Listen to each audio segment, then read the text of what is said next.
playing with me. What's good, everybody? This is Coach Phil, and welcome to another episode of Deep in the Game. And as you can see, we got Big Mike Rose here, straight from Calgary. Man, we couldn't get the time right because my dumb ass forgot about the time difference and the changeover. But we got Big Mike here. Big Mike, how you doing, brother? What's going on? Shoot. Can't call it, brother. Can't call it, man. So you had a pretty good year, man. How's the body feeling, man? Everything good with you? I'm feeling great. I'm probably gonna start working out by next week. Next week?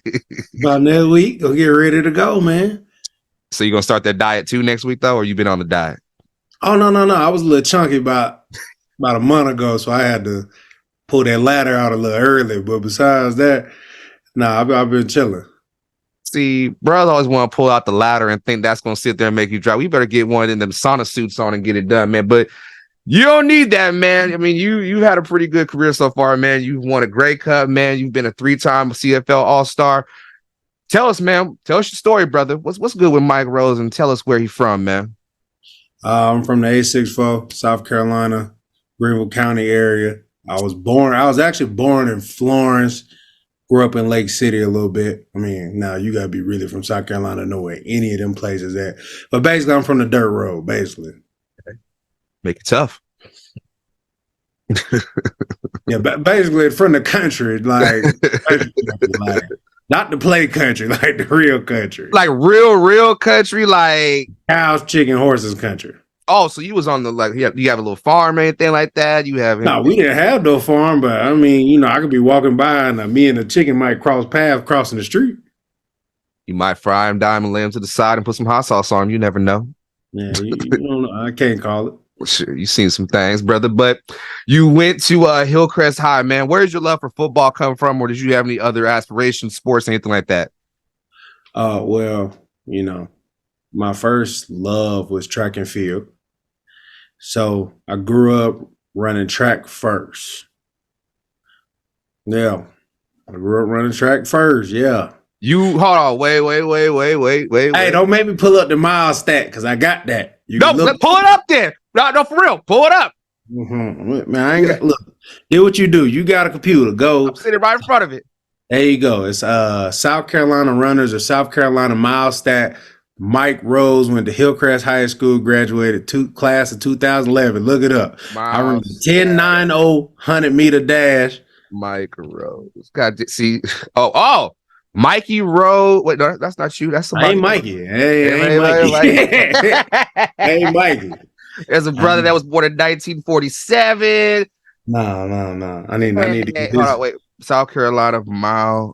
Be more descriptive, brother. Okay. So it's either just type in SC Runners, and then you might be able to get the website that's mile stat. SE Runner. Member Spotlight Mike Rose. 2022. We are out. See. No, wait. You gotta find me. Once you find me, this is for the state. Yeah, this is for the state of South Carolina. Hold on. What would I see? I can find this right now. Goddamn it! So South. Go look it up. I'm looking right now. What we got more descriptive now.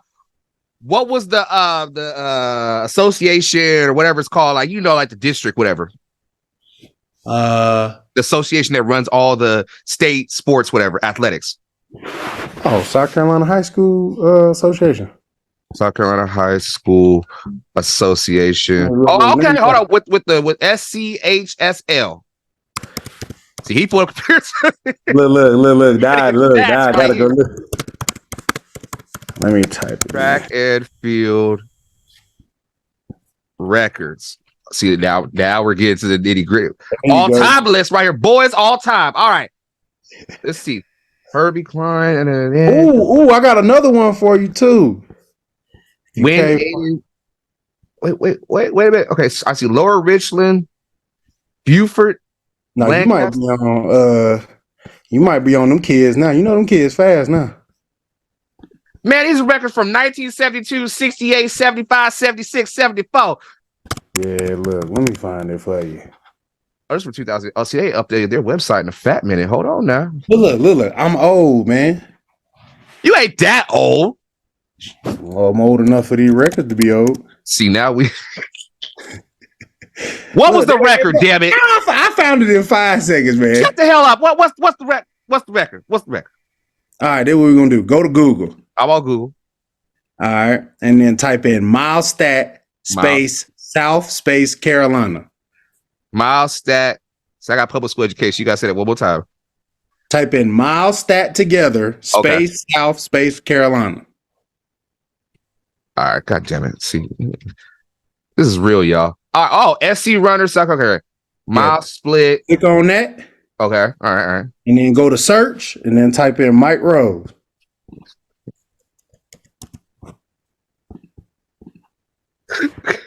Yes, oh, Hillcrest, 2011, Simpsonville, South Carolina, US of A. Okay. Man, okay. Well, oh, right. Okay. Triple jump, 12.01. Okay. 100 meters. Oh, shit. Yeah, I was fast now. Now, how the hell you transition that to football? Man, look, I'm going to tell you. Tell me, go ahead. It was my mama's fault. You was dying moms out, though? Nah, man, my mom said I was like 6'2", 190 at the time. Mm-hmm. And she was like, man, hey, bro, you getting a little, you might need to go play football a bit, dog, because this is, you kind of big to be running track. I said, all right, man, I give it a try when I was like 12. And then it's kind of been on ever since. For real. Have you always been a D lineman? No. I started out when I was a kid. I was running back, obviously. Yeah, well, and they're like everybody get to play running back when they're a kid. And then I became a linebacker in high school, and I played some DN. And then when I got to college, I showed up as a linebacker, but they gave me number 90, and I was like, "What's this about?" They was like, "Oh, you'll find out." So I found out. It was over quick. The dream was over quick. What? Well, what dream was that? Man, I ain't gonna lie to you. I thought I was linebacker. See, that's what I thought. But I messed up on the play action too many times. Well, I mean, there's nothing wrong with that. I mean, you did pop off a little bit. You know, you did a little slight work, man. I mean, how do I put this?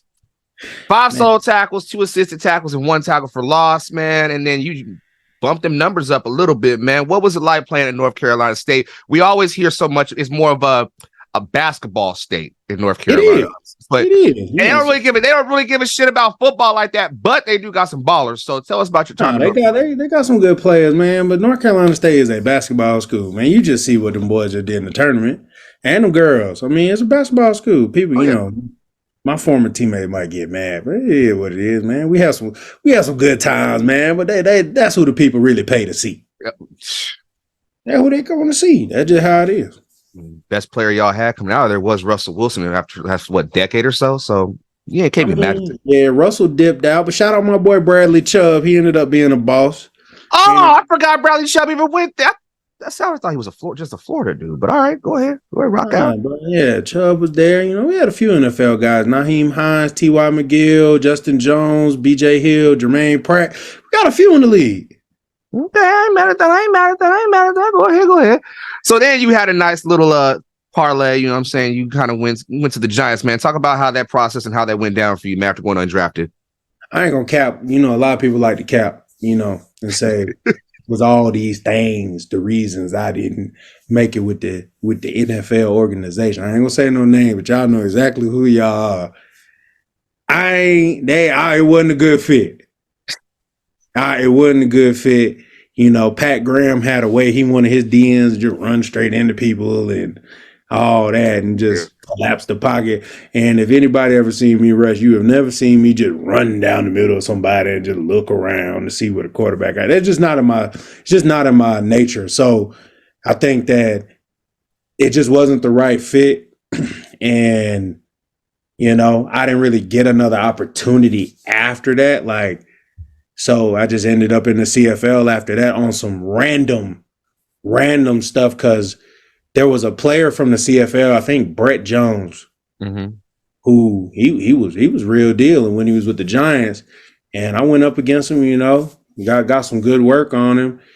And then basically, I guess Brett phoned it in to Calgary that, hey, this dude probably gonna get cut, man. Y'all might want to pick him up.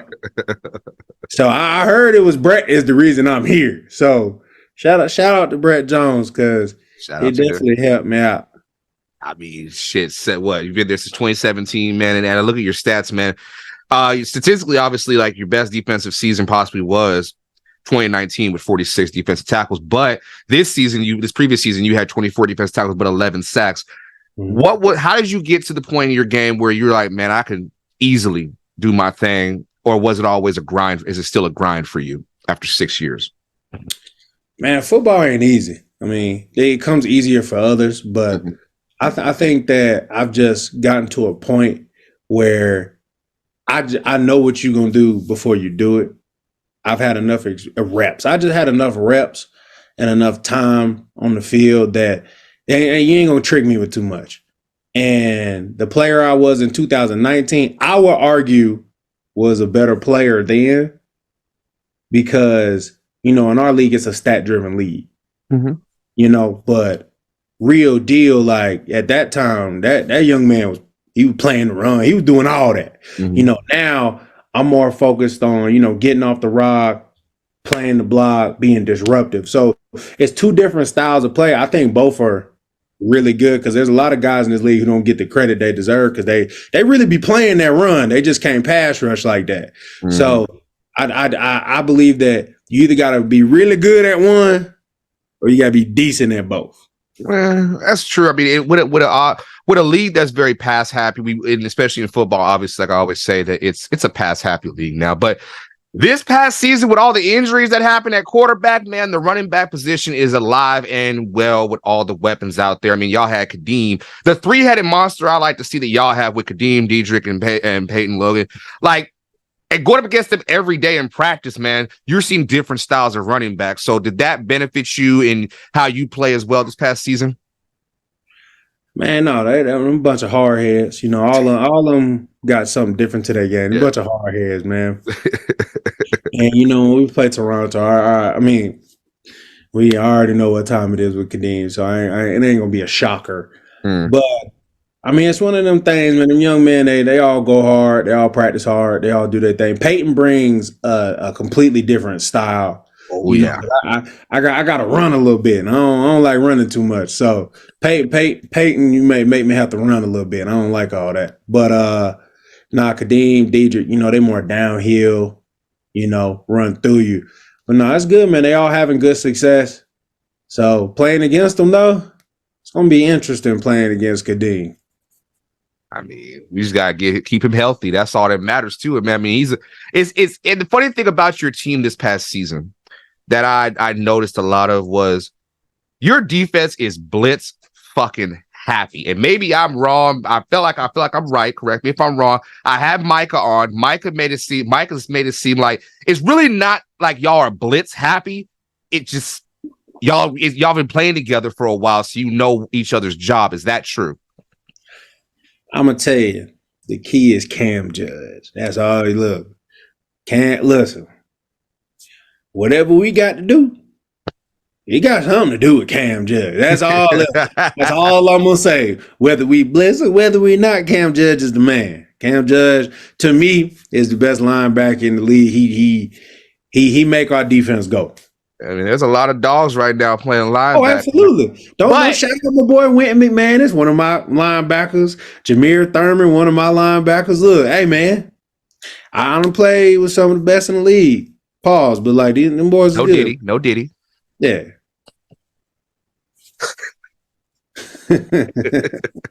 Boy, we live in a wild time in 2024 to be saying no Diddy. But anyway, no, I feel you. I mean, Cam is usually the anchor is your defensive tackle, like your nose, your defensive tackle, guy playing 3-tech. But for you, gone, man, he gone. I can't. Hey, man, my dog gone. So my dog gone. Who are you talking about, man? Who are you talking about? There's Eric Wiggin, man, he gone. I mean, that's a Calgary staple. Yeah, but there's been a lot of guys that say they were Calgary staples, I'm saying, the past 2 years that have been come and gone, and oh, absolutely. Listen, I can't say nothing because Calgary has been good to me, but I do know there are quite a few people who they would beg to differ, and I can't say they're wrong. I'm not gonna say they're right. I'm just gonna leave it at that. Well, But shout out to them boys because all them boys succeeding, and that's what you got to do. I tell you this: if you gonna leave, better succeed.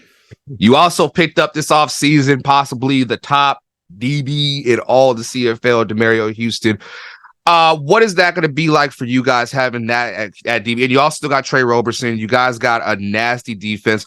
What's the expectation for you guys moving to 2024 with the West? There's so many weapons now in the damn West. What's the expectation for Calgary? Man, people understand the wild west has always been a problem, man. Sometimes I'm not gonna lie. I mean, them dudes in the East might take this disrespectfully, but I don't care. You go through that. Anybody tell you that played in the West, go through that West schedule, and then look at that East schedule. Them two different monsters. I don't care what nobody say. Yeah. Because if you look at our first 6 games, I think it's BC. We play Hamilton, BC, Winnipeg, BC, Montreal, BC, and then we start Toronto. So if you look at it now, we might have the toughest schedule in the league just out the gate.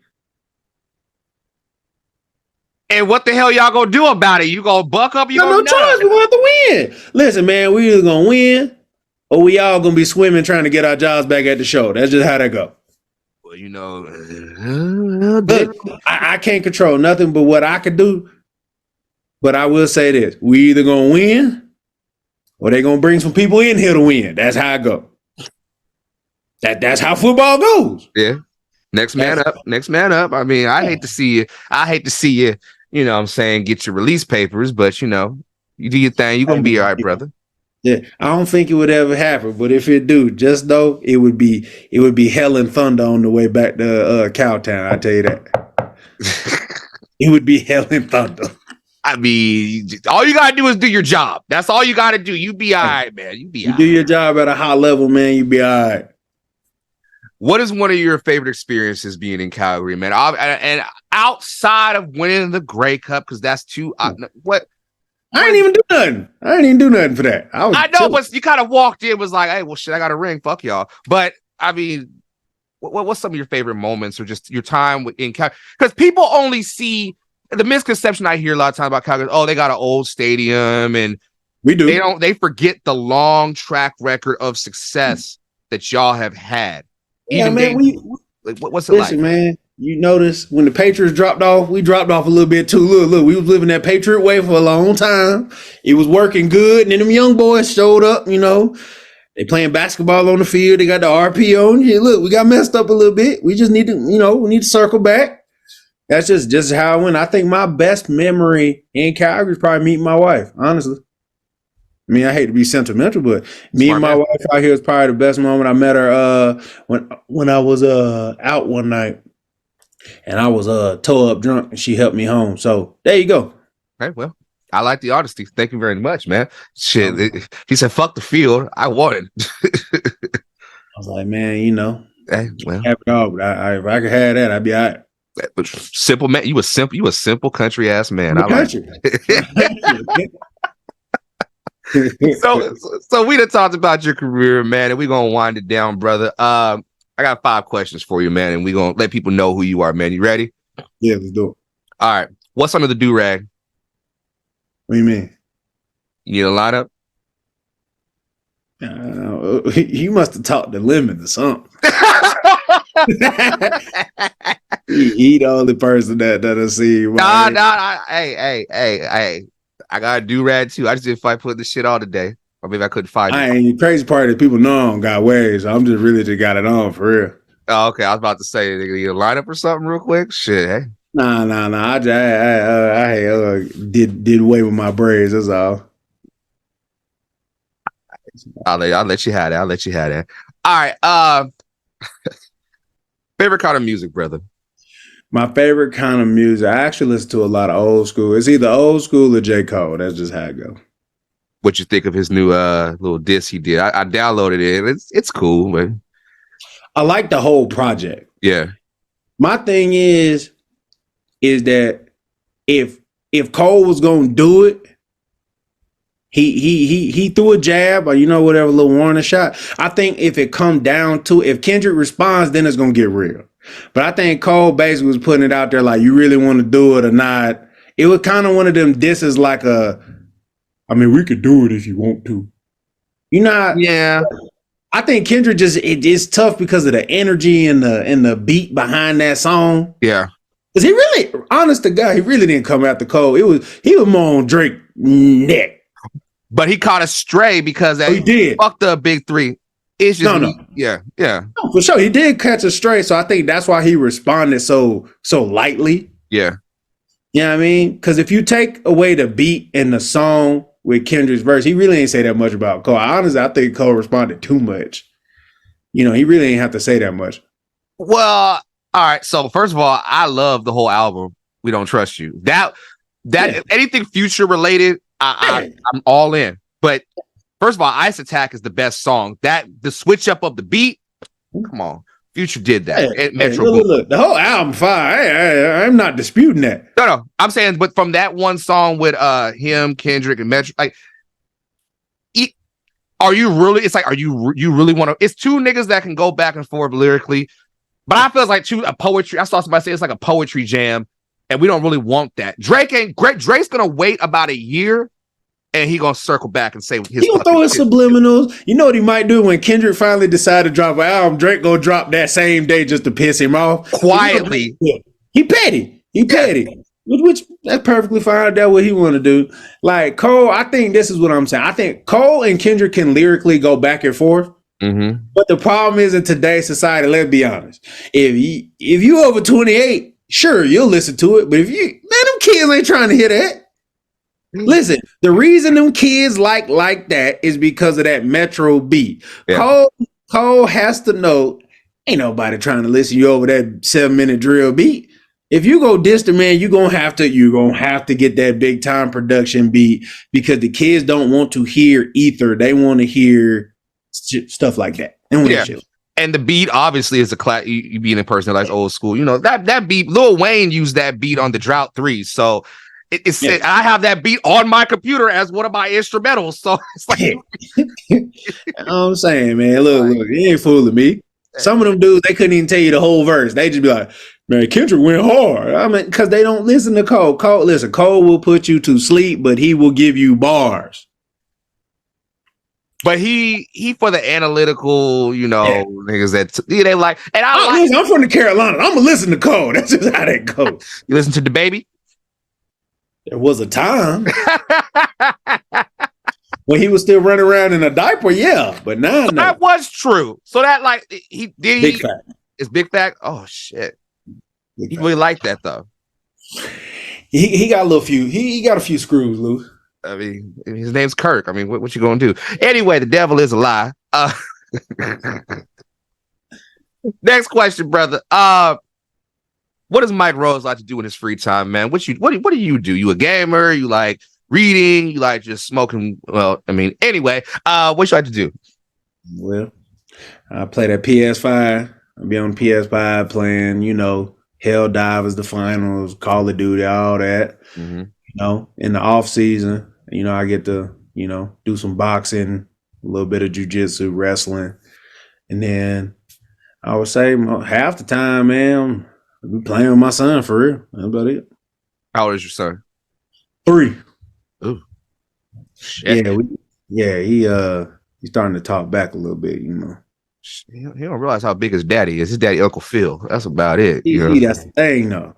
He know me as just being old Pops. Pops just be chilling. Right. Yeah, look, I ain't went off in his ass yet. He light skinned, ain't he? Of course. Oh shit! Come on. I mean, well, shit. I got my kids is light skinned, and my son. It's that. See, you got one, right? Just one. Nah. I got a little girl too. You got a little girl. Okay, so I got a 17-year-old, an 11-year-old, and a 4-month-old. Yeah, 17-year-old. Yeah, I adopted her. Oh, I was about to say, hey, brother, I ain't think you was that old. I'm 30, nigga. Well, you younger than me. It's my middle one, though. It's that boy. He's my firstborn biologically. And he be giving me fits, and he go to the you know what it is. Like when your son, he gets more of you than he does his mama. And I be ready to just G-check. He be thinking, oh, that's some sucker ass nigga. No, I will fuck you. I will fuck you smooth the fuck up. Don't play with me. But you know how it be. I just be talking nice to him and hoping that one day he get the point. I mean, let's put it this way: either he go figure it out, I'm gonna figure it out for him. See, I learned, man. My daughter is different. How I talk to my daughter is different. How I talk to my son. So when I talk to my daughter, I'm very, I'm daddy. Daddy, where the Yeah. cash at? Blah blah. I trust her. She's earned my trust. It's that boy that I don't trust, where I be talking to him crazy. I give all those threats that I know I can't do because he'll call them people on me. But See, that's the problem. See, I don't care. I Yeah, care. my daughter and my son get treated the same, even though she's only 1 year old. I've been talking to my daughter like she is a grown person since she was a baby, because I don't believe in baby talk either. Mm-hmm. I talk to you like you an adult, Mm-hmm. and she understands what I'm saying. That's why she's the baddest person in the house. Mm-hmm. She walk around, she be trying to slap her brother, but I got to give him his props. He ain't slapped her back yet. And that's good parody right there. With boy ain't swinging back out of nothing, because my son, I tell my mom all the time, my youngest, he's 4 months, and I'll be like, she be trying to cuckoo and kiki and talk to him like grandma talk, whatever. I'm like, don't patronize him. My son might be my son, but he ain't that dumb. You feel what I'm saying? So you know how it be. And my mama love my son, and I'll be like, you don't treat him like you treated me. Thank you. And they give you that excuse. They should give you that. Well, that was a different time, and you were bad. Whoop his ass, man. Yeah, all right. That's what you told me. Yeah, famous words. You be all right. Give it some time. It won't hurt that much no more. Just give it a little time. If you stop hollering, then you wouldn't be in so much pain. That's what how the fuck? The logic don't make sense, but all right. Next question, man. Yeah, I mean, as far as like you as a player, everything like that, man, do you feel like there's where do you need to get better as a player? Man, my overall game, sometimes I just feel like I be moving sloppy when I get tired. My biggest thing, I don't like to put bad film out there. Mm-hmm. So I definitely need to work on my overall conditioning, and just in late game moments, because we have been in a lot of tight games, I would say I just want to step up my impact factor. So in the late games when we need it, which, hey, there have been plenty of times when I got that sack, but I definitely think that if we're going to be successful, I need to double that output. And whatever that looks like is me making more plays in the fourth quarter when we need them. So what do you feel like you can do for anybody that, if any D linemen coming up, how can they get their conditioning better? And for you, that's a vet 7 year going to year 8 now, right? Something like that. Yeah. Something like that shit. 2017, 2023, that's 6. So I'm counting 6, 7. What do you need to do to get to that point where you can be an impact player? What do you need to do now that trade camp's coming around? What can you do? It's technique. When you get tired, everybody think you need to, I gotta run a bunch. No, man, it's about your technique. And my technique when I get tired is awful. So Explain. I believe like just hand placement, eyes, things like that, where the little part of the game where as a defensive lineman, like my get off might get a little slower, which I'm not a get off guy. There's plenty of guys who they live and die by their get off. Me, sometimes I'll slow it up to see if I could just cross them up. Yeah. So, and if my technique's on point, I'm not getting blocked. But when I'm getting tired and all that, then my technique can get sloppy. Just hand placement and eyes. And I think once I get that rolling in the fourth quarter earlier, because sometimes, most people tell you they be in shape by training camp. I believe 3-4 weeks into the season, that's when you're truthfully in shape. Right. Because now the playing shape is in there. Because you can practice all day. You can practice all damn day, but that game different. That first drive different. I don't care. The first drive is different. And everybody knows that late game conditioning is different. And I think if I can hold the same technique and stay in there all game, I think we will win more games. Did you feel like down the stretch that when you had those back-to-back games against BC, did you feel like, all right, you guys were up, you guys beat them down that last game, but then when you went into the playoffs, I was there and I saw it was a different Calgary team. And I noticed you like, what you were there, but it seemed like you was there. Does that make sense? It gets into a weird space because sometimes we run a lot of multiple fronts. Yeah, which I like. I like Yeah, that. we run a lot of multiple fronts, and we run a lot of fronts or packages where I'm not playing, like in certain spots. So that I'll probably just frustrated because I want to play more. Yeah. And 9 times out of 10, I want to get off the rock, go make a play. Mm-hmm. And in that defense, it wasn't that type of game. Right. So I was probably just being a little bitch about something. At least be honest. At least be honest about the show. Yeah, some niggas will sit there and say, "Oh, the coach didn't want to see me shine." No, you just didn't fit. Munson do right by me, man. I can't say shit, but I mean, I can only speak for myself. I would say that if I'm in the game, I want to make plays as opposed to, just sitting around. But I'm always going to do my job at the end of the day because, you know what I'm saying? I don't want to not do my job and then be searching out a play that ain't there. Right. I don't like to chase ghosts. You ain't got to scrape too much, brother. I mean, you could always go sign Jonathan Kongbo to replace you. You know what I'm saying? But that's just. No, I mean, you know what? I don't know nobody like that. If that's what they want to do. Well, Leb go kill me for that one, but that's fine. It's cloud season out here, ladies and gentlemen. Anyway, last question. Do you feel, is there anything else you want to accomplish? You've been here 6 years now, man. Is there anything you really want to accomplish? I know Grey Cup is what it is, but is there any individual that you want to accomplish, move down the stretch, or because most D linemen, they get about 10, maybe 12 in, man. You got about 4, 5 in your left. Man, look, I'm taking this contract by contract. But I will say I do want to put myself in a situation where people look at me as, I don't know CFL history like that, but I want to be viewed in the same, light as the Micah Johnsons, the Mondo Sewells, those big time D tackles of the, so I want to be seen in the same light. And they've done so much more to me. So I got so much more I got to do, but I want to be seen in the same light. So just to catch up, man, that's been my biggest thing, is just to catch up. I feel it, man. I feel it. Catch up to the greats, man. That's all it is, just to catch up to the greats.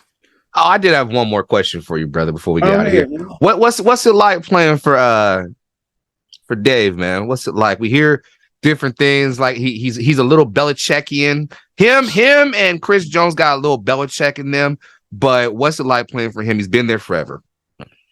Dave Dickinson is a very interesting coach. He so is his brother. I don't know him like that. You'll learn. We'll keep that till I said. We go. Dave straight, man. He just, he's an offensive mind. He really cares a lot about, field position. He's big on, turnovers and stuff like that. So it's pretty basic, man. Dave is a winning coach. He's won for a long time. So, I know he definitely wants to get back to winning because, he does get salty about losing a lot. And last year, hopefully it was an anomaly. Hopefully. Well, yeah, last year was what it was. I mean, y'all jumped out the gate. Like, it was surprising how y'all jumped out the gate. Y'all was scratching and clawing every week, but y'all were resilient as hell. I'll give you that. Yeah, we weren't no suckers now. You ain't no punk ass motherfuckers, but yeah, we weren't no suckers now. Look, you might beat our ass, but you ain't gonna beat our ass. You know what I mean? I was in the house to see that matchup against BC. Now that was different story. No, because when the first drive, and I saw RP go single high, and I was like, oh shit, they came out to play back-to-back weeks. And then I was like, oh shit, Vernon got 400. Mike ain't getting to the quarterback. You know what I'm saying? Yeah, I was like, you know what, man, I'd be better off playing DB this game, big dog. look, I'm tall. I got a good chance. Low key, hey, low key. You remember the movie Friday Night Lights, right? Yeah. You remember was it Preacher Man or whatever his name was? The one that didn't really talk, he got pissed off in the locker room. I can see you doing some shit like that, dropping back in the coverage, middle read, doing a little shit like that. Hey.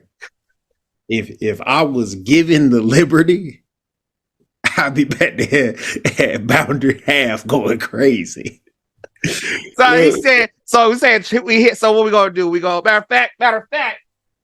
Man, look, man, you gotta respect my DBs, man. Look, Hey. so we gonna no go joke. triangle. We gonna go triangle, and then we go boom, middle read. That's what we gonna fit to do right there. Man, look, I tell you this, I be 25 yards deep, but I guarantee you, I ain't getting. I need a little. The middle is the weakest part of the. You know what I'm saying? That's where it's it ain't got nothing to do with me. It ain't got nothing to do with me. I'm making the tackle though. Yeah, I'm gonna tackle. Tackle. What you mean? I'm making that tackle. Mike. Make that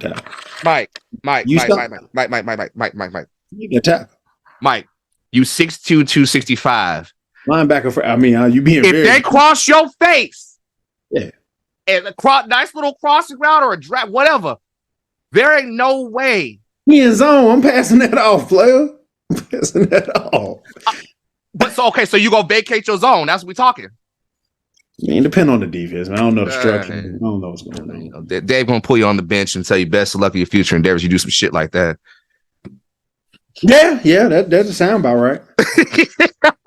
Listen, man. Unlike other people, I am not afforded the opportunity to screw up as much as others. So, look, man, I gotta keep it tight. I gotta keep it keep that shit like this right here all day, brother, all day. I ain't mad at you. That's crazy shit. You stupid as hell. All right, man. Hey, Mike, that's gonna be it, Mike. Hey, man, thank you so much, brother, for hopping on, man. I'm gonna see you this season, man. We gonna shoot the shit, brother. And hopefully, if you drop back in the zone, man, you don't vacate your zone. See, now I gotta ask Munson to call the drop play. So I go and watch. I'm gonna pick the ball off. Or pick it off. Hear me out. I'm gonna get tackled instantly because I have never, ever caught an interception and ran it anywhere. I ain't never got a fumble and got a yard, nothing. Lamb got a fumble recovery touchdown and he got an interception. So you got a lot of work to do, brother. And you got to understand something about Lemon. He is blessed by the football. Whoever football Jesus is, Sean Lemon knows him personally. Okay. Oh, he'll tell you. He's blessed by the football guys, man. He the big homie. I don't know how. I don't know what he did. I don't know how, but let him work hard. He do. Oh yeah. He work hard, he study tape, he a good dude, but I just get frustrated watching people fall for that dead leg. It's been 12 years. They still falling for it. What you mean they falling? Like, okay, explain it, please. Now you gotta explain it, brother. What do you mean? What you mean? He's feeling well. Listen, people think Liam got like 32 moves. Liam got about 2.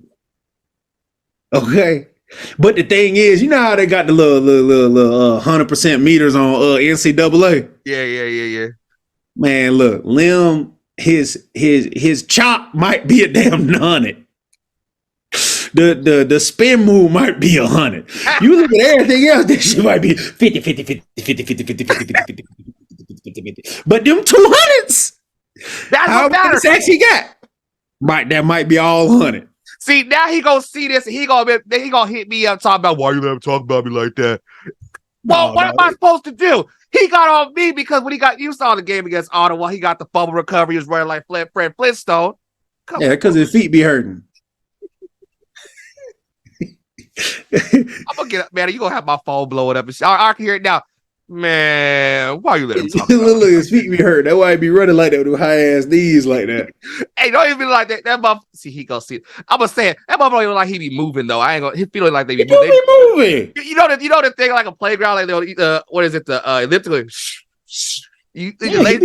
Look. For an old dude, he be sliding. That'd be the funny part about it. There gotta be a list of like the oldest players in the league and see where they stand, man. Because was he 35 now? I mean, you ask him, he 30, so 28. Well, hey, more power. Hey, I mean, listen, he gonna go down as one of the greatest. So, You know what I'm saying? I ain't gonna catch his sacks number, so I'm gonna have to. Well, yeah, you're gonna need about 70 more, partner. Yeah, look, man. People don't understand. I was chilling for 2 years on the bench behind Michael Johnson, so I was chilling, having a good time, and then I just made the most of my recent opportunity. That's all it came down to. Consolidate his resources. Now I ain't mad at you, brother. But look, man, 4 years, 3 All-Stars, we doing all right. And well, you know what? I want you to get paid at some point, brother. You got a payday coming. Don't you worry about it. Look, stay in the West, though. Stay in the West. I'm trying to get that for Lauren or Remalade money. I want that type of money. You know what I'm saying? That boy in France right now. That's why I want that type of money. Well, you better go across the water then, motherfucker. Anyway, we're gonna get about it, Mike. Thank you so much for hopping on, brother. Sure. Man, I appreciate you, man. Oh, man. You got any mixtapes dropping? Anything you want to promote real quick? Nah. I'm done with all the mixtape. I did that in high school. See, now you gotta send me the mixtape. I gotta hear this shit. It wasn't fire. It was trash. Me and my boy Tavares Conway, we did. It was trash though. What was you talking about? Some bullshit. Some bullshit. You know what? You are honest motherfucker. At least he said some shit I ain't never did. Wait. So you was on some hustle and flow shit. Niggas was in there just talking shit. Yeah, I was on some gangster shit, but I went on the gang. I'm from the country. Look, man, only gangsters I know from ex-military people. And just like that, ladies and gentlemen, that'll be another episode of Deep in the Game. We might be deep in this game, but you got the rules missing. We out of here, y'all. I told you, stop playing with me. What's good, everybody? It's Coach Phil. Welcome to another episode of Deep in the Game, man. And we have a new addition. No Bobby Brown, no Mike Willie, all them. We got the newest signee with the Saskatchewan Roughriders, man. He was an op with Scamilton. Now he's good people over here with us, man. I got talking about Jameer Thurman. Jameer, how you doing, brother? I'm doing good, man. I'm doing good. That Scamilton thing is still funny to me. I'm not gonna lie, but I got trademarked. I'm just excited to be in Regina now. That's all. Hey, we're glad to have you, man. You were been a problem in people's side this past season, man. 98 defensive tackles, 2 interceptions, 5 sacks, man. Woo, he was working, man, especially on a team that down the stretch, man, it was touch and go, but y'all made the playoffs. You had a tough loss against Montreal, but talk to us, man. This is your time. This is your story, man. The floor is yours, brother. I mean, what all you want to know as far as take us back like a hot top fade, man. Take us back, man. Were you born in Chicago? Yeah. How are you from? There's difference though. Are you from like Chicago, or are you like out in the burbs?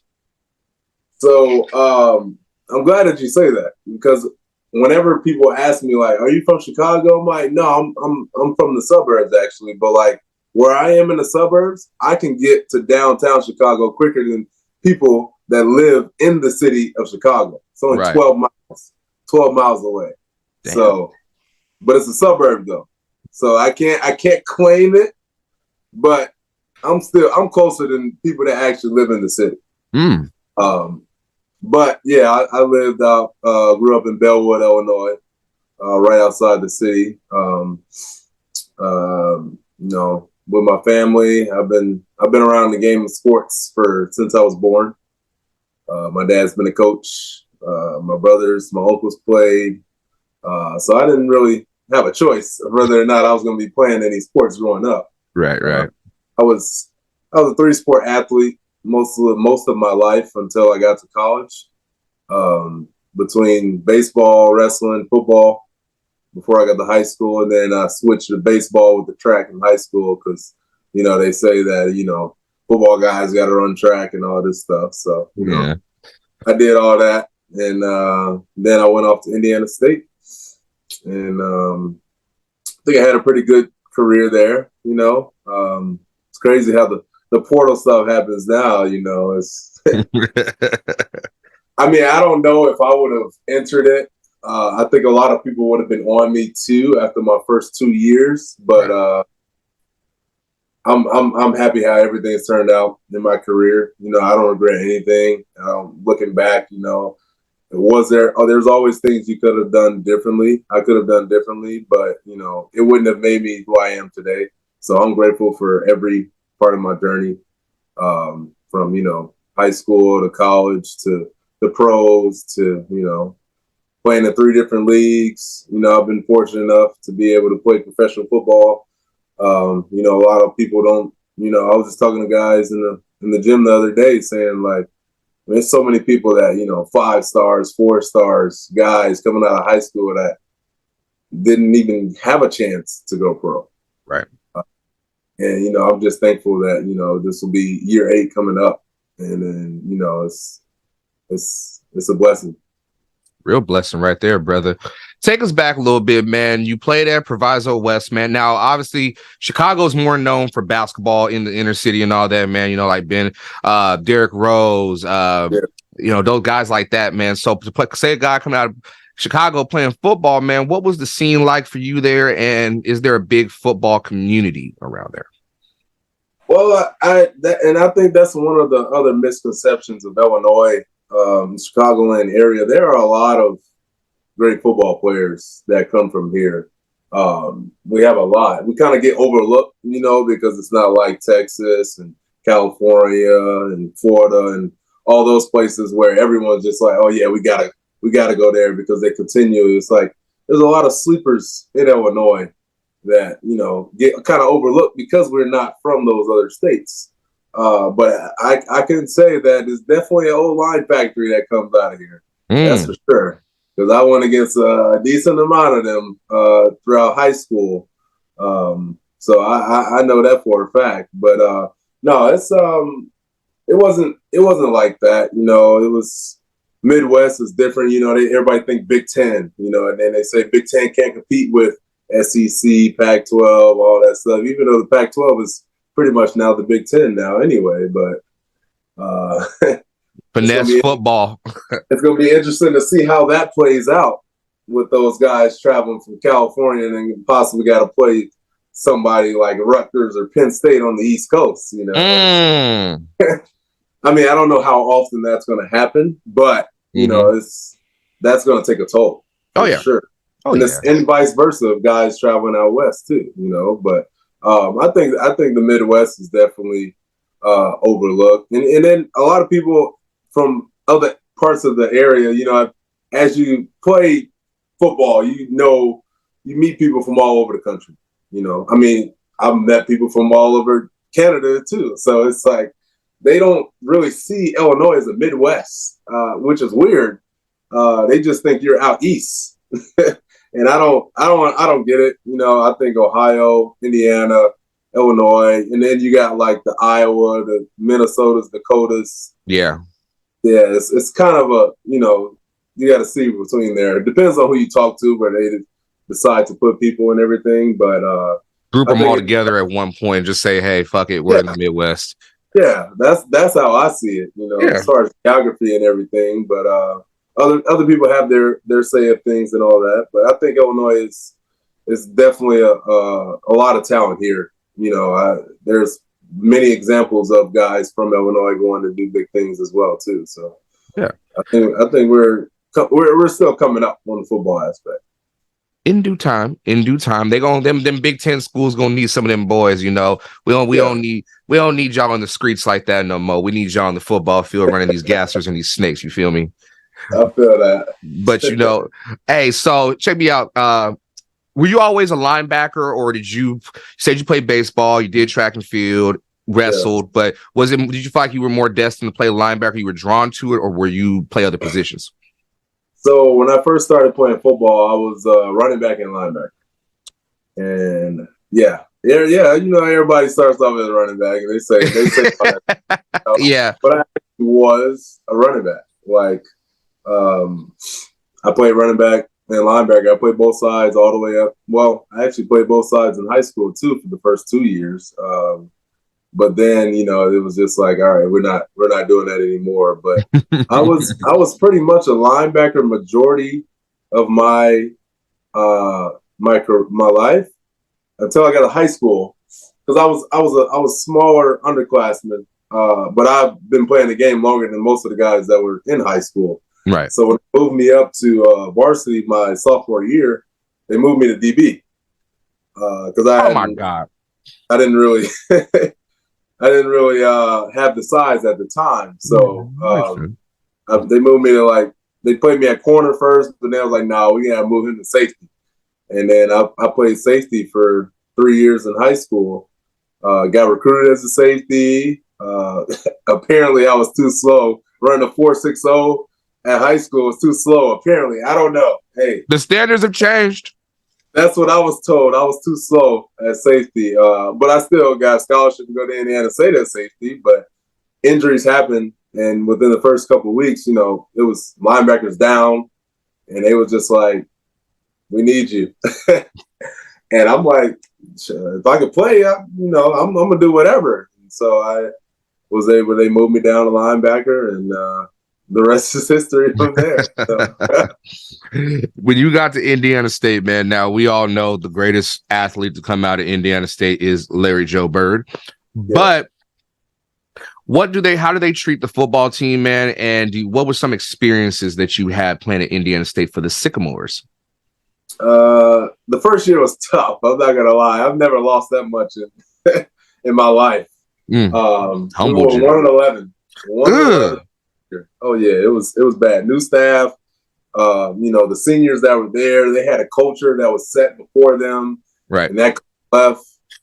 So all those guys, they was just like, this new guy coming in here trying to change all this stuff. Like, no, we're not having it. So it was a lot of back and forth between that. Mm-hmm. As far as injuries as well. I mean, I told you about that. Both safeties, corners, defense took a hit. Huge.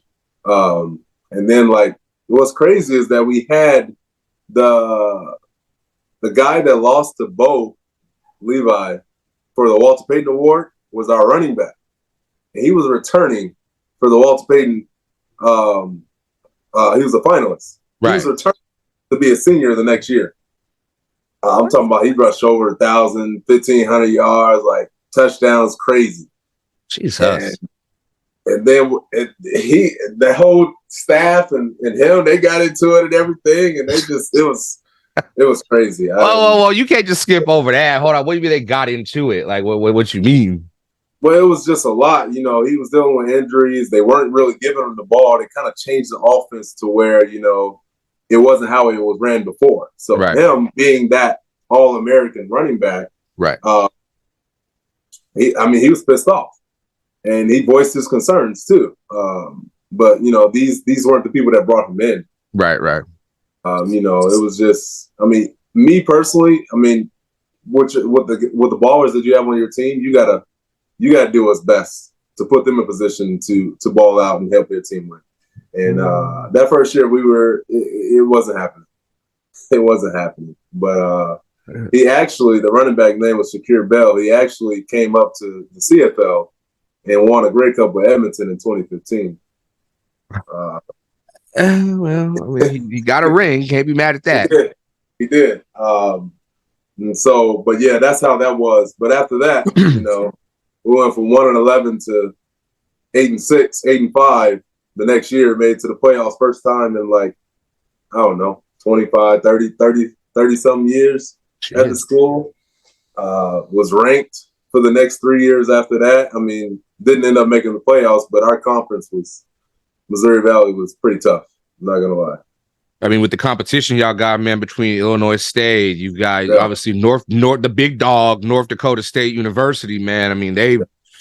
I don't know how you dealt with that, man, going up against that offense.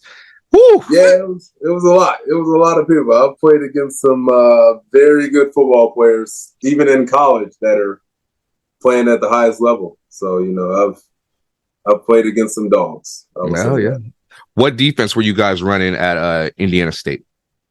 It was a mixture of a lot of different things. Oh God! It was started off as a 3-4, but then it transformed into a 4-3.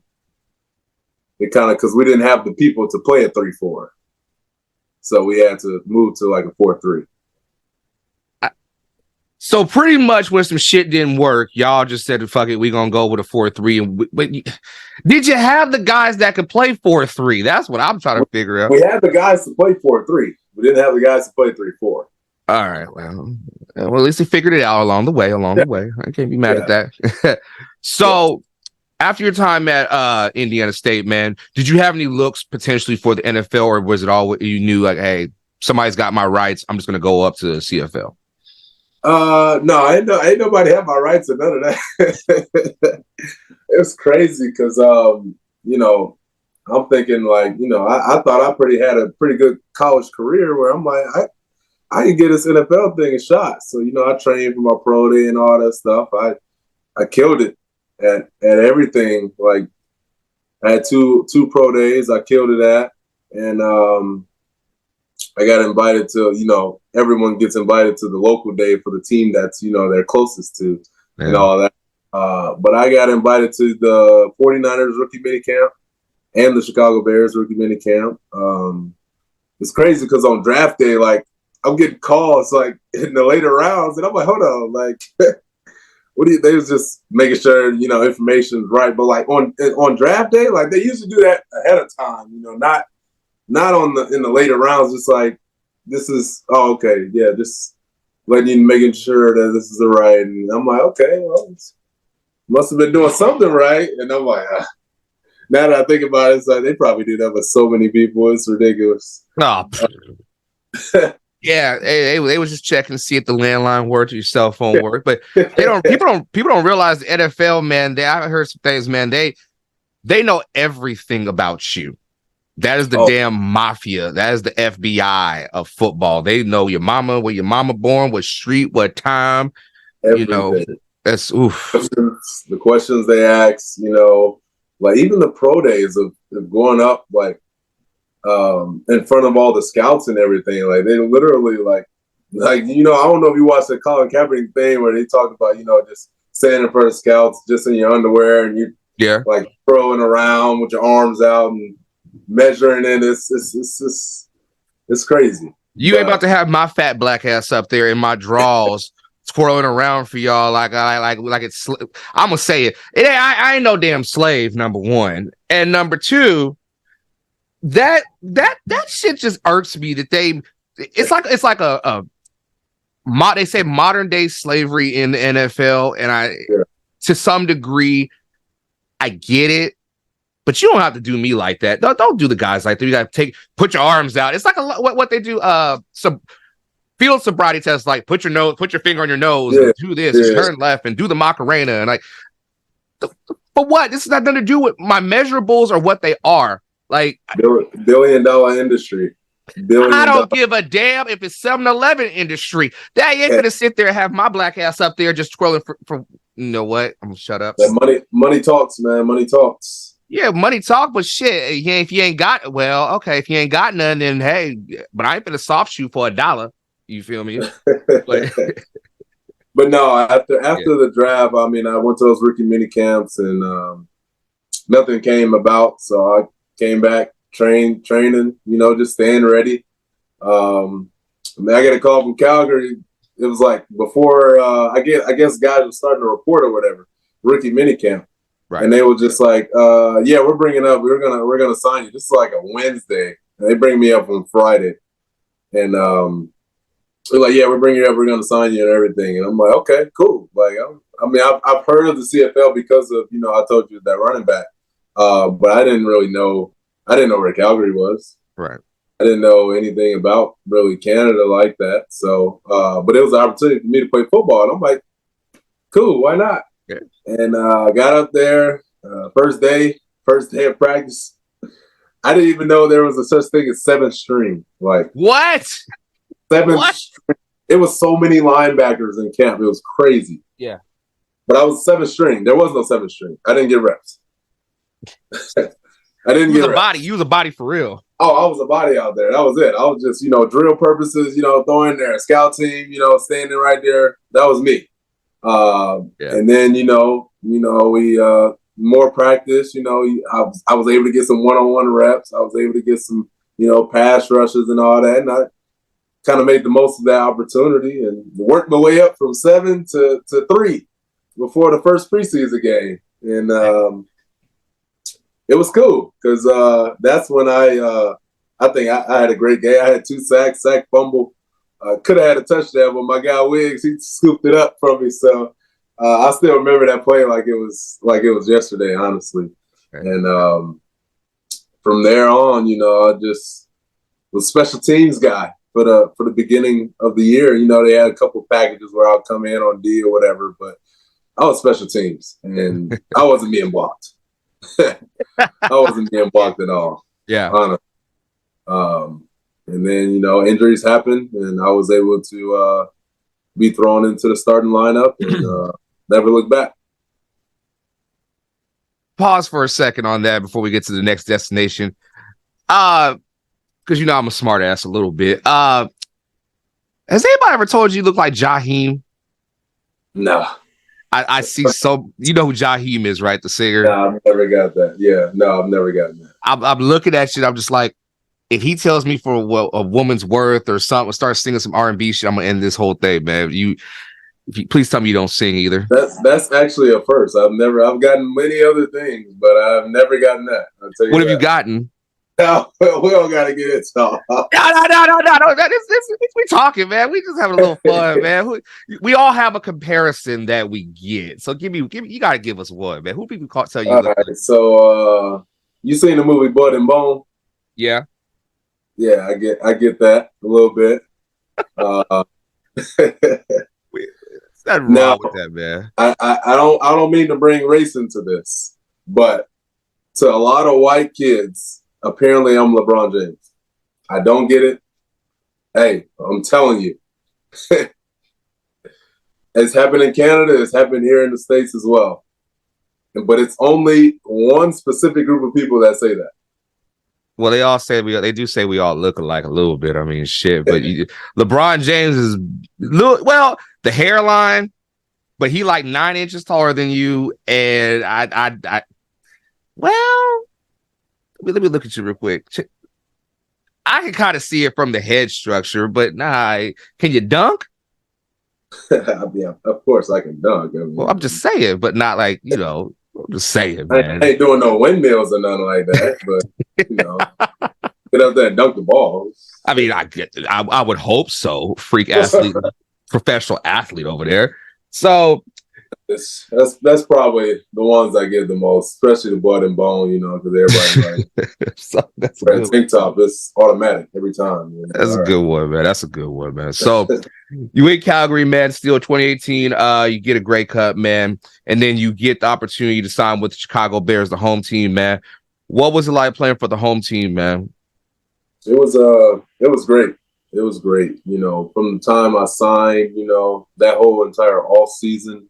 Yeah. Just being there, I mean, even where I was from, everybody was excited. I've felt, I mean, of course, you sign with your hometown team, you're gonna feel the love and everything. But like outside of just that, the things that I learned there, I feel like that's helped me become a better player too. The guys that I get to watch when I was there and everything, and I loved and cherished. I don't regret my time there, at all.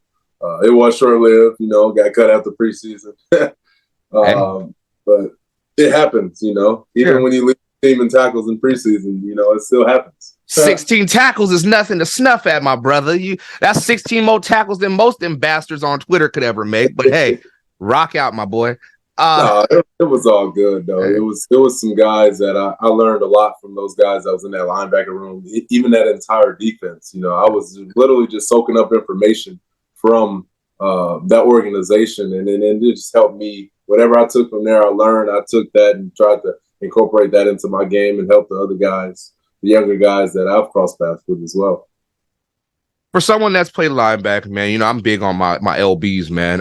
Who was some guys that you tried to take something from their game and apply it to your game and your style? Not everything, but just little bits and pieces from people. Who'd you look to? From when though? Are we talking like since I was younger, or until like when I was in the pros? And let's go. I'm more interested in like Indiana, when you were at Indiana State, and then by the time you got to the Bears, that area. Okay. During that time, I would say, Patrick Willis. I mean, of course, Luke Kuechly. You gotta put him in there. Yes. Of course. Bobby Wagner. Funny enough, I've watched a lot of Aaron Donald film, and now I'm not. He's not a linebacker, but linebackers we got to be able to blitz. Aaron Donald's maybe an inch taller than me, if so that.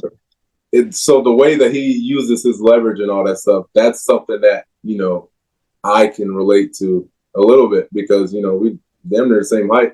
Yeah. But he's a freak athlete as far as strength and all that stuff too. So that's where I had to decipher and do something different. But I've watched most of those guys the most. Growing up in Chicago with Lance Briggs and Brian Urlacher as well. I had to pay attention to what they did, but also Charles Tillman. Peanut. Huge impact as well as far as those forced fumbles. I kind of tried to adopt that into my game, and I even learned a lot more when I was with the Bears. I was able to talk to him and some of the guys that he mentored that was still on the team. I was just able to have conversations about them on how they go about trying to get the ball out and different things like that. So I'm learning all the time. It's really not a specific person. I take from all the guys that are at the top of the game and see how I can incorporate that into my game. I like that, man. And that's the first time in over 30 years that I've heard a linebacker say that they look at a defensive lineman, especially someone at the highest level of like Aaron Donald, one of the greatest of all time. That's a first. So I'm gonna have to steal that one from you, man. Because you do realize, we all realize, like y'all might have to take on a double team every now and then. So he took double teams, triple teams, all that. So oh God, you ahead of the game, brother. He's also very exciting to watch, so it wasn't hard to not watch. Even I've caught myself plenty of times watching Rams games and not even paying attention to anybody else on the field besides him. So it's just I'm always learning when I'm watching football. It's not too much enjoy. There is an enjoyment aspect to it, but I'm also deciphering it all the time. Yeah, it's tough. There's a purpose. You have a purpose for watching it. It's not just entertainment.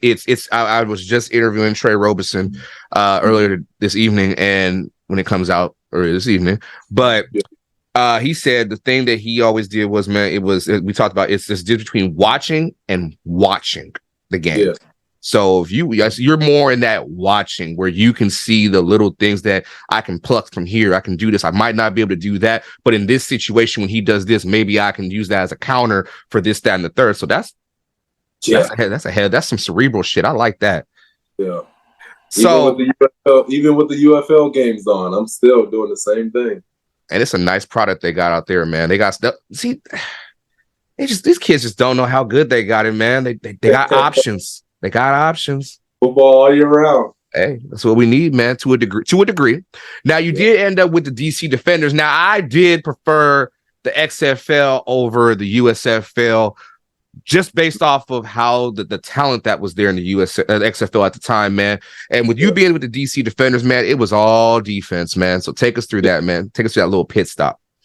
Oh, that was a very fun time there on game day. The game day, the production of that, all that stuff, it was great. It was great. I'm not gonna lie. It was a good time. I still got guys on the team that haven't seen since then. I'm still in contact with because it was different. And a lot of guys that I would say that play in those spring leagues or whatever you want to call it. Those bonds. Those last. Those last. Like a lot of me and some of the guys, we got real close during that time because at the same time, a lot of guys' careers ended because of COVID from that, and it was a tough time for all of us. But during that time though, it was great. The game day experiences, how they interview guys right after. I'll never forget, we were the first game, and our kicker missed the field goal, and they ran on the field as he's jogging off, asking what happened there. People have never seen anything like that before. and it was a shock to all of us, and it was, eye-opening experience. But after those 5 games that we had, we was kind of used to it at that point. But no, I really enjoyed my time in the XFL, and I made a lot of brothers during that time as well too. I will say, man, I did get to experience a XFL game with the Seattle Dragons, man, and I think we have such for everybody in the States. When we look at the XFL, man, if it's in your city, man, go check it out, man, because we tend to see what we see on Sundays with the NFL, and we always see the full stadium, whatever. Nah, man, everybody in that place was kicking it and having a great time. Now in DC, that beer snake, I do want to try that at one point in time. Yeah. So that shit look fun as hell. Definitely was a lot. And in DC, we were heavy on our defense. There. So whenever we were like around there, oh my gosh, they was throwing lemons on the field at the other team when we were there. Like, it didn't matter, and they hyped us up, and they were into it at all times. See, that's just what it's all about, man. A good time. Oh, and one more thing, CFL, y'all need to sit there and give Luis Perez a chance at quarterback. Just saying. Anyway, that boy can ball. You get another opportunity to go back to Calgary, man. How did that work for you in the 2 seasons that you were there? How was that for you? So I was after the XFL, I went months with no workouts. Like I would say I balled in the XFL when I was there, and I thought I did enough, to be invited to someone's, training camp or something. Nothing came about it, and I'm like, I'm not gonna just keep sitting around, waiting on the NFL to come call. And like I kind of made a name for myself in the CFL, and I know there's teams that will want me back. So why just sit around when I could just go back and continue playing football? So first people I called was the team that I was on previously, and we was able to make it happen. And that first year, 2021, was with all the restrictions and everything, it was a lot. Right, 14-game season and all that stuff. It was cool, but I was just glad to be able to back and playing football, and it was good to be back hitting other people, and playing a game I love. Yeah. So I mean, no, go Nah, ahead. don't be so modest and humble, man. I mean, Pro Football Focus, I don't really like giving them too much credit because they always fuck this shit up, but you was one of the highest graded players, so I would hope that somebody would have reached out at that point in time to you. Because PJ Walker, I love PJ Walker's game, man, and he got an opportunity back up in, I think it was Carolina or Indianapolis at that time, and so to be in that group of guys, like Cam Phillips got into Toronto. There were guys, man, that just got looks for, and you taking the initiative to call them like, hey, I'm still here, like I get a chance. So that's a move for you right there, man. Big boss move right there. Credit to you. I think a lot of people, a lot of younger guys, I will say, they get caught up in, man, I just gotta get to the NFL. I gotta get to the NFL. I gotta do it, man. Like that's what of course, that's all of our goal. That's who I'm not, no offense to the CFL, but like all of our goals growing up, was to be able to play in the NFL, And, I had the opportunity, didn't make it. I thought I did enough, wasn't good enough. The only thing you can control is the next thing. That's it. And sometimes you can't even control that. No. You can only control what you can control. See? And I took an initiative to, I'm tired of just sitting around being at home. I want to play again. So let me go back up to Canada and play. Yeah, well, yes, should have stayed in Calgary, but then They didn't want me, man. That's on them, because it was announced on February 15, 2023 that you signed with Scamilton, and in all 18 regular season games, man, you had career highs, obviously, with the 98 tackles, 5 sacks, man, 2 picks, 2 forced fumbles. Golly. What was it like playing with Scamilton? Let me say it correctly. Hamilton Tiger Cats. And all jokes aside, really good organization, man. Great players, all that. Don't read in too much to it, y'all. It's love. But what was it like playing with that defense, man? Because y'all had a little skid in the beginning when Bo got hurt, but down the stretch, y'all bit people in the ass. Yeah. Yeah, no, I enjoyed my time at Hamilton. I'm not gonna lie. Like it was actually first time I had to learn a new playbook up in Canada though. So that was a little something, you know, but I felt like towards, you know, people say in Canada around Labor Day, that's when things start picking up and all that. Well, around Labor Day, that's when I felt like I really hit a stride and I was really all over the place. As far as, you know, my play on the field, it was the fan base there. I mean, you might have your personal views about them and all that, but I love the fans at Hamilton. They were diehards. They showed up. Any type of community event there was, you know, they were excited. You know, even the schools. Yeah, it was just so much. There's a lot of community there that makes you feel like, you know, even when we're out there playing, it's bigger than just us. Right. Like that's how it is playing there. And I felt that throughout the entire year. Even in the building that I lived in, this one lady, she had no idea who I was. And she saw my bag and she was just like, "Oh, you on the team? Like, I'm actually going to the game right now." Like I'm so happy. I'm going there too, lady. I'm so proud. And then she found out who it was, and it was just like the biggest thing ever. And you know, it was they really make it seem like it's a community there as far as the fans and everything, and even the organization. But I definitely enjoyed my time there. I'm not gonna lie. That's good, man. That's good. Now let me just set the record straight since we talking about that. It's the fans. I've met some great fans for Hamilton, for the Ticats. There are a lot of great fans, man. Yeah. And we talked about it before recording, man. It's not them.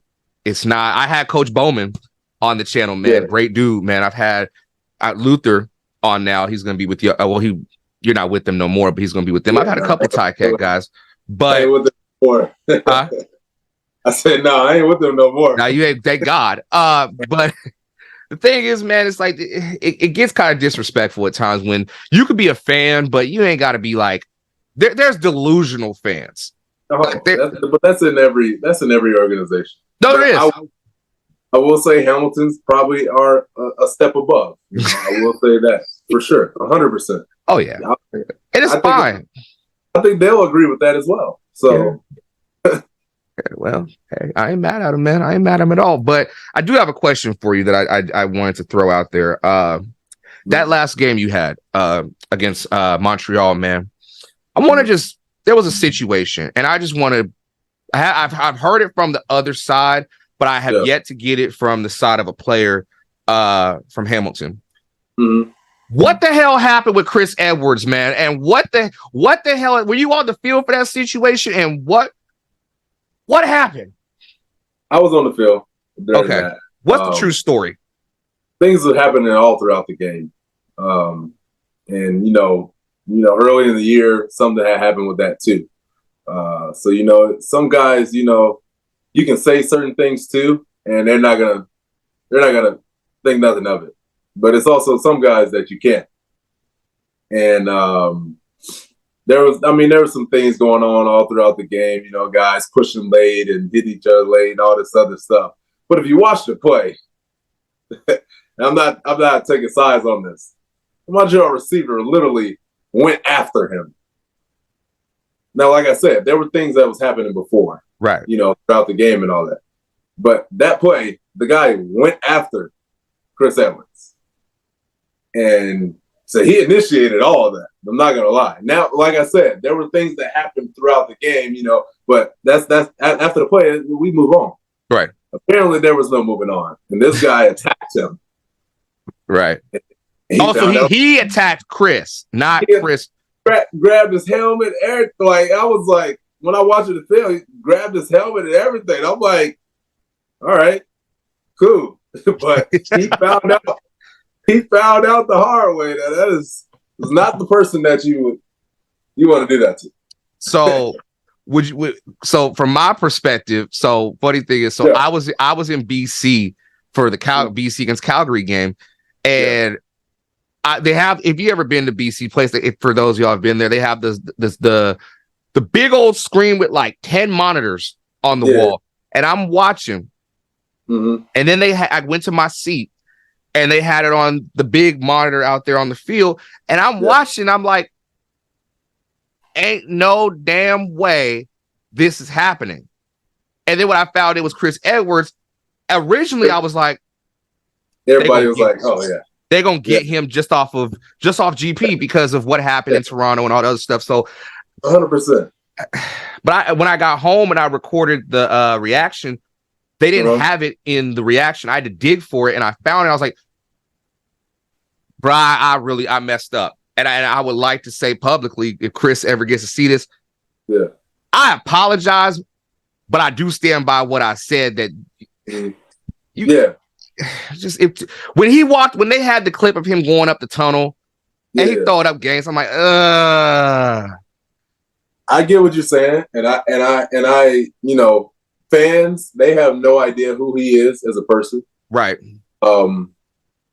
And you know, a lot of the media stuff, you know, the things they say about him and all that, I get it, but like, if you aren't around, if you don't know somebody, your only you know way of knowing them is based off of these clips that you see. Yeah. Then you don't understand the full picture, and I will say that he was actually a great teammate to me. Right. Other people, you know, they might have their own views, but I thought that he was a great teammate. It was unfortunate that happened, but at the same time, me personally, I knew that I'm not about to go back and forth with him. So if someone else on the other team wants to do that, that be my guess. I'm good on that. Like, I don't get it, but you know, he's shown what he's willing to do. Why even test it? Why even try to test it? Right, like, bruh went into the stands and whooped ass, and it wasn't like just swinging in the air. He connected on several of those shots. So why would you test this man? That's what I don't. There's just some people your mama tell you not to mess with. He one of those. So moving right along, man. You get your time. You did your time in Scamilton, man. You became a free agent.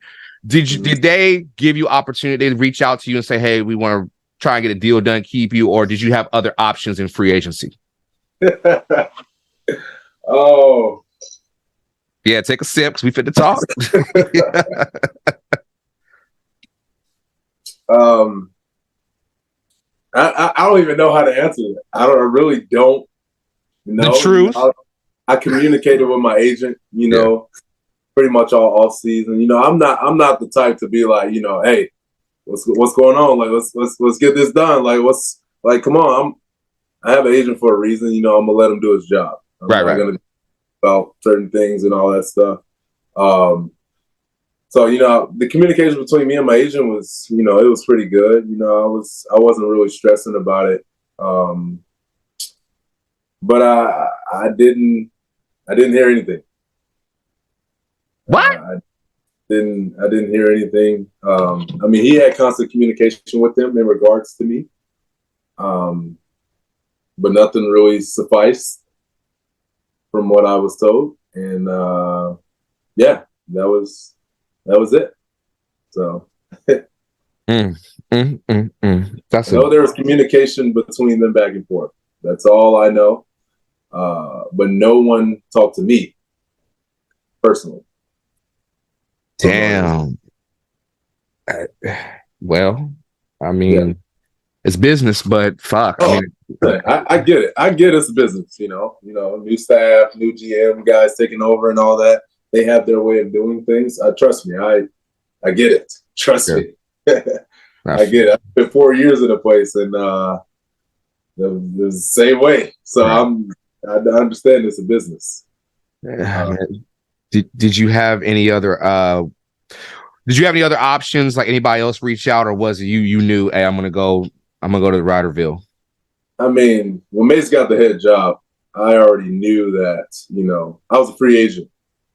And, I'm like, if there's a chance, if Hamilton doesn't come with it, it's fine. Right. I'm gonna be okay because I have a pretty good relationship with Mace, and I always knew that like during the free agency process, like if there was a chance that I got to that window, that was the first call that I was making. Not even I was making, that they probably would have made. I don't know. Either way, it could have, but I was looking forward to the opportunity, and here we are. So I'm excited. I'm excited. I'm ready to get to work. Guys we got signed, the guys that were already there. I'm excited. I've heard a lot. I played in the stadium a lot. I know how it is when it's sold out, and I know what the fans bring to the team. And I couldn't ask for anything more. I'm excited for us to have you because the one thing that we lacked last season was we couldn't tackle for shit. Mm-hmm. Tim White exposed that on a couple plays when I was there, but it's going to be great to have somebody that can tackle, somebody that can be a disruption in the passing game as well, man. So hey, you valid in my book, man. You no longer op. You good people. So we're glad to have you. I appreciate that, man. I appreciate it. Now, I ain't gonna lie to you. I do have front row seats throughout the season, so I ain't gonna talk crazy to you unless you do some shit that I know I can stand on and be like, hey, you fucked up. So it's all love, but it's gonna be constructive. If I'm on the field with you, I'm like, hey, you fucked up right there, right? I'm gonna tell you this. I know a second after whatever play it was, if I mess up or not. So you ain't gonna have to really say anything. Oh no, you go before. I'm light speed with it, dog. Before your thought pops in your mind, I'm gonna be yelling, "What the fuck, Jameer? What the fuck?" It already happened in my mind by the time the words come out for you, so I'm not even worried about that. It's all love, brother. So I'm not even worried about it. I'm already on top of it. I remember plays throughout my career still to this day on what I could have done differently and all this stuff. So it's. They say short memory. Yeah, I got short memory, but I still remember. I got long memory too, as far as what I could have done as well differently. Damn, shit. Well, excuse the fuck out of me. So we got 5 questions, man, to end it all, man. With a rapid fire. You ready to go? Yep. What's the difference between Calgary's defense and Hamilton's defense for you? What was the learning curve for you?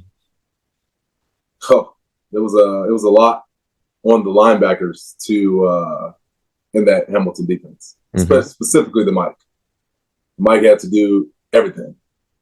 It was a lot, and it was a lot on my plate that I was used to doing, and that could be a reason why I started off kind of slow, in my opinion, because I wasn't comfortable enough with the defense.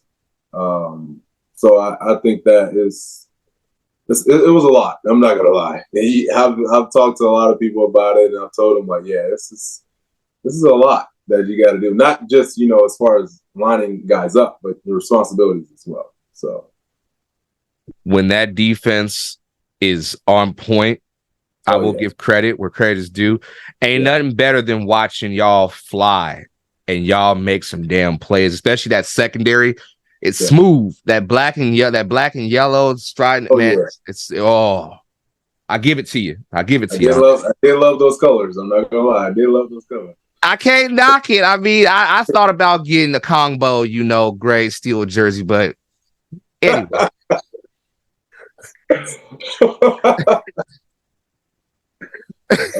I'm going to hell. Anyway, next question. What does Jameer Thurman like to do in his spare time, man? You got any hobbies?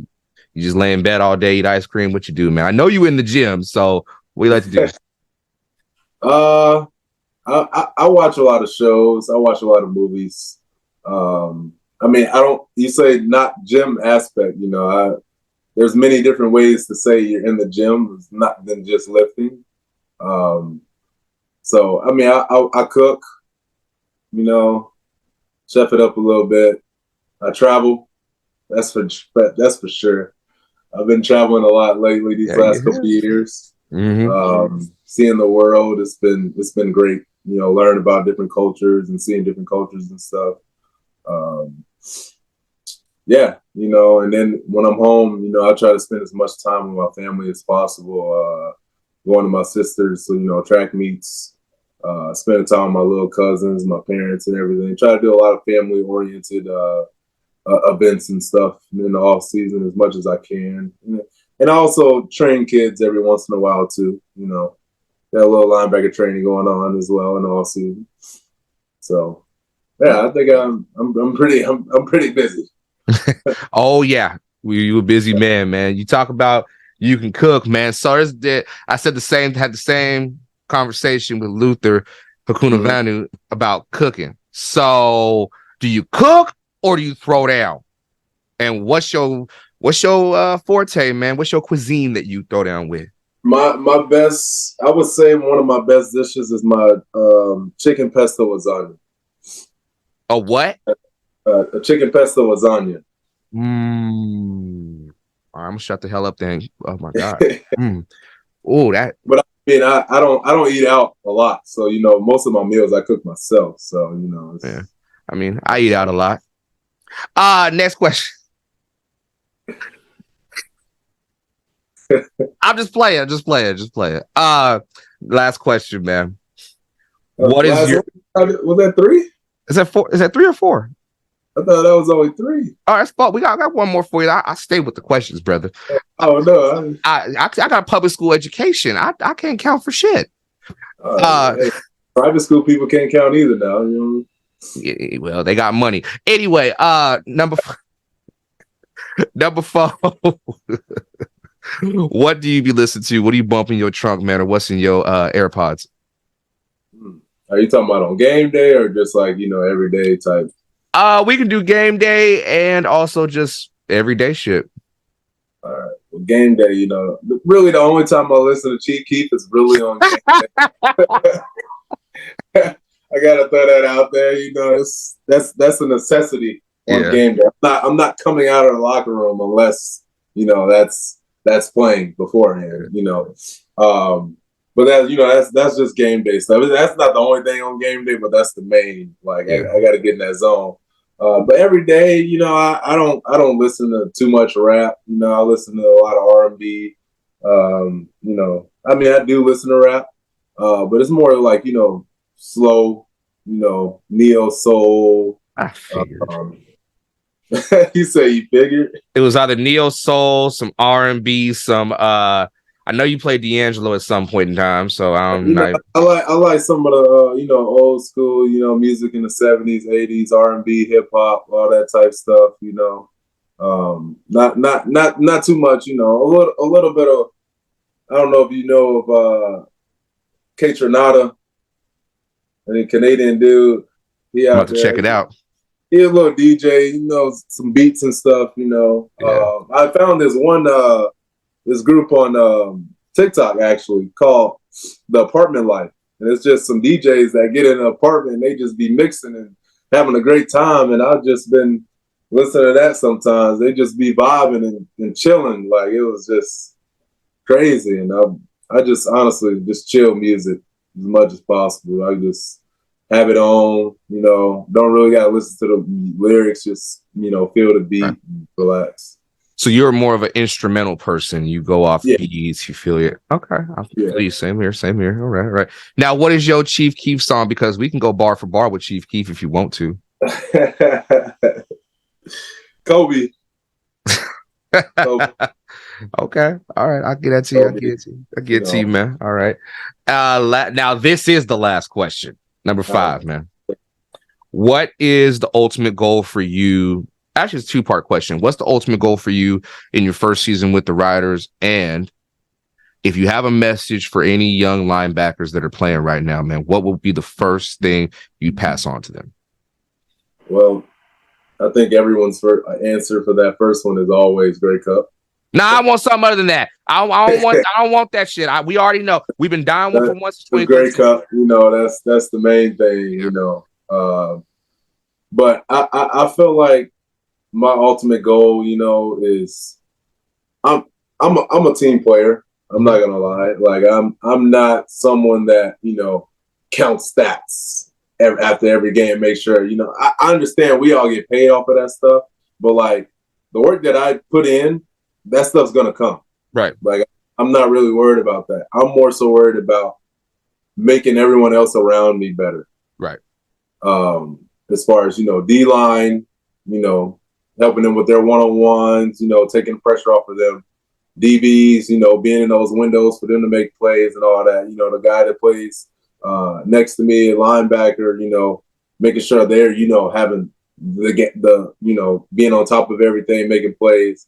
I'm for, and then that energy feeding over to the offense. I'm all about, the guys around me balling, and I know I'm a ball. Right. But I feel like, just growing with the guys, being on a new team, to start off, you got to build that chemistry, that team chemistry to start off. You got to build that trust with those guys. You got to be able to communicate. So I'm looking forward to, taking that next step for me personally, but also the guys that I play around, all of us taking that next step in our game, and, going to win a championship. That's it right there, man. Now, as far as what would be a little message you can pass on to the linebackers coming up, man? You got to work on your craft. Now, I will say, don't just play multiple sports growing up. You don't want to be, one-dimensional. You don't want to turn into a pro at such a young age. Right. There are a lot of other sports that, there are some things that you can learn and skills that you can gain in those sports that can help you in football as well. So, try to play as many sports as possible. Don't burn yourself out, have fun. But when you are playing football, you got to continue to work. The repetitions. The more you do something, the better you get at it. Even me to this day, I was just working on, my steps as far as, run pass and, get offs, different things. Like you can never have enough reps. And because the more reps you have, the better you get at something.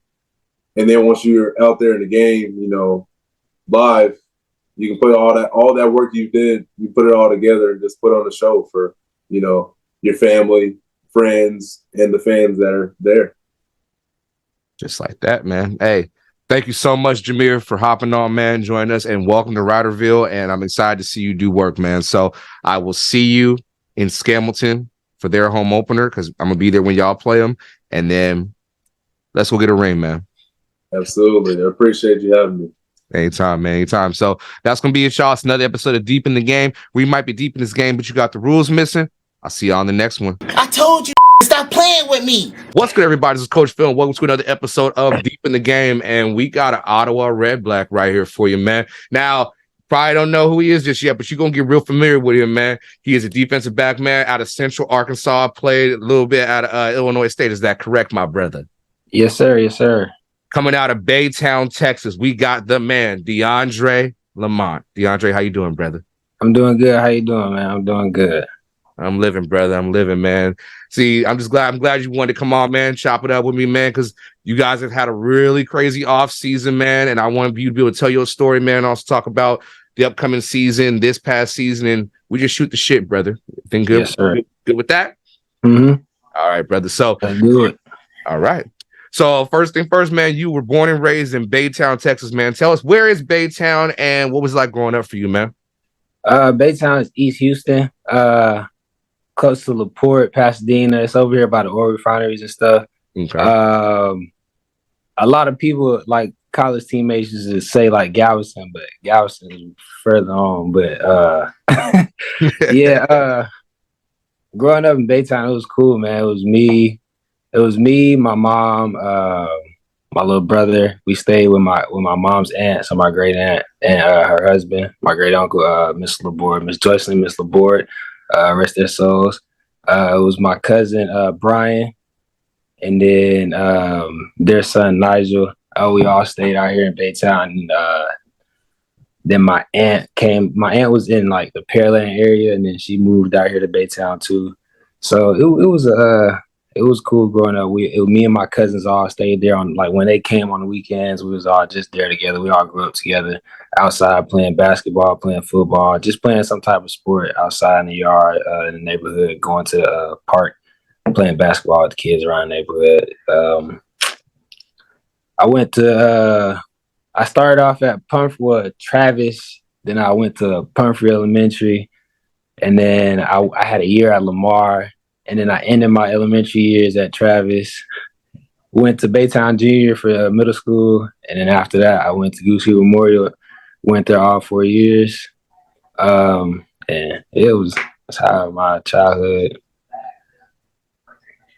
Okay, man. I like that. I like that, brother, man. See, I did my little research on you, man. You play QB, wide receiver, and defensive back. And you also told me off camera a little bit of running back. How the hell you play all 4 of those positions, man, and not be tired, man? What was that like for you?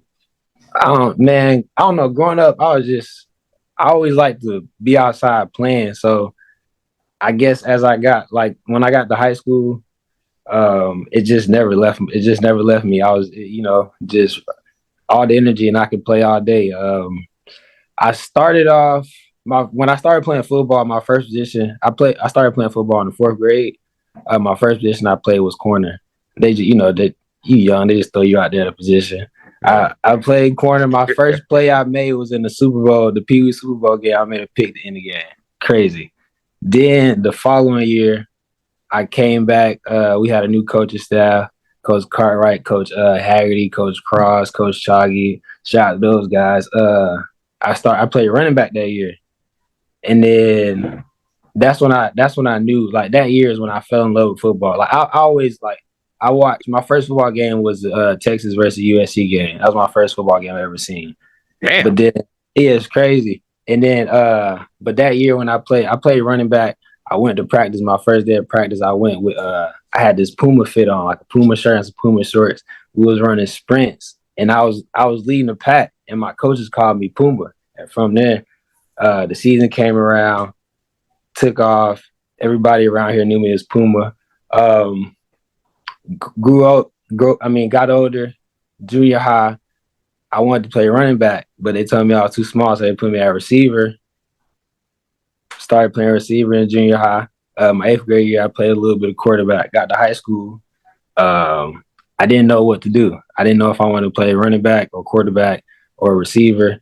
My homeboy, one of my close friends, Javion, he told me, he was basically saying, man, do what you want.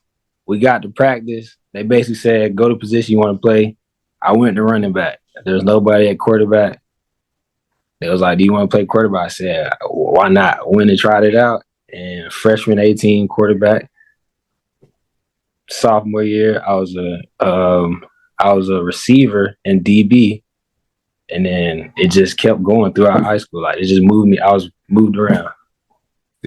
So you were a weapon mainly for a lot of different positions, man. You filled the gap. You did what you needed to do, man. Yeah.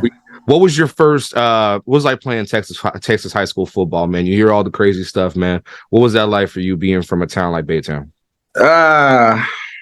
What sucks is that all the guys that I played with growing up, once we got to high school, they split us up. Like, we got three high schools out here. It was 2, and then they added my school, Goose Creek Memorial, and then it split us up even more. So, like, you got a little bit of talent here, a little bit of talent here, and a little bit of talent here. And so at first, my freshman year, we was 4A. My sophomore year, I believe we was 5A. My sophomore and junior year, we was 5A. And in my senior year, we were 6A, which is the highest in Texas. And my senior year, we was in the same district as, like, North Shore, Atascocita, Sea King, Channelview. I think it was Kingwood Park. And who was the other team? It was us, and I believe Sterling was in there, which is one of the schools across town. We went 0-10 my senior year.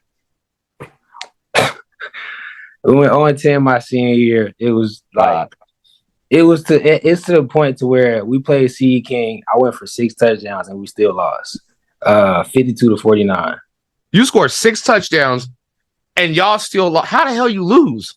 Man, I have no idea, man. I wish I could. I wish I could get some of my coaches on here. They'll explain. I don't know, man. I really don't know. It. I know they scored on kickoff. They scored on kick return one time. So that was one touchdown that we gave up. I know we went for like a fake or something. We went for some fake in their territory. It didn't work. They got the ball. They scored. So that's 2 touchdowns we get. Well, 2 big plays we gave up on special teams right there. But yeah, I scored 6. I have 4 rushing, 1 receiver, and 1 passing. All right, now. I don't know too many, unless you like Derrick Henry or somebody super duper special, or Adrian Peterson or somebody like that.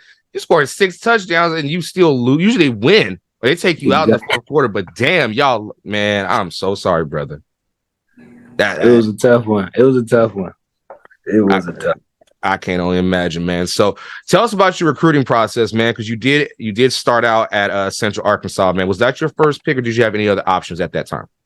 So recruiting wise, I had 7 full ride scholarships, and then one was like I don't know if they call it a blue shirt or a gray shirt, something to where you report to campus, and you're not on full scholarship. You're a walk on, but they have a scholarship for the next semester or the next following spring, because of they ran out of scholarships, and right. They wanted to come. But I didn't. Once they told me that, I didn't really consider them. But my first offer was Yale, and then it went to Colorado State. I want to say it was Army. Wow. And after Army. That was the first 3. Then I had Central Arkansas, I had Southeastern Louisiana, McNeese, and Lamar. Is it Lamar? Yeah, I believe it was Lamar. It was another Southern Conference school, but that was my 7 offers. The Yale offer was my first one. I was actually on my way to Princeton, and well, damn, you got all the Ivy Leagues fucking with you. You was you was a smart brother. You better than me. I used to apply myself in high school, man. Shit, I tried, but I always got in the parent teacher conferences. If he just applied himself, he would be a A or B student. I got it later on though. High school was just so easy for me, bro. Like I ain't struggling in high school at all. That was probably easiest for me. But then I got to college and I was like, man, I think I done burnt all my brain cells in high school, man. Was it really that tough? I mean, you got to Central Arkansas, man, and a lot of people don't really know about Central Arkansas, or even just unless you really are like a diehard college football fan where you watch everything. Tell us about the Atlantic Sun Conference, man, the talent that was there, and your experience at Central Arkansas first.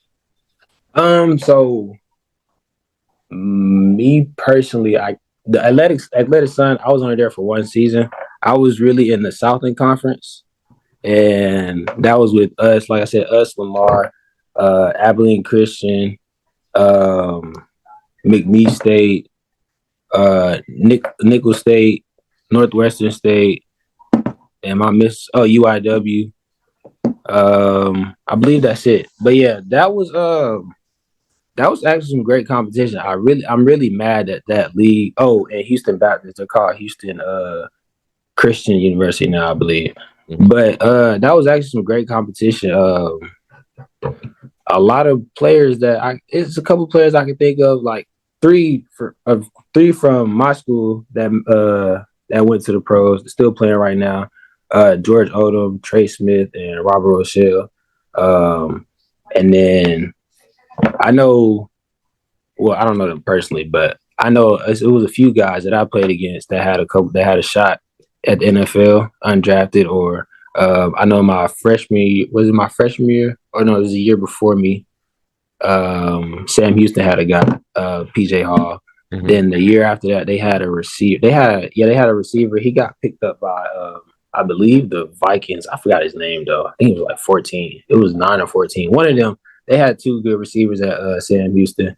They had a nice quarterback. I believe his name was Driscoll, something like that. But I don't really be paying attention to other people. I just know I didn't play against some good competition. The ASUN was just like, I don't even.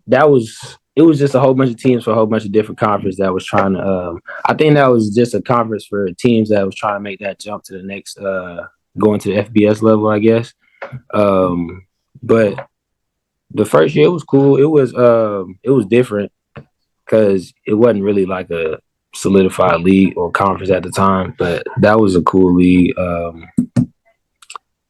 The non-conference games we had were pretty decent. We played Hawaii, we played Arkansas State. I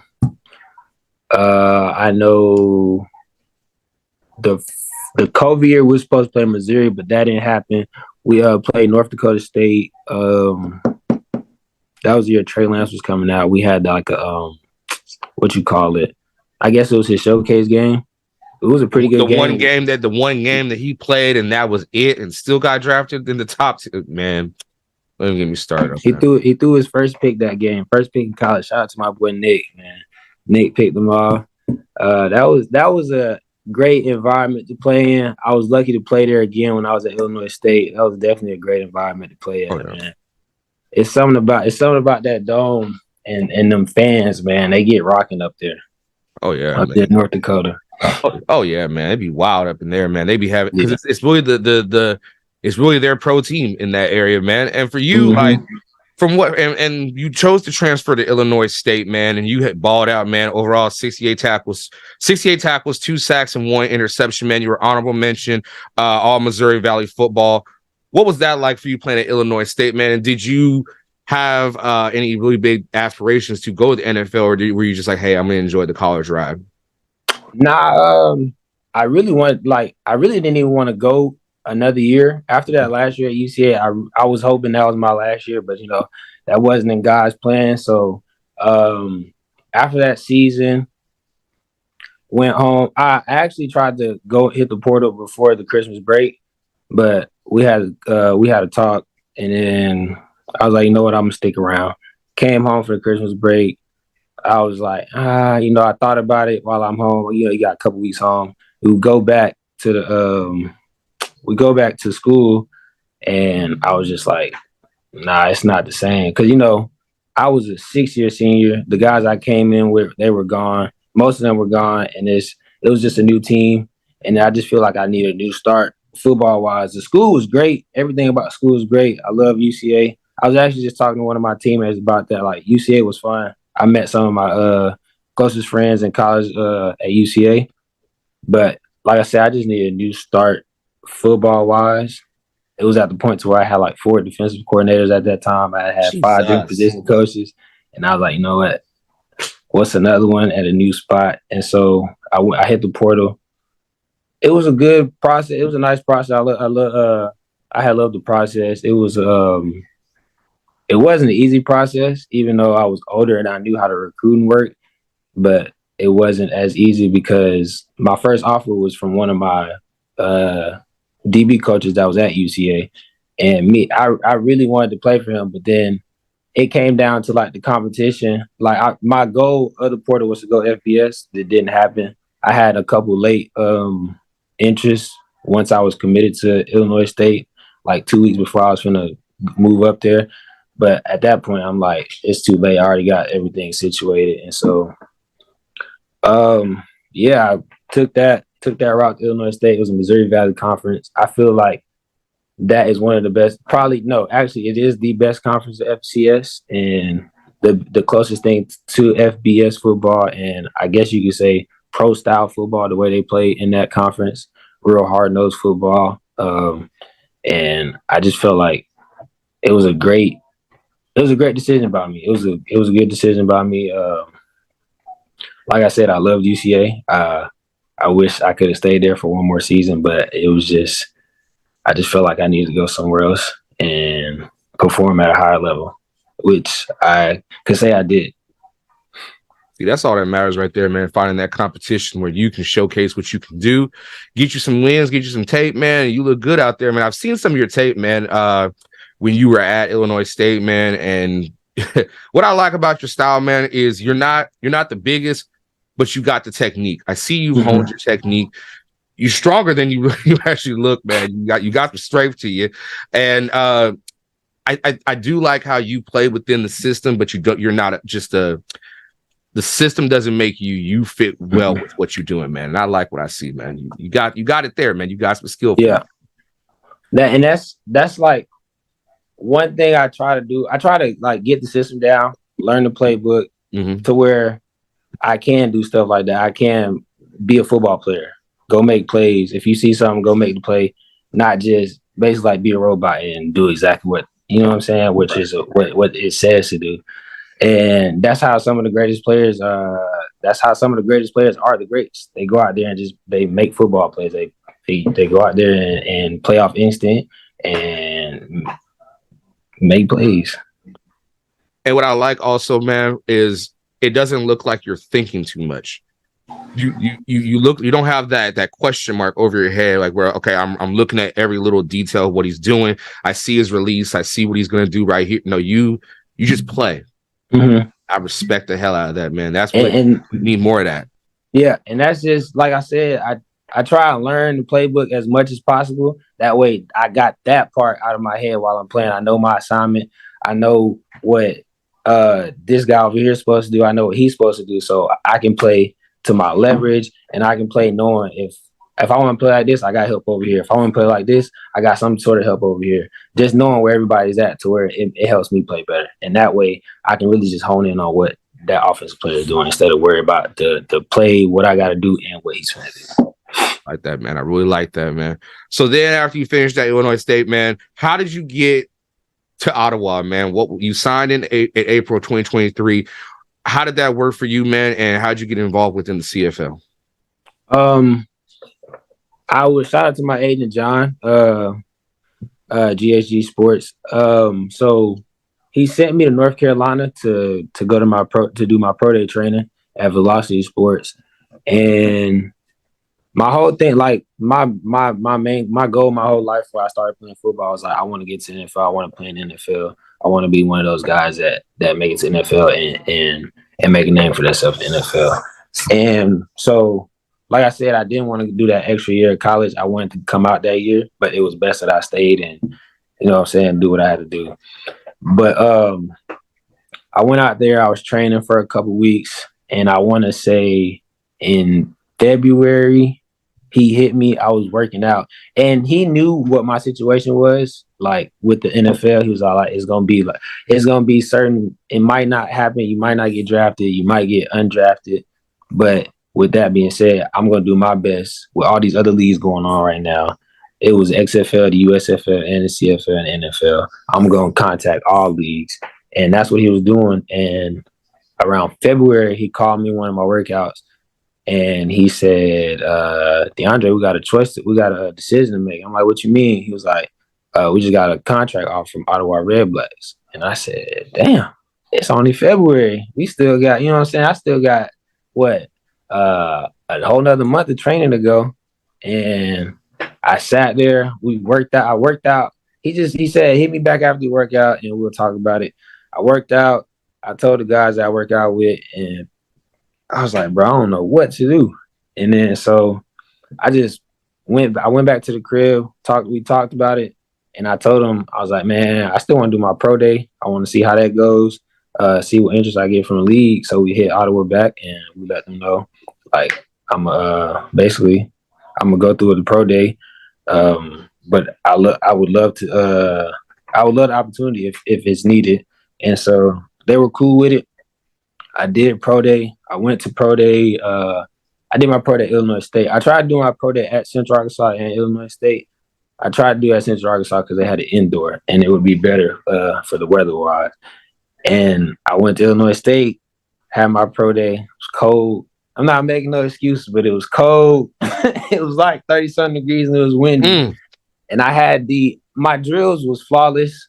They loved the drills. My bench, I hit what I wanted on my bench. My vert wasn't good at all, and my 40 was terrible. But it was one of those moments where, like, you know, in football, that's one of the big things they look at, especially for a DB. I'm listed as 5'9", 190, 188, whatever, around that area. And so I ran terrible. And I want to say 2 weeks went by. I wasn't getting no calls, no interest, or nothing like that. None of the scouts hit me back. And I told them, I was like, man, I'm gonna just go with Ottawa. That way, if draft come around, I don't get a call. I'm not just sitting at home. And so I signed the contract. Draft came around, no calls, nothing like that. May came around. I was in Ottawa, and now we're here. Hey, man, 2 interceptions. You started 9 games, 25 tackles. The team that you guys had this past season, man, 2023, man, you guys had some very, very high, shocking moments. The 2 back-to-back wins you had one against Winnipeg and then the one against Calgary. You had Dustin Crum at QB. You guys went through a lot of quarterbacks during the season, but the defense stood tall and was strong, man. You got, obviously, Lorenzo Malden. Shout out to Zoe, man. You got Bryce Carter. You got Andrews. You got Money Hunter. You got all these different pieces, man. Where did you see yourself fitting in there, and what was your job responsibility, and what was it like playing for Bobby Dice? Coming in, I just really, when I came into camp, I just wanted to hone in on learn the playbook, and when I go out there, apply it to the field, and then make plays while I'm out there, and that's pretty much what I did. I got after camp, made practice squad. I was kind of, me personally, I didn't like the fact of being on practice squad, but as I was in the league, I realized like that's pretty much how it goes for not how it goes, but it's not normal. But I just waited my turn, went to practice every day, perfected my craft, kept making plays. And then once my number was called, went out there. I want to say my first two games, I didn't really play like that. My first game I started was against Winnipeg. I was the field corner. I started at field corner. And I guess it went from there. They had me at field corner that game. I went field corner against Calgary. That game was a pretty bad game for me. I gave up too early. I gave up a stop and go the first time, and next time out, I gave up a fade ball, and then I got pulled from that game. Then I think after that, I went back to practice squad, and then I was just back and forth. I came back one game, played the same position. Doug was hurt, came back, played the same position against Montreal. That was probably one of my best games, even though I had 2 versus SAS. I feel like that was one of my best games put together at the same position. And then after that, Dooley had got hurt. And once Dooley got hurt, they put me at the field half position.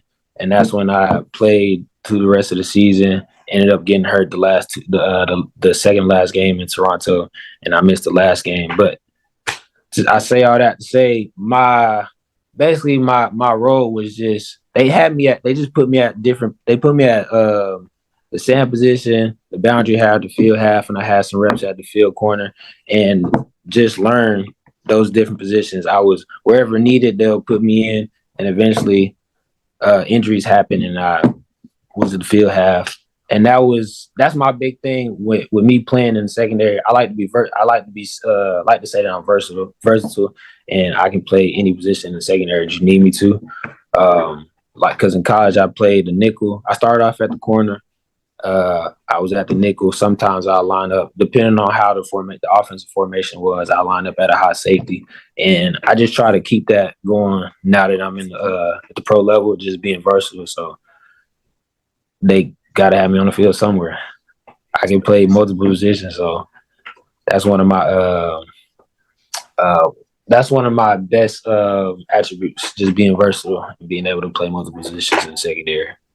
Yeah, that's a benefit right there for you, having experienced almost 4 different defensive coordinators in 4 years, man, and being able to learn different types of ways to play in within different defenses. Because a lot of teams, they do like to do multiple fronts, I do different kind of coverages. You probably have a lot in your bag as far as knowledge. So you have that, man. That's somebody gonna want you and somebody gonna need you out there some time, man. So going into 2024, man, you guys off season, man, you guys have made some big acquisitions. You went and got my boy Dominic Rhymes. You got a Darius Pickett. You guys have re-signed guys, man. You got you went and got Drew Brown for quarterback, man. Your quarterback room is deep.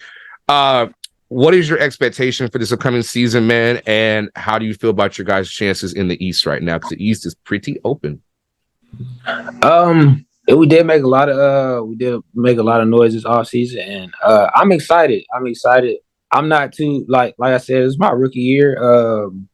I've seen Pickett play. I didn't really see Ron play, but I heard a lot of great things about him.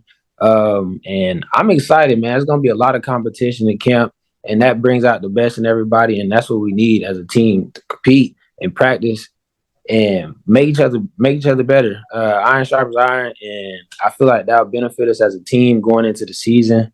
And man, everything looks good on paper. We just gotta make it happen on the field. That's why we play the games. So I'm not the type of guy to say like, blah, blah, blah. I like to make it happen. The goal for me, like as a player, you want to win championship games, man. And I'm trying to show you this real quick. As a player, your goal is to win championship games, man. And this is you feel me? Yes. My goal for the team is to get there, but it starts when we get there in camp, and we gotta take that all the way through November. It's gonna have ups and downs, but we gotta make sure that we stick together as a team. We build a chemistry together, and just bring a winning culture. Bring a winning culture to Ottawa. It's a 10th year, and I'm not saying, you know what I'm saying. It's 10th year.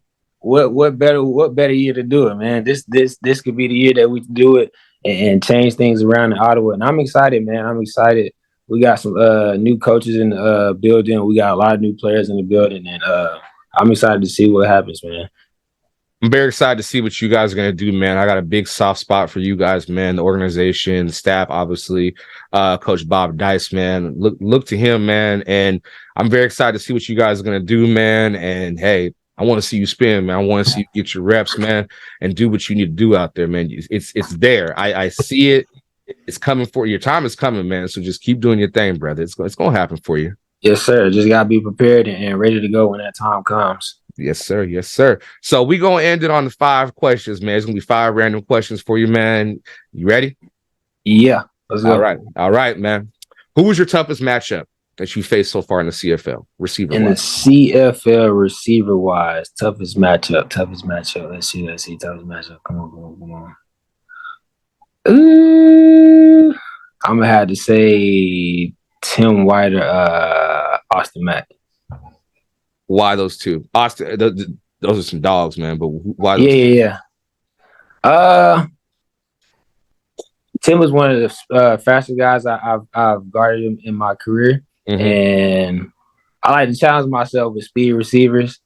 And Austin, he's just a well put together receiver. I know one play against Montreal. We played at Montreal. He ran a corner.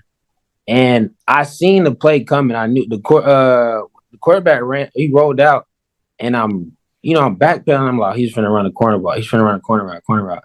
Bang! He banged out, and I'm like, that's mine. We go up. I'm thinking I'm finna make the play. He come down with the ball. I was pissed off. I'm still pissed off to this day about that play because I feel like if I made that play, my rookie year is looking a little different. You know what I'm saying? Yeah. It's looking a lot different with that play under my belt. Well, sometimes you're gonna get got, especially somebody like that, man. I mean, now he's with the Falcons, but obviously Tim White. I reacted to his highlights from this past season, man.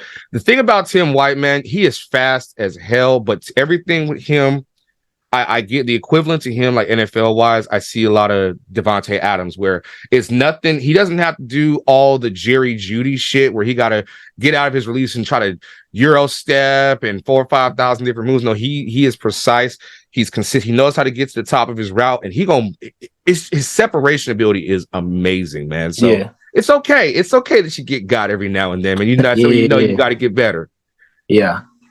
Next question. Something I know I need to work on this offseason. That's what I've been working on, man. So a lot of stuff I've been working on this offseason. Yeah, man. I feel it. Next question, man. What do you bump in your trunk, man? What you be listening to? Put me on. I listen to I listen to everything, really, man. Lately, Houston rappers I've listened to, Lil Jeremy, D Baby, Sauce Walker. I've been listening. You know about Sauce Walker? Shut your bitch ass up before I get to talk about you. Yeah, you know the song. I listen to Rallo Rodriguez, some Honcho, No Cap, and I listen to a lot of I've been listening to a lot of Afrobeat lately. A lot of Afrobeats lately, a lot of it. I got a little playlist that I just put it on shelf and I'll be riding around in the car listening to it. And then some days I'll be feeling like listening to old schools. Yeah. I feel it, man. I fuck with that, man. Sauce Walker, a different dude, man. I be in bloody tears when I be seeing him on social, but dude got some bars. I'll give it to him. Yeah, me and one of my closest friends growing up in high school, we used to call each other Sauce Twins on the field. Hey, that's a name right there, boy. That's a name right there, brother. Next question, man. Number 3. Tell us, man, what's a funny experience you had on the field in college? Funny experience on the field. During a game, practice, you get cussed out, something. Man. Dang, that's a good one. I guess I want to say I guess it's funny. Yeah, it was kind of funny, but it was also my first pick in college.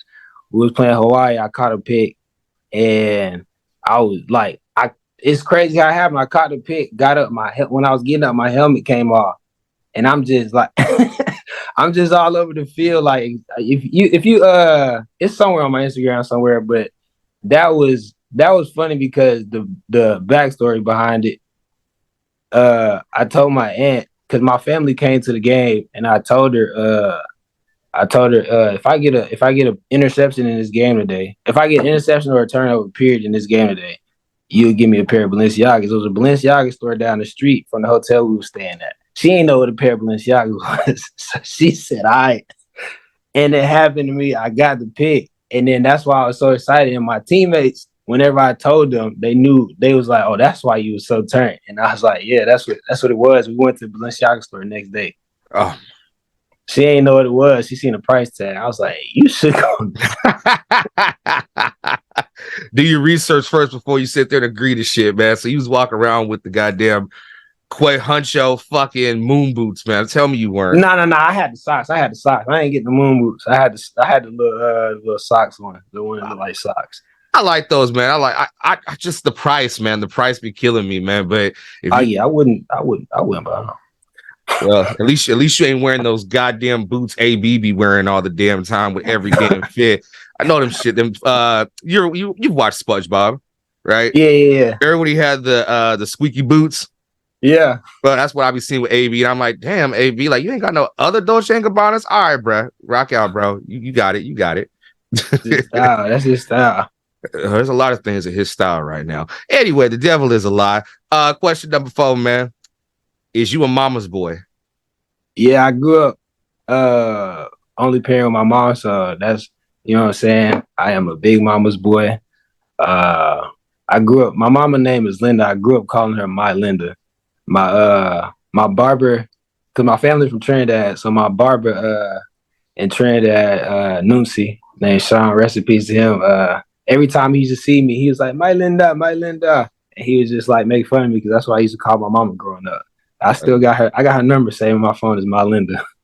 That's beautiful, man. See, did you ever cause your mama any problems, man? Around the house, yeah. Around the house a couple times. In school, not so much. I probably got in trouble. Probably elementary the most, but after elementary, I straightened out. I wasn't too crazy in school. I left all my troubles for at home. I got in trouble at home. I wouldn't want to come home to anybody, a mother that's from Trinidad. Shit, them whoopings is a different story right there, man. My mama, and I know my mama she watches every one of my videos. So I ain't gonna put her on blast, but my mama from the Midwest. She's from Kansas, and I tell you what, man, I was a juvenile delinquent, a knucklehead, and I got in trouble for so much stupid shit, man. I'm my mom's only child, so I already know, man. Hey, I love my mama, but I feel like my brother should thank me. He the reason he don't get whoopings. I mean, I'm the reason he don't get whoopings. Yeah, I'm the reason he don't get whoopings. See, I got 3, so it's my middle son. He the one that I finally realized, like, when you have kids, man, you'll get it, man. You take the shit your parents say to you, and you think you say I'll never be that. You know how many times I've quoted my mother going at my son, man? Yeah. Where the hell that shit come from? That ain't me, you know. But hey, good. They do got some influence on you for sure. It's influence that you don't like. You say when you're young, I don't want that, but then you get it. You're like, it's not that bad. Like it's in your repertoire of what you say. Mm-hmm. You know what I'm saying? Last question, brother. And this one is so we separate the men from the boys on this one, man. Are you a drums person or a flats person? Bro, me and my homeboy Lily, I was just talking to my homeboy about an hour ago about this. I'm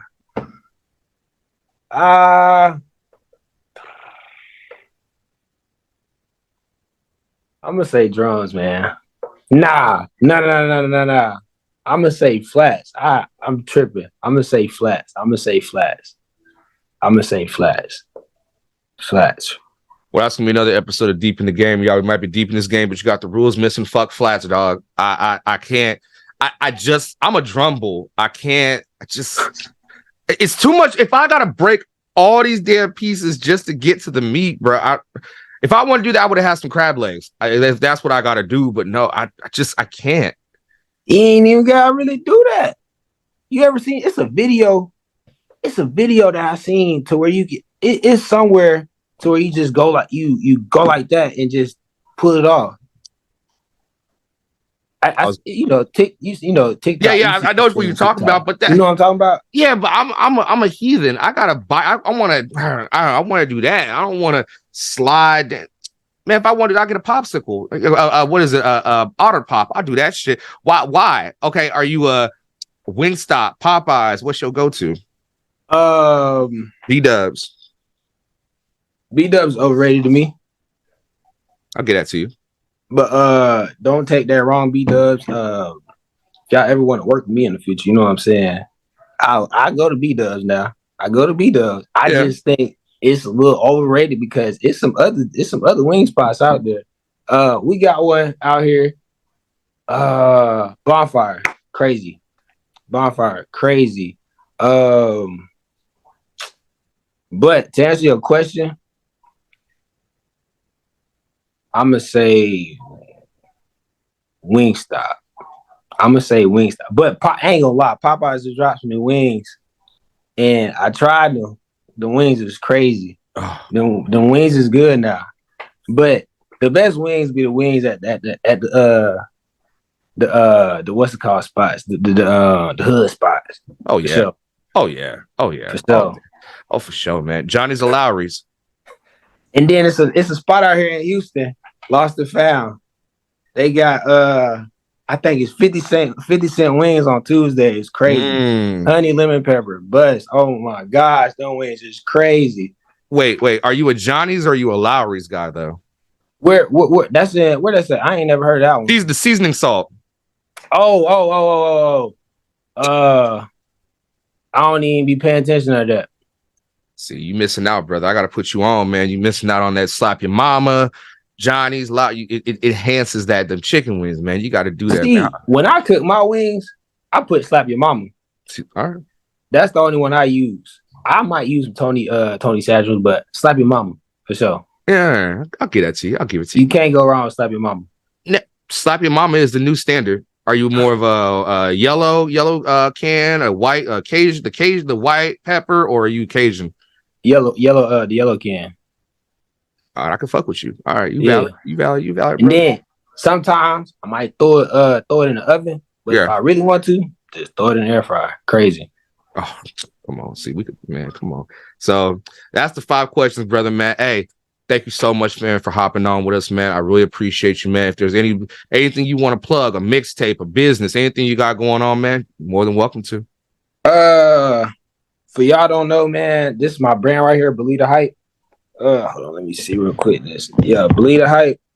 Y'all can follow me on my Instagram at BTA Streetwear _ or you can go to my website bthstreetwear.com. We got these. I got an AI t-shirt. I got some beanies. I got some socks. I might still have some of my first ever sweatsuits that I dropped. I might still have some of those on there.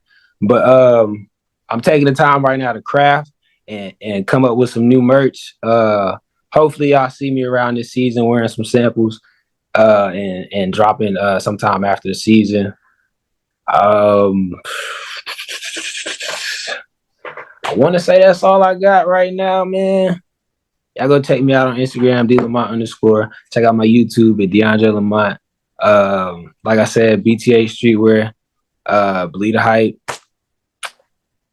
I just had my first camp yesterday. It was amazing. Put on for the community, man. Like I told them yesterday, I thank all the kids, all the parents that came out. Thank my mom, my aunt, my family, all my family that helped out yesterday. My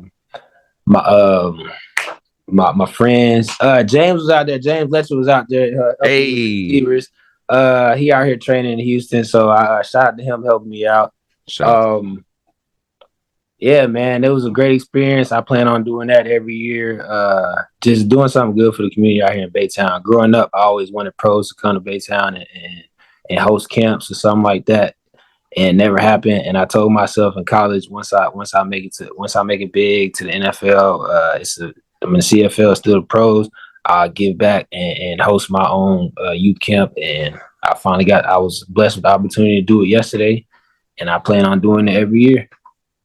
There it is right there, man. Hey, you see him around Baytown dishing out turkeys like Nino Brown. You know who it is, man. So, hey, appreciate you, brother, man. All love to you, man. Great to help you have great success this season. I will see you when I come to Ottawa this season, man. We'll definitely chop it up, brother. Yes, sir. Appreciate you for having me. You have a great night, man. Yes, sir. Yes, sir. Hey, this has been an episode of Deep in the Game. We might be deep in this game, but you got the rules missing. Everybody take care. I told you, stop playing with me. What's good, everybody? It's Coach Phil. Welcome to another episode of Deep in the Game. And I have my main, well, not one of, but he was an op and now he the homie. I got Luther Hakuna Matata Hakuna Vanu. Luther. Yes, sir. Yes, sir. How y'all doing, man? Pleasure to be here. You know what I mean? Trying to get to this and see what this interview holds. You know what I mean? Oh, man, we gonna shoot the shit. We gonna do our thing, man. Now I ain't gonna hold you like I mentioned you off camera. So I'm gonna say this to the people, man. I did not know that we was finally gonna sit and talk. I stand on what I said about Hakuna Matata, but you seem cool with it, man. And I know you said you've heard it. How long have you heard that from people? All your life, or just? Yeah, all my life, man. It's to a point where like people use that as like them getting at me at games. I'm like, man, come with something new, man. I've been heard that. You know what I mean? You're African. Your last name starts off with the Lion King, man. I mean, that's the double whammy. The only thing they can sit there and say is, "Well, where's your accent?" That's the triple threat right there. So, but we don't even have that. So now you gotta do better than that. So, and your name Luther.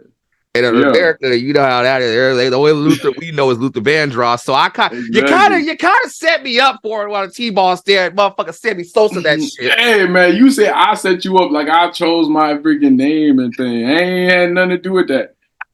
Well, I mean, nope. I ain't had nothing to do with that. That's all my parents.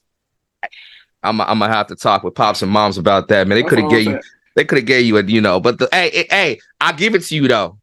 Your name is fire, though. I ain't gonna hold you, dog. That shit. It's a fire name. Like Luther, some shit that can't nobody say. Man.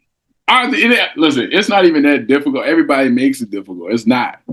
Cause like all the crazy names that are out there that people be saying, you tell me you can't say that. It's crazy to me. But I mean, that's just that's just how I go though.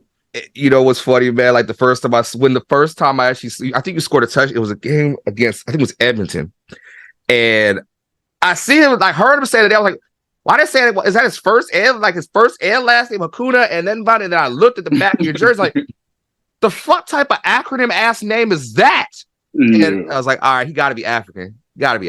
But dog, you've made the move, man. You had your chance to go, man, and now you coming off your season in Calgary, man, which was very surprising. I thought you had way more numbers, but you still that dog out there, man. 23 receptions, 311 yards, 3 touchdowns, a 13.5 average, man. Tell us your story, man. Tell us about Luther, Hakuna Vanu, and everything that's gone on, man. Oh, geez. I mean, we'll start from the beginning, I guess. So I came out here. I was born and raised in Zimbabwe. I lived with my grandma out there. My parents were kind of out here.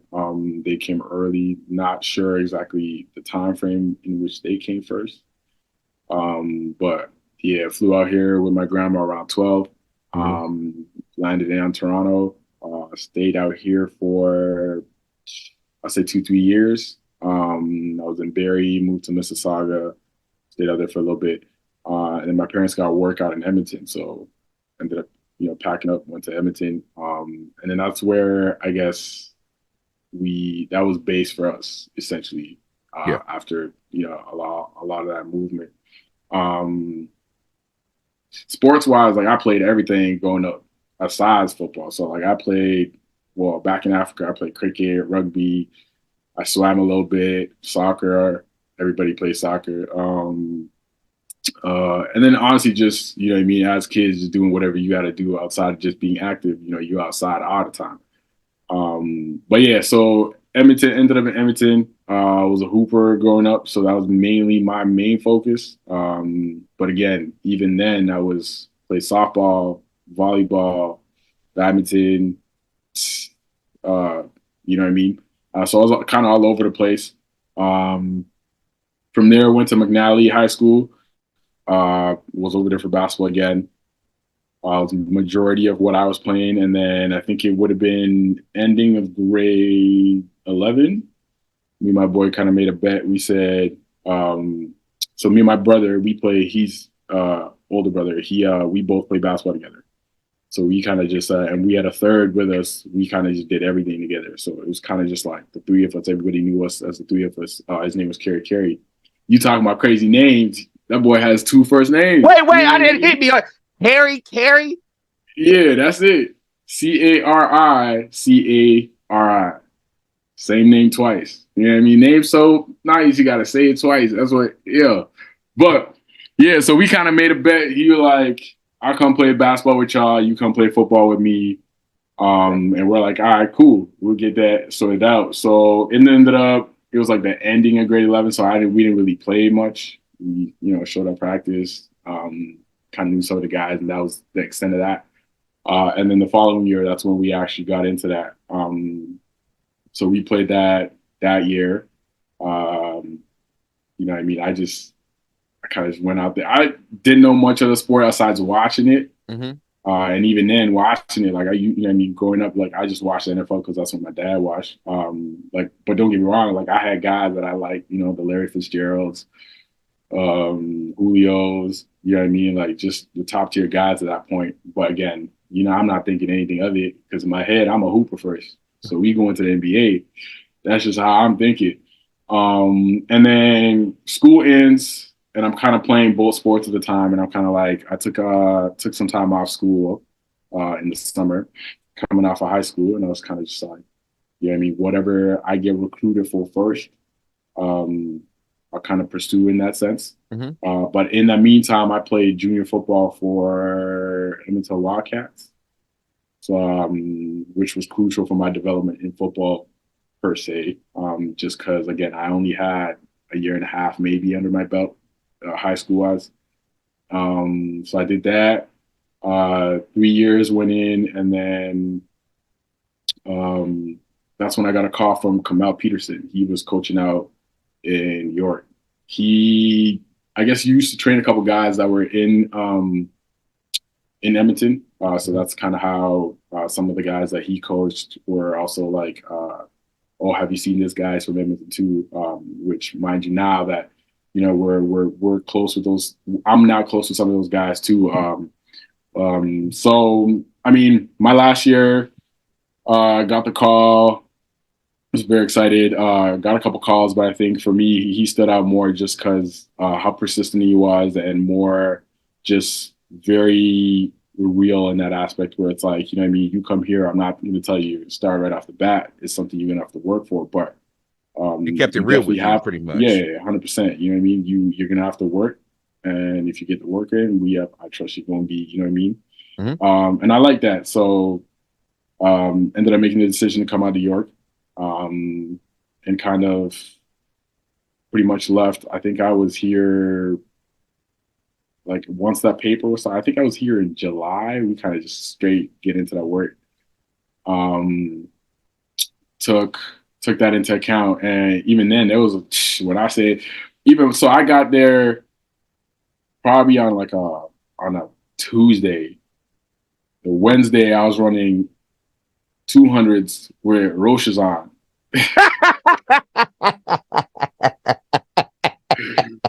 And I'm like, the Roaches though. Oh, I know your people. I was cooked, and I'm sitting there. I'm like, man, what the hell I get myself into? Like, if you know about the Roaches. Oh my god, man! No support, my feet sliding on the bed as I'm running around. I'm like, just trying to hold on. Everybody else got spikes or runners on. I'm just trying to hold on for dear life. You at least tie them up though, because if you got the boy, they were the laces could have ripped. They were tied up the whole way, and it's just like them boys still moving. Because one, your feet get sweaty. It's hot. It's humid. I'm tired. Name the last time I done ran 200 just to be, you know what I mean? Like, I wasn't doing that. I was playing ball. That was my cardio. I was in the gym. I wasn't running on the track like that. But yeah, I'm sitting there. I'm like, man, what I get myself into? It's a little too late to leave now. But like, you know what I mean? Them 200s really get you contemplating. Like, do I really love this? Like, you know what I mean? Like, but yeah, we stuck it out. Got a lot of work done just being here the 3 years. So it was definitely a lot in the self growth and just pushing yourself aspect. And then on top of that, it didn't help that, you know what I mean? Like, it helped that I had him and then other guys that, you know what I mean, were on the team at the time, like the Nikolas, you know what I mean? We just pushing ourselves to just get better. And I know like everybody clowns York for not winning games and all this that's behind there, but I don't know. I feel like even just for me personally, there comes this underdog mentality that comes with that. Yeah, I mean, just you lose games, but it's not like we out here trying to lose games. you know putting up fights. We putting up fights, and even then, like you still go back. You know what I mean? You're working to get better and to prove everybody wrong. So I think like in the long run, that definitely does you build more character and just like things and weaknesses that you see from losing games. Because I think sometimes in certain leagues, like or teams that win a lot gets buried in the wins, which is, I mean, everybody wants to win. Don't get me wrong, that's always a goal. But I think even just for myself, like I learned a lot from that. So it was just like part of the process. Essentially, and some of it is also out of our control as athletes. So like, yeah, I mean, we just get the brunt end of the stick, and that's how it is. But so.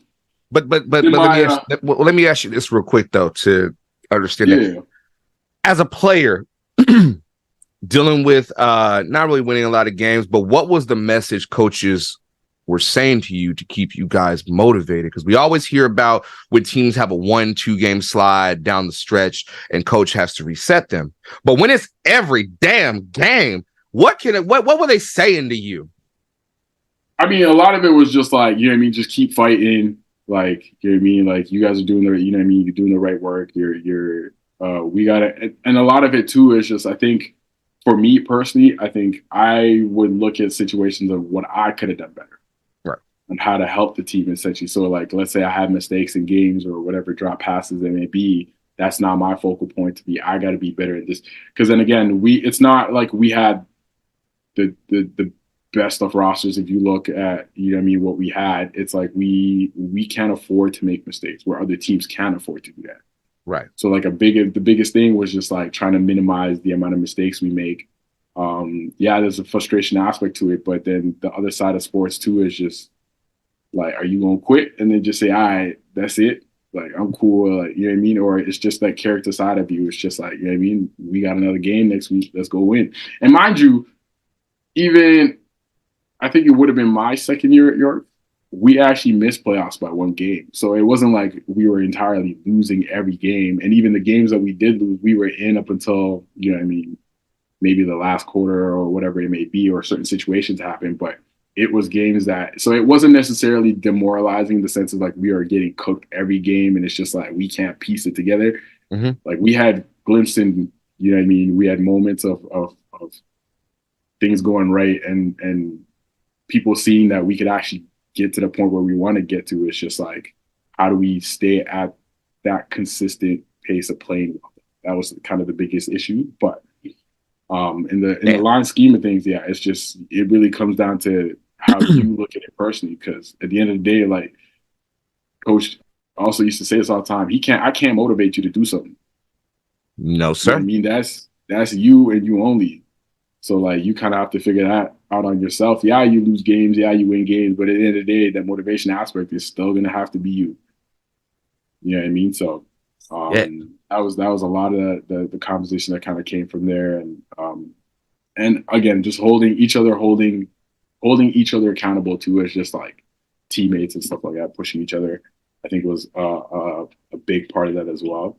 Yeah. I understand. And then again, controlling what we can control as players. Some of the stuff that it's not us. It is just how it is. There's not much we could do about it.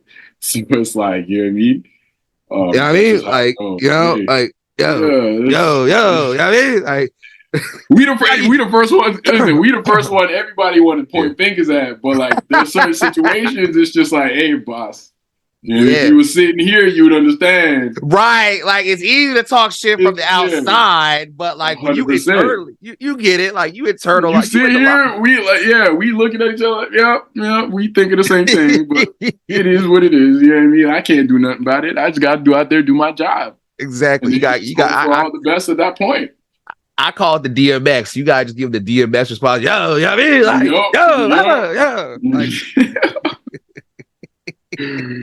yo, man. About to bark at him a couple times too if you need to get him a back from you. You know what I'm saying? So you did not play in 2020, obviously due to COVID and the cancellation of the season in your sports. But I will say though, man, I've enjoyed a lot of youth sports, man, and what they're starting to do, man. They coming for the NCAA's neck for y'all in Canada. So real quick before we move on to the draft for you, what do you see from the youth sports and where it could possibly go? How did it benefit you? Oh, it was a lot. I think, listen, for youth sports, for me personally, I think one of the other things I came here to is just the aspect that so many more teams and, you know what I mean, Can West. And so in terms of like pool of people you're going against, it's larger. And I just think from a competitive perspective, I mean, this is just my opinion. Somebody say otherwise, obviously. I just think from a competitive perspective, I was going to get more of that out here. Yeah. And then honestly, I think just, you know what I mean, there's a lot going right within youth sports and obviously sometimes it's unfortunate where players look at certain situations and say it's not for them just because of, you know what I mean, the schools and everybody wants to go to Western because they're winning and it's like, but I think like slowly now it's becoming more like other teams are now recruiting well and you know what I mean, bringing in pieces where it's just like it's a lot more spread out and things are, you get closer games and you know what I mean, it's not like people just look at the schedule and like, oh, we're playing York, we're gonna win, and it's like, you know what I mean. So there's a lot more talent coming up, and just even just players in schools that where players come out in schools. For an example, just like us, me, Nicola, Colton, like these are guys that all played at York, and then people look at and like, yeah, but where are these guys? It's like, nah, we've all just been hooping. We obviously get underlooked or underlooked just because we went at York. Yeah. You know what I mean? So it's just like, that's not to say that we don't have dogs out here. You know what I mean? And that goes to say from other schools, I'm pretty sure. You know what I mean? I can't speak too much on other schools I haven't been to, but it's just, I definitely do like where it's going though. And I think there's going to be a lot more competitiveness, and just because then there is now that idea that you don't have to be at Western to go to the league. You know what I mean? You don't have to be at the top tier schools. If you're a guy, and they'll come find you. So if I can, what I'm surmising, what I'm getting from what you're saying is how I can relate it is, you know how here in the States, it's like I don't know if you follow like high school basketball. Do you? A little bit, yeah. Okay. Bit. So you know, like when like Bronny James went to like Sierra Canyon and all these other high school kids, they're now like making these super teams, and then they go to college. And it used to be when you go to college, like, oh, we're going to get the best players. We're going to make a mega 100%. Team, like when they had Zion and RJ Barrett and all those guys, Cam Reddish. And then they get beat down by teams that have experience, like seniors and juniors and all that. Yeah. So is that similar? Like when folks want to go to West, obviously Western is not knock them. You get, if you can get it, you got it. See, the other thing too is like, so what I'm seeing more now is like with teams like Western, like there's a certain, like you're not going in there your first year playing, right? Most times, you know what I mean? Like they're the way they do things. So like you're getting in there, you're probably sitting first 2 years, unless you're really a guy. Then you're sitting your first year, you're not really playing. And the thing is, like I think now a lot of kids don't. There's a majority of them don't like the aspect of not playing. Or like getting into a situation and being a backup until, you know what I mean, your last 2 years or whatever. Who's to say that's not, you know what I mean? I'm not one to say that's not something you should do or don't do. It's just like sometimes, even when I look at it from when I was like, I'd rather get in a situation and get looks and play on a team that might not be as good and get the chance to elevate that team and even do something for that team. Mm-hmm. Because that means more to me than just getting on a team that wins and then boom, you know what I mean? You're just in with everything. Again, it's different for everybody. That's just how it is. But I think now like a lot more people are just leaning more to the where can I play and make an impact. Yes, it does. They still do counter and sit in there and like, yeah, wins do matter. Don't get me wrong. Right. But like, you know, if you can go to Waterloo and they were contenders last year and you can go make an impact there or go to, you know, Western and not play, you're probably going to go to, you know, Waterloo. That's just all there's to it. But yeah, but you can't cheat the process. That's my only, 100%. That's my 100%. Only gripe about the 100%. Shit is this young generation, and I'm not getting on my soapbox, but correct me if I'm wrong. I get frustrated with this with cats that are like maybe 10 years, 12 years younger than me. They're making that decision, but they're focused more on, for here in the States, it's about the brand. Yeah, get the bag, get what you need to get, take care of your family. I'll never tell a motherfucker not to take care of their family. Yeah. But what I get frustrated is when they hit the transfer portal 6, 7, 8 times. And they still got eligibility. It's like, maybe it's not the program. Maybe it's you. Listen, crazy. But I was just talking. We literally just had this conversation with my boy where I'm like, I don't know if the transfer portal is the greatest thing for certain athletes. I'm not saying because like I brought up a point. Like, name me somebody who transferred and then went to a different team and was elite all of a sudden. I got one. Cam Newton. So But that was before, I mean? Like. But even then, that's like one of how many people transfer. Right, but not everybody is 6'5", 250, 260 playing goddamn quarterback. You feel me? Exactly. So like, you got people now, they just, I ain't getting no playtime, or like you know what I mean? Like motherfucker work. I think I'm better. Yeah. So they just want to transfer now. So that ain't gonna help you. But you know what? Perfect Coaches example, messed up. actually. Yeah. Perfect example, like Haley Van Lith. I don't think she should have left Louisville at all. I said that from the jump. You transfer, now look at you. You got to understand, you going out to a team that has chemistry by itself. They didn't need you to begin with, and you getting in there, you were the go-to person for your team. So now you get there, you have a role to play. You might not like that. They might not be, because like chemistry-wise, I'm not gonna lie, from a visual, I don't know what's going on in LSU, obviously, but like from a visual, it just looked like she just like they were not meshing with her on the court. So like, who's to say, you know what I mean? The transfer portal is going to help everybody out. Sometimes you just got to stick it out and just, you know what I mean? You got to do the work. Yeah. But, you know, coaches also, like, coaches kind of screwed themselves over because they were doing some players dirty. Like, let's be real. But you got to understand, as a coach, though, I can't even get mad at that because because, like, a lot of coaches, too, there's certain coaches out there, the way their thought process is if I can't have this person, if you know what I mean, you can't have them either. Right. They put restrictions on it. Yeah, 100%. So it's just like, you got to also try to figure out what's fluff and what's not. Because coaches some coaches are going to go in there and tell everybody, oh, you going to start. You look at the roster, you know what I mean? You got to like do your homework on some of these stuff. You can't just take people's word for it because then you get there. And it's just like, it's complete opposite because, hey, man, I had to get you here one way or another. I hate to break it to a lot of you kids, but that's a mental tactic. They're testing you. It's a mental test. They going to tell you that you are not going to start. And if you give any kind of attitude in the recruiting process, like you ain't going to go there because he told you that, you failed. Wait, I'd rather somebody tell me you ain't going to start out here. You're going to have to work for it. Then somebody tell me, oh yeah, you come over here, we gonna get you into the starting line. Nah, I ain't. Come on now. If Nick Saban came to me, as you know, Roll Tide. If Nick Saban came to me and was like, "Hey, son, you're not gonna start outright," because there's room. I'm gonna take that as I need to get better. And usually, them dudes, they end up playing in the national championship and on the spot. 100%. Like it's you got to go through the ringer, man. I feel like you mentioned with youth sports and. I'm learning about Canada West. Is there like beef between youth sports and Canada West that I don't know about, or like?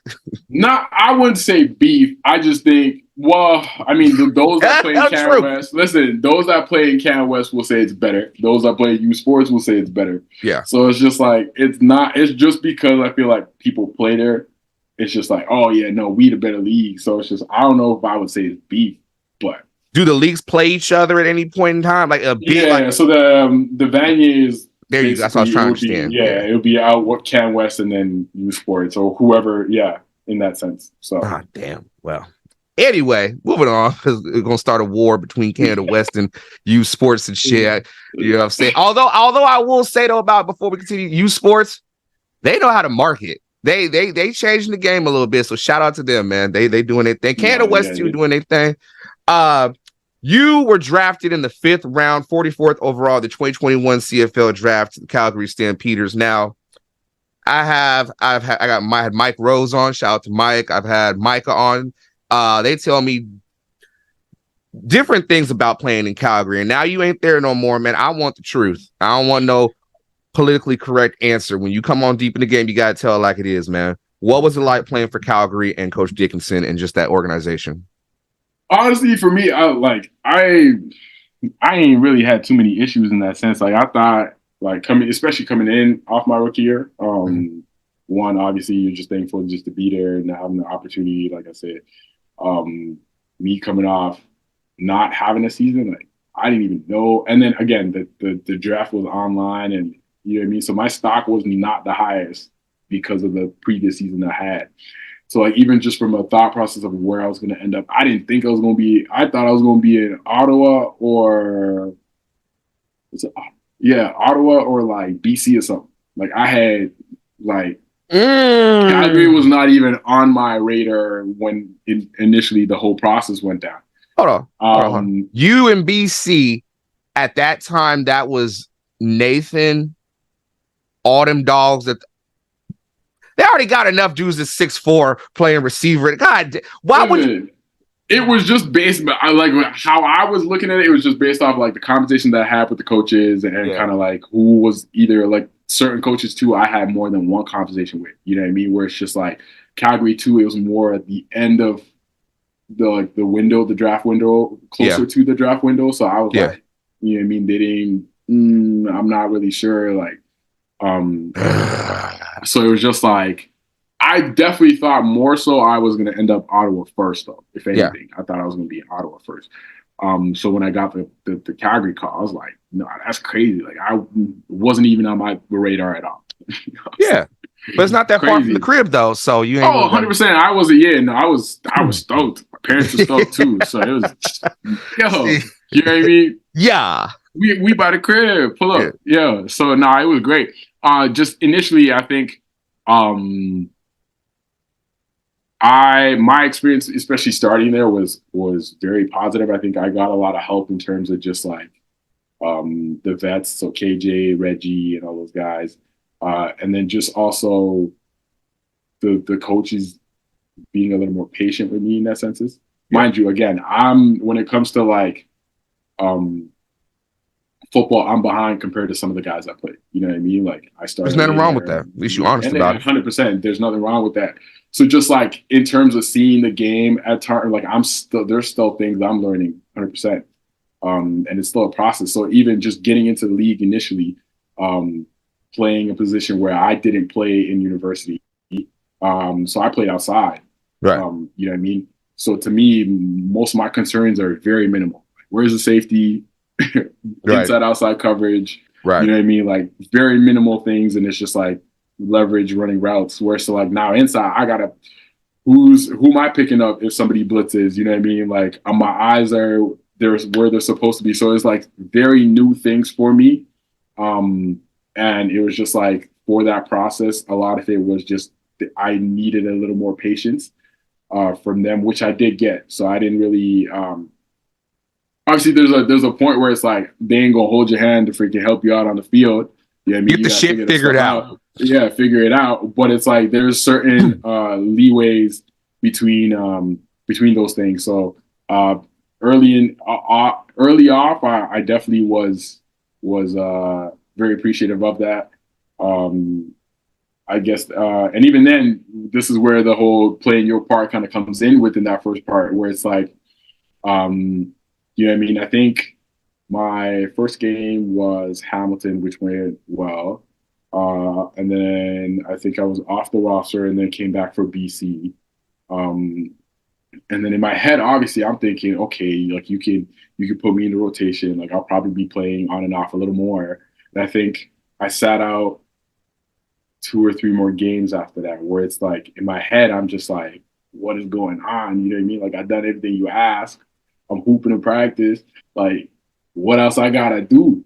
And it's just like one of those situations where it's just like, hey, you know what I mean? Just keep working. Your time's gonna come. Yada yada yada. So that was mostly my first year, and kind of go into that things. And then second year comes around. You know what I mean? Things kind of start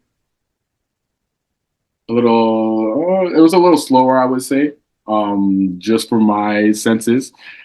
I don't know. I always felt like, from my perspective, from a utilization perspective, I think I could have just been utilized a little more. I think a lot of teams realize like I am a deep threat, which sometimes teams show where it's like they'll sit at 10 and start backing up. That's kind of like, you know what I mean? Everybody knows I'm running a fade at some point. That's what I was gonna say. You already know, like you 6'4", and I hate that for guys that are that tall and that big. They automatically think Randy Moss. They automatically 100%. think you're gonna moss somebody. You're gonna run the fade.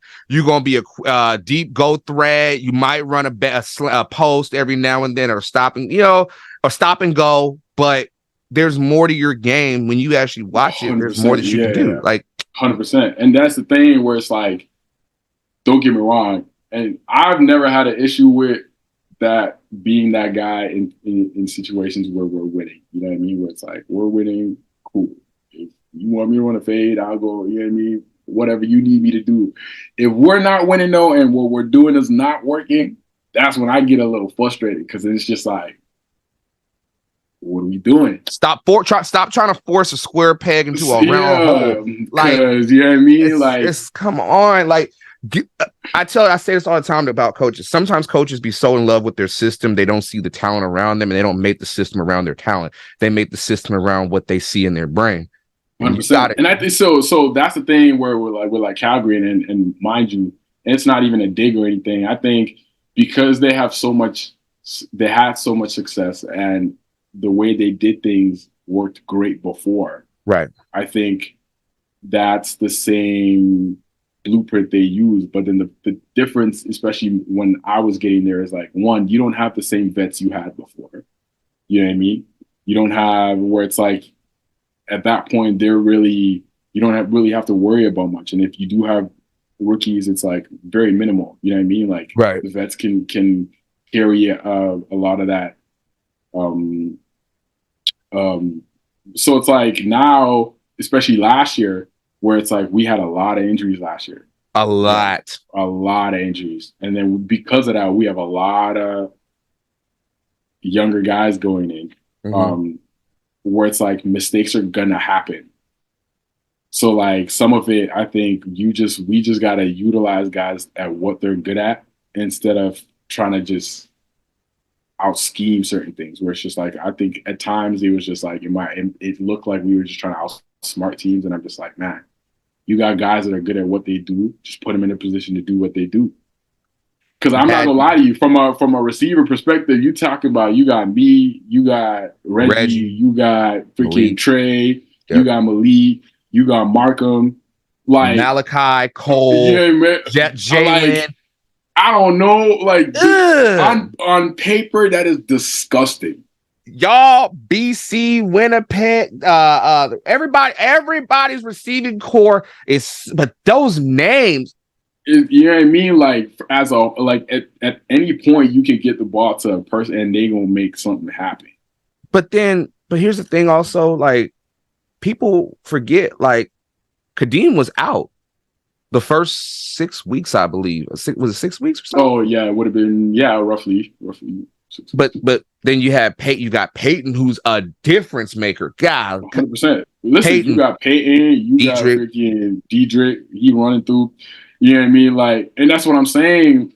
So from like an offensive perspective, you sit there and it's just like, man, ain't no way we got all these dogs. And it's just like, you know what I mean? Like, and they questioned your boy. They questioned your boy crazy. Like, could he fill nobody can fill the shoes of what Bo Levi did for Calgary. You have to make your own path. And Jake 100%.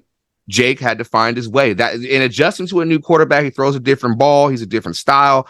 Was 100%. That a challenge for you guys in a receiving room, or was it like, hey, we'll get it? Well, I won't say it was a challenge too much, because then like a lot of us we still practice with him in a sense. You know what I mean? Like, especially for me, like he was still there. He would have been there. We got there together. Sorry.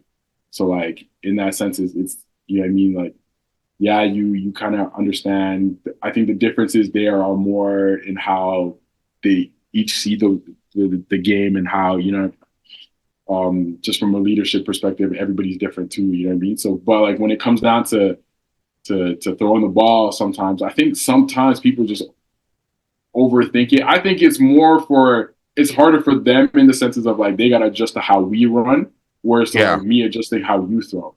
You know what I mean? At the end of the day, I gotta catch the ball. Yeah, but every window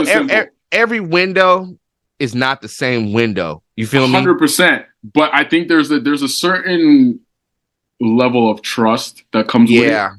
But it comes more from, again, the quarterback side of things than it does from the receiver side of things. Yeah. Because I think from the receiver side of things, one, you trust I got to do my job. You know what I mean? And in order for me to do my job, you got to trust me to do my job. And how do you do that? Is obviously just by practice and kind of obviously if you guys are seeing things the same way and whatnot. But realistically, it's pretty much by throwing, catching more, and kind of just understanding. But again, it's more understanding from the quarterback side of things. Like, he has a bigger stride than this guy, so I can let this ball go earlier Right. than he does. I don't have to worry that like, yo, you know what I mean? Right. His 3-step drop is freaking longer than his 3-step. I ain't got to worry about that. It's him understanding, okay, his top of the route is different from his top of the route. His 100%, break, you know what I mean? the way he So, like- curls on a hitch is different from boom, boom, than rounding. 100%, 100%. You know what I'm saying? So that's why I mean, like, I Yeah. don't think it's as much as it is like pressure-wise, or at least for my adjustment, Mhm. it hinders us a lot more than I think the only time it hinders us in terms of like, it's just probably like if you're running shorter routes and one's throwing speed compared to the other one, you know what I mean? Where it's like simple things like that. But even Right. then, it's not like major things where it's like, I got to sit there and be like, I'm kind of concerned about, you know what I mean? But, Right. but I mean, like, again, it was tough last year because like, because of all the injuries, a lot of the things just like, Right. there are times where from our perspective as receivers, you know, you run your routes, you're open, you get frustrated, but then you look back, he's running for his life. Right. Like, And he ain't running that far. Like, you know what I mean? So it's like, you know what I mean? At some point, I can't just be like, hey, you can't make this. You know what I mean? It's not, this is where things come down to being like, it is a team game.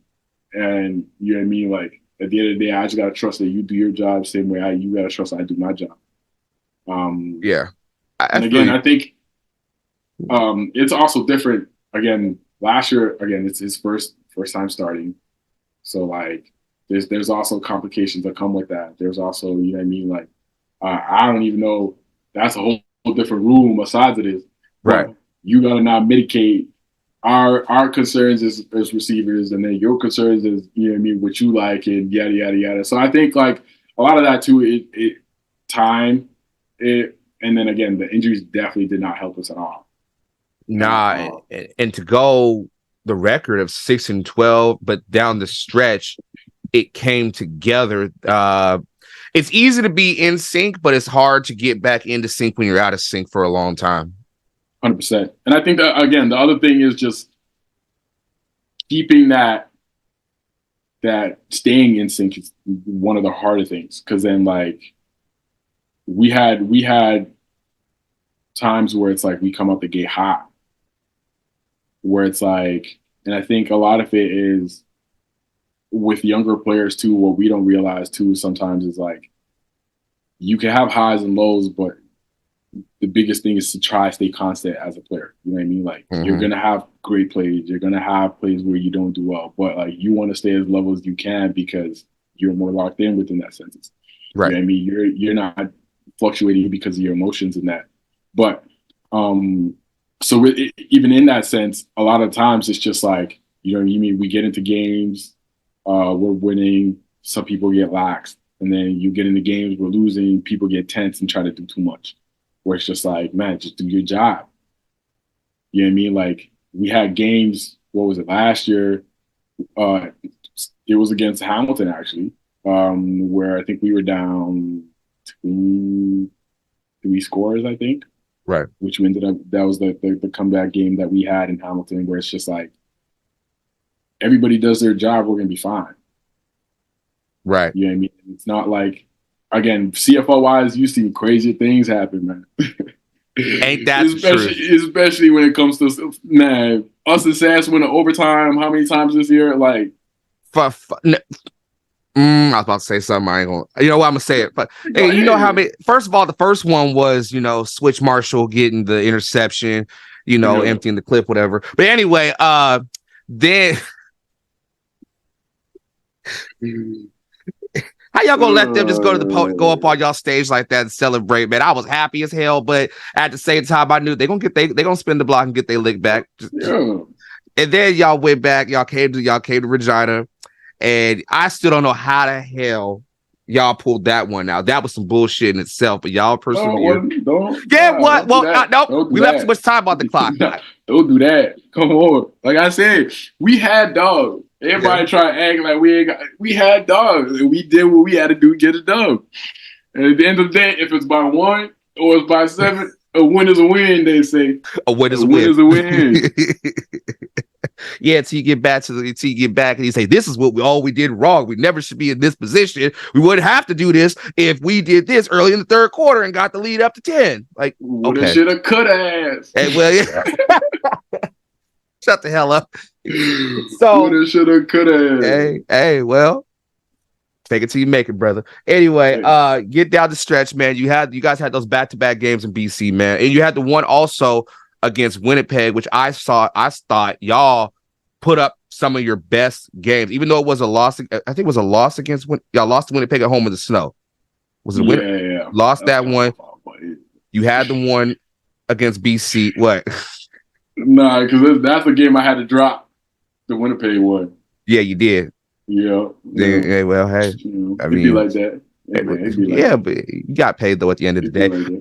And then you had the one against BC, which shocked me. Like, damn, they are really because it was a weird playoff situation. The Riders lost to Toronto. I was at that one, unfortunately, and then y'all had to win that one and the week after because the Riders weren't playing.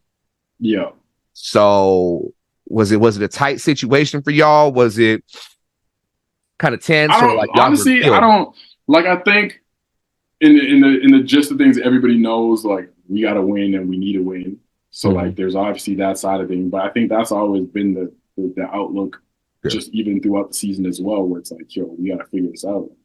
Yeah, I mean, we got to win games. But I think like even that week though, from I think we also just like, at least from a receiver perspective, a lot of us, we just also just took a breath and kind of just like, yo, you know what I mean? Let's just have fun with this. Like, it's, you know what I mean? It's a game that we play a lot. You played as you were growing up. You know what I mean? It's just like, don't do too much, man. Just do your job and have fun while doing your job. And it's just like, we were clicking and you kind of, you know what I mean? Like, you can't, and it's to say like, we've had glimpses like that within the season too. So it's not like it was something new to us or anything like that. It was just like, can we be consistent? Can we stay within this level and keep playing at this level? Because it wasn't, we didn't go in the game saying, oh, you know what I mean, there's possibly we might lose this game. We went in that game saying we're going to win this game or we're going to win next week. We just need them boys over there in the green to take care of their business and not win. And we'll get, you know what I mean, we'll do what we got to do. And honestly, like that, we came into the game and it was just like, you know what I mean, things were flowing. And I think that the biggest thing too within that game, me personally, I just think we also spread the ball a lot. I think probably everybody touched the rock mostly. And I'm talking like Peyton, you had, you know what I mean? Like all those, everybody, like even from a receiver perspective, I think everybody at least had one rock at one. And it's, I think from games that we won a lot last year, from an offensive perspective, or even that we went crazy, like everybody touches the rock. Like obviously your guys, your main guys, your, you know what I mean, your Reggies and Markham at the time, like they're still going to get their opportunities. And sometimes there are games that they I'm pretty sure there's a game we won that Markham didn't even get a target, where it's like, wow, at the end of the day, you know what I mean? Like we got to win and we won, but it's like the ball was spread and everybody played their roles, and it's kind of just how it is. And I think sometimes we deterred from that offensively, where it's just like, I don't know what was going on, but it's just like, you know what I mean? Everybody in the world know where the ball going, and you know what I mean? So it's just like, we could change it up a bit, you know what I mean? Like you do got to say, but yeah, I mean, a lot of that was just, I think we played that game as a whole, as a team, where some games I think our biggest struggle was like one side of the ball played and then the other side was just struggling, you know what I mean? So right, but at the same time, you know, I ain't gonna let this slide, that little comment, them boys in green, because y'all motherfuckers sold me against Scamilton, and I come to the city and I talked all the I hyped y'all up, fam. I hyped y'all up so much. Y'all was gonna beat Scamilton, blah blah blah. I was their main op, and all of a sudden I see 15-22. Y'all niggas sold me. Hey man, listen. I don't want to hear no excuses. Because then here's the worst part. Excuse it. Listen, excuse it. I ain't got no excuses. I ain't no excuse. I don't want to hear none of that bullshit excuses about, oh, no, it was this, it was that. Nah. And then the worst part, you know what the worst part about all this is? What? I flew into Edmonton, right? I flew into Edmonton and y'all were playing us that Friday. Yeah. And I walk into the hotel room, I turn on the game, whatever, after I got back from the stadium. And what do I see? I see Jake dropping back. And I see Jake throw an interception to Cam. When I tell you, I paid for the damages. And I'm staying at the same hotel again. Yeah. So y'all got y'all. I have problems with y'all. I have problems with y'all. What did my boy Westbrook say? He said, "I don't care about your parlays.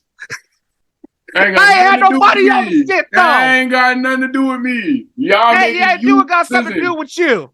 No, you was on you was wearing that you was wearing Calgary red, right? 100%. I'm saying so you part your of that, side bets. All I'm saying is your side bets ain't got nothing to do with me. It wasn't no side. It was a bet. Go ahead. Yeah, I want to win. I'm not going into the game saying, "Yo, we gonna lose to Hamilton." Like, yo, what are we talking? You acting like I went in there. I'm like, yeah, half, and I'm like, you know what? I didn't see his bet last week. Let's throw the game. Let's throw the game. No, I don't want to hear that. I don't want to hear that. You sold for me, fam. I got right here. Matter of fact, just because I'm a petty. Right here. I got the stats right here. I despise you. I truly, truly do. You had one catch for 8 fucking yards. And all I needed was 5, a touchdown, and maybe 90, maybe 100 yards. That's all I needed. Okay, but mind you, in that my other what was it? The other catch I had in there brought back offside wasn't me. Here you go. All right. Yeah, let's talk about it. I'm just saying, if there's only so much I can control. You know what I mean? Yeah. Like I can go in there and be like, hey yo, give me the rock. At the end of the day, if the rock don't come to me, it don't come to me. Like, I can't. You know what I mean? Like, cause listen, same thing. What was it? We played y'all SAS the week before. That's the game we won. Yeah. I didn't see a target next week. That's out of my control. I didn't see a target next. Actually, I think it was 2 games. You a damn lie. You had two receptions for 47 yards. So you did get some targets. Bro, okay, sorry. Okay. Look at it. Okay, so what was the SAS game? What was the stats for that? The first one or the second one? The second one. Is 715. You had 5 receptions, 1 tub, and 94 yards. Okay, what's the one underneath that? Underneath that, 2 for 47. Underneath that one? Against SAS or against? Because the next one, after you played us the second time, you played Montreal. You had 1 for 9. BC, you had 2 for 18. God, they were damn. They was playing with your name. That's what I'm trying to say though. I'm not saying in the senses of like. No. I'm giving you shit. Hey, you and Tevin, I was pissed off because I was expecting way more out of y'all, and it's like right here. This is the weird part. The biggest game you had was 5 for 94 in a tub, but then 1, 2, 1, 1, 1, 3, 1, 1, 2, 1. What the fuck? And that's the thing where it's just like there's only so much I could do. So like at the end of the day, it is what it is. It is, but you know what it is. You know what I mean? Like, trust me, I'm trying to get into the All-Star ballots. I'm trying to get to the league when I'm trying, you know what I mean? So like I just as much as y'all need my numbers, I need the numbers too. You know what I mean? I'm not sitting here saying, hey boy, just throw that way.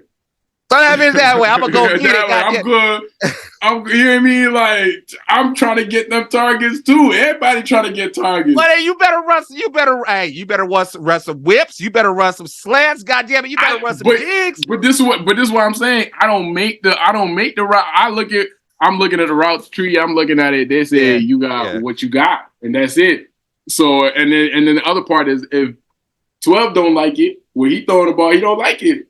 They ain't got nothing to do. I can only just run the route. That's it. You better turn to Debo Samuel and get in that backfield and run that split, because you better do something. Because now that you're out of there, let's transition to that, man. You got a nice little bit of pocket change this offseason, my brother. Yes, how's it feel now, man? You are with a cold, nice little receiving corps, man. They just got Thaddeus Moss, which, yes, sir. God damn, you got obviously Tim Deasy, you got Terry Godwin, man. And now you, boy, take us to how you and reunite with Bo. What's going on? Yeah. Oh, and my boy JB in the backfield, man. What's happening over there in Scamilton? Man, listen, from my perspective, even just like, off the conversations we had with other teams and everything, I thought just from a fit and opportunity perspective, that was the right pick for me. Right. Just from longevity and what I think I could do, and if I have the platform to do that, I think this was the right pick. Definitely excited again for the pieces we have and the guys we have. Like, it's definitely one of those situations where, again, everything can go off, anybody can go off, and it's just like putting people in the right situations to do what they do best.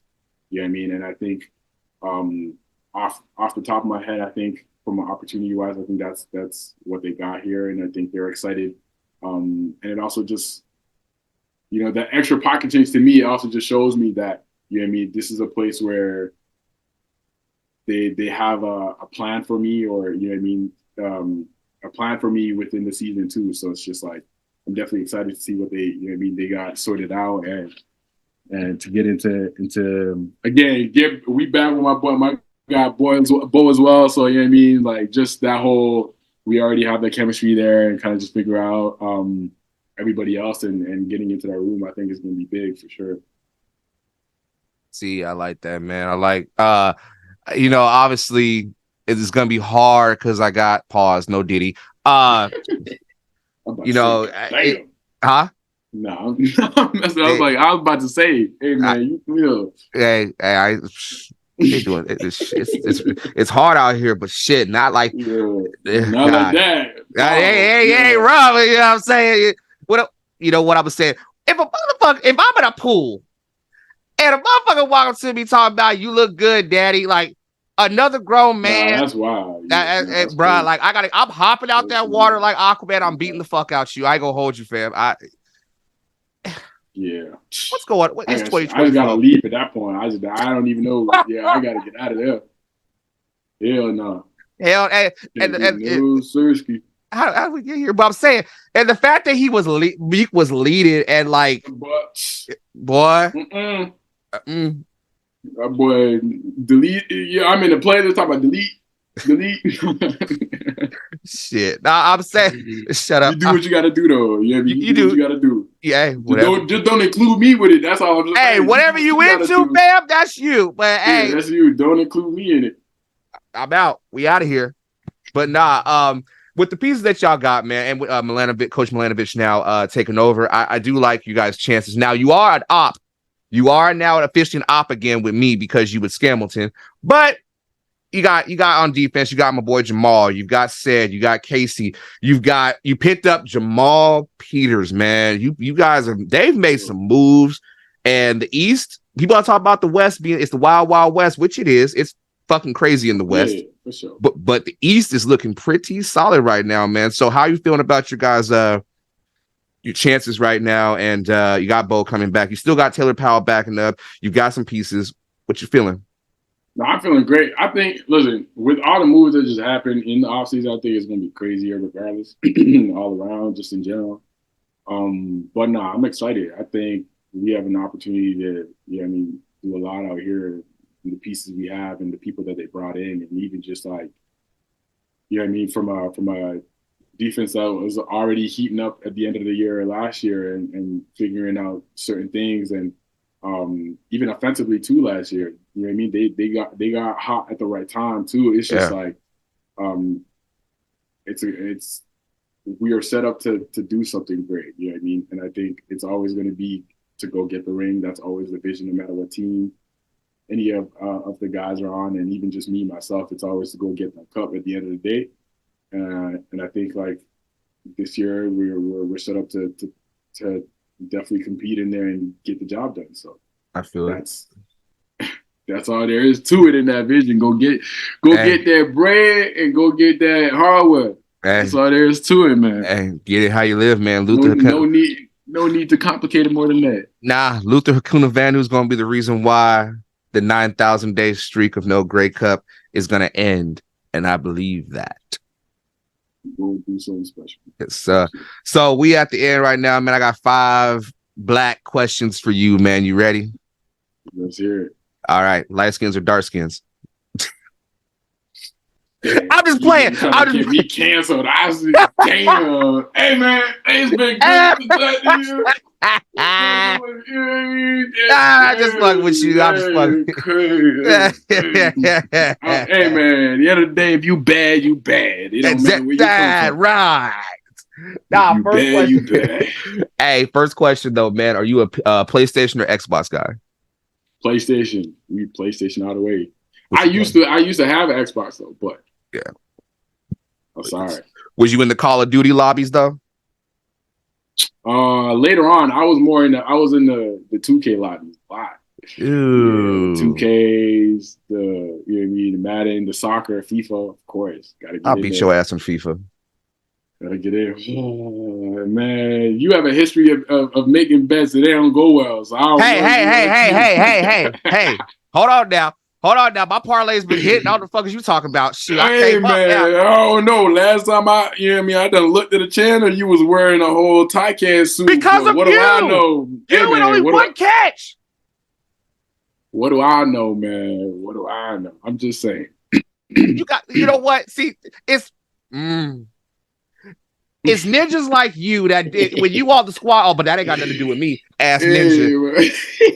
You was a yeah. You know what the fuck I'm talking about. You daddy like, well, it what happened is all y'all. It ain't me. Like, yeah, I expected. Yeah.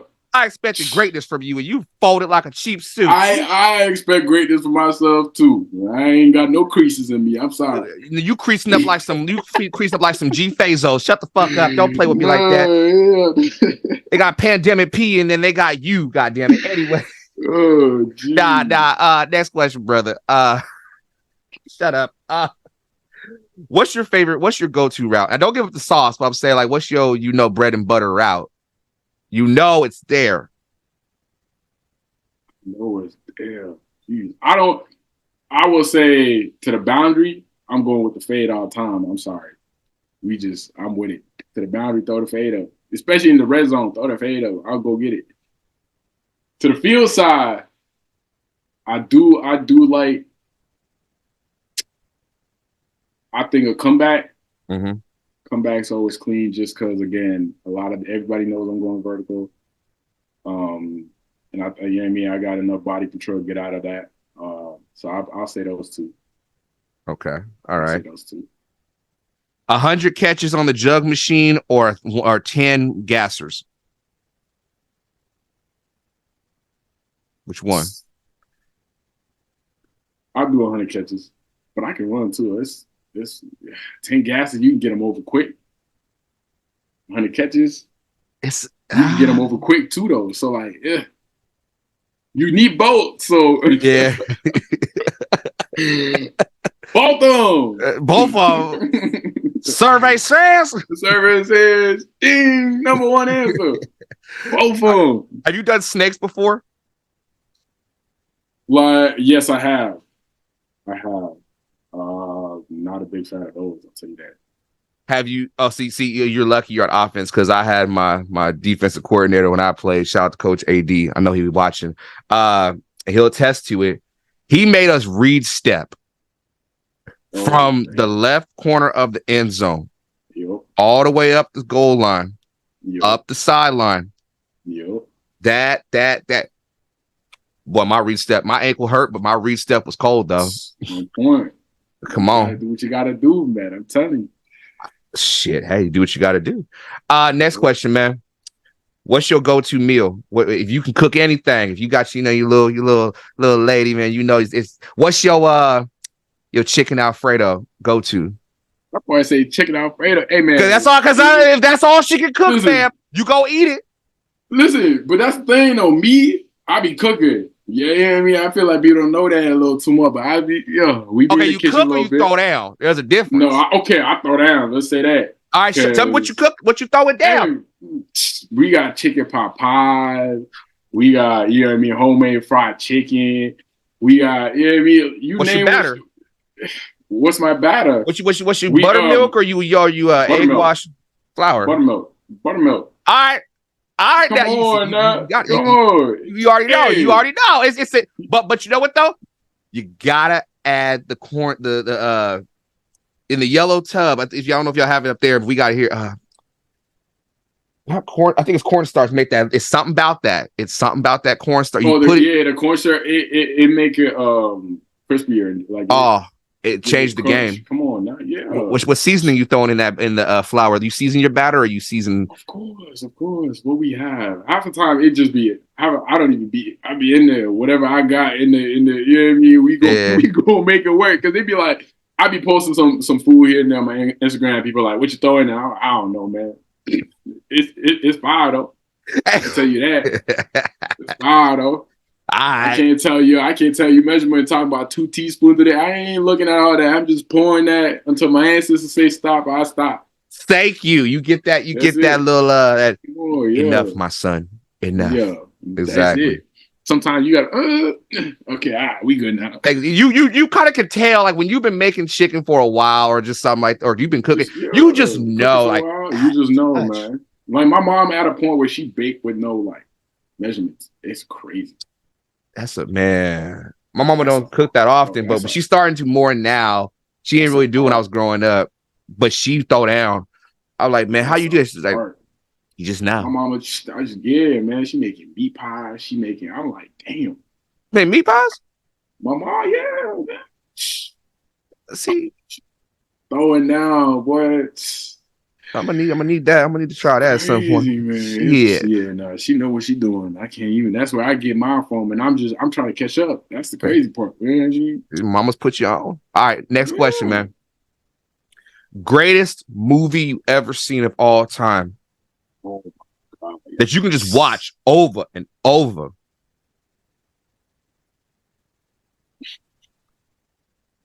I'm gonna get a lot of hate on this one. I ain't gonna hold you. But if I'm just going, I don't watch a lot of things over and over again. So like, actually, no, I wouldn't even say Welcome Home, Roscoe Jenkins. Actually, that's the most blackest shit. That's my I'm gonna go with that one. That I could watch that movie over and over again. I'll pay your car. I'll pay you. God, well, said, I got that. That got that Telemundo. God damn, man. I can watch that anytime. Oh, yeah. Final question, brother. We're going to make this a good one for you. Mm-hmm. J. Cole or Kendrick Lamar? Oh, boy. If I'm picking off of what I listen to more, I would say J. Cole. But if we going for like, I think Kendrick will take everything. I think Kendrick will take it. Yeah. Here's the thing. I think relatability wise, a lot of people relate to J. Cole. That's why they, you know what I mean? That's why they fuck with him and everything. So it's like, it's cool. Kendrick stuff, you got to sit there. Some people, it just go over their head because you really got to listen to what he's saying. And honestly, after the whole thing that J. Cole be apologizing and thing for everything, boy, that boy. What? What do you mean? What? He kind of won. Listen, no, he did not. Yes, he did. No, he did not. Listen, I don't want to admit that. Listen, in that diss track that he made to we gotta plug my laptop in, but in that diss track he made, he was also somewhat paying homage in the diss track as well. Like, what are we doing? So you say he don't really know how to diss, he just know how to. Nah, he's like, listen, and then obviously you're gonna say these are warning shots. Yeah. Like, I don't know. And then you want to go and say, hey, I can't sleep because my boy, he talented, he do his thing. Come on. Okay. You know what? if I got, let's say for instance, okay, let me give you an example. Yeah. If I got beef, let's say I got beef with a player, Yeah. and you know who you are. If I got beef with him and he want to be on some sucker shit, and I'm gonna come, and he think I'm not gonna come back with some my mama ain't raised no punk. I'm Slim's son. I will hurt your fucking feelings. I'm petty.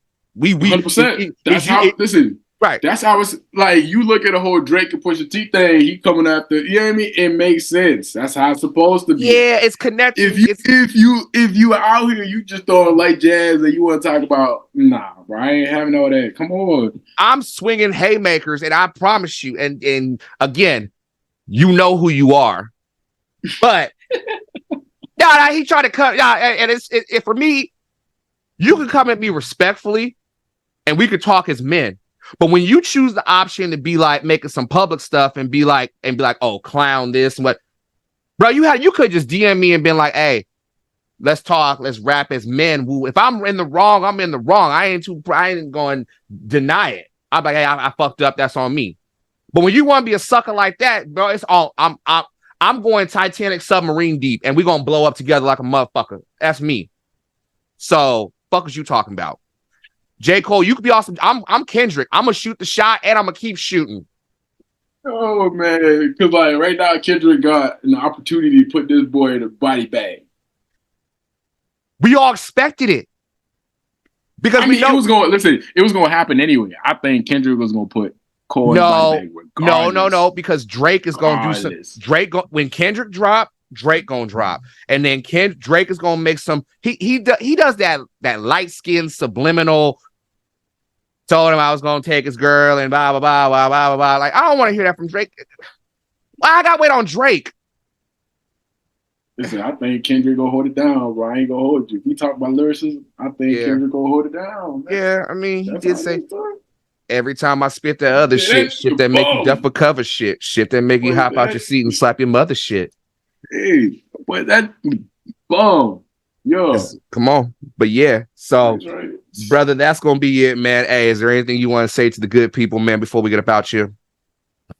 Yeah, I mean, just I appreciate the support from you know what I mean, any support that comes my way, you know what I mean, it goes a long way with me. Like all that other stuff, we didn't hear all that. So I just appreciate the support, you know what I mean, and just everybody that's been following the journey and continue on, just you know what I mean, just stay tuned. We're gonna have some fun, that's for sure.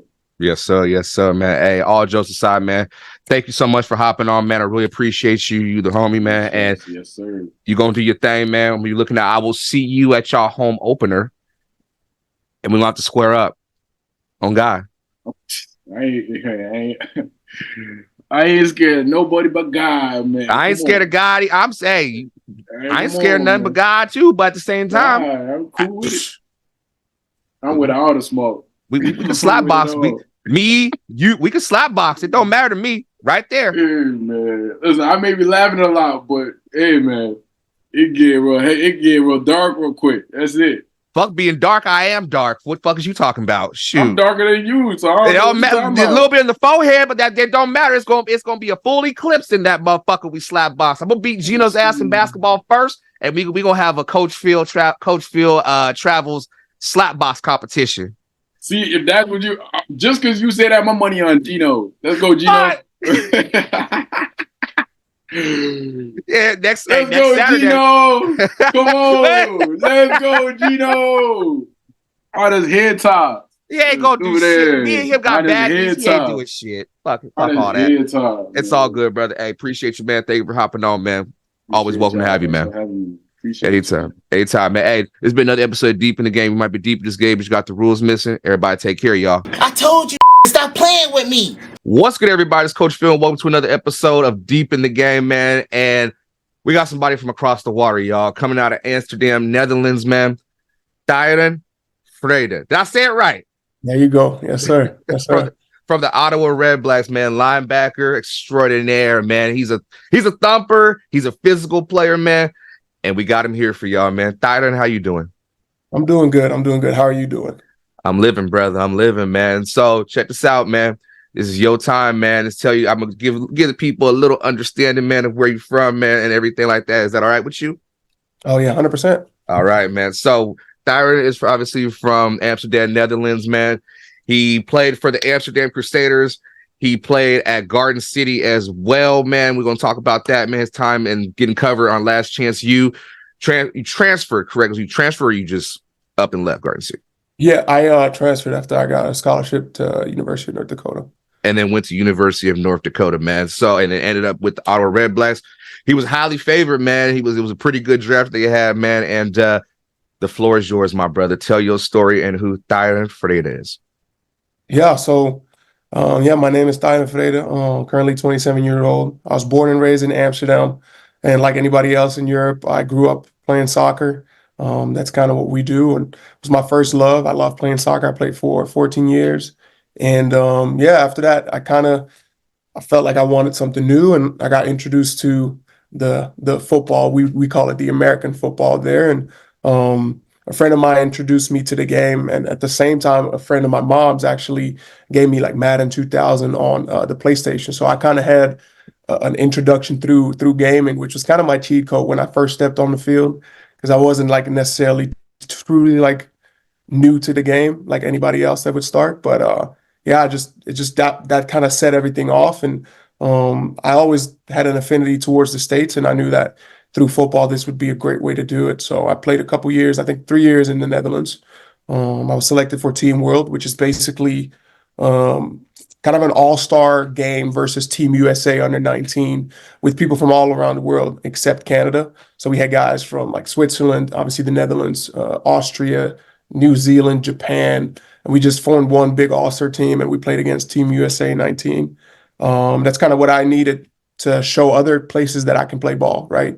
That I can play against these American talents. And from there, I just basically send emails out to as many JUCOs as I could and like, hey, I'm looking for a spot to play.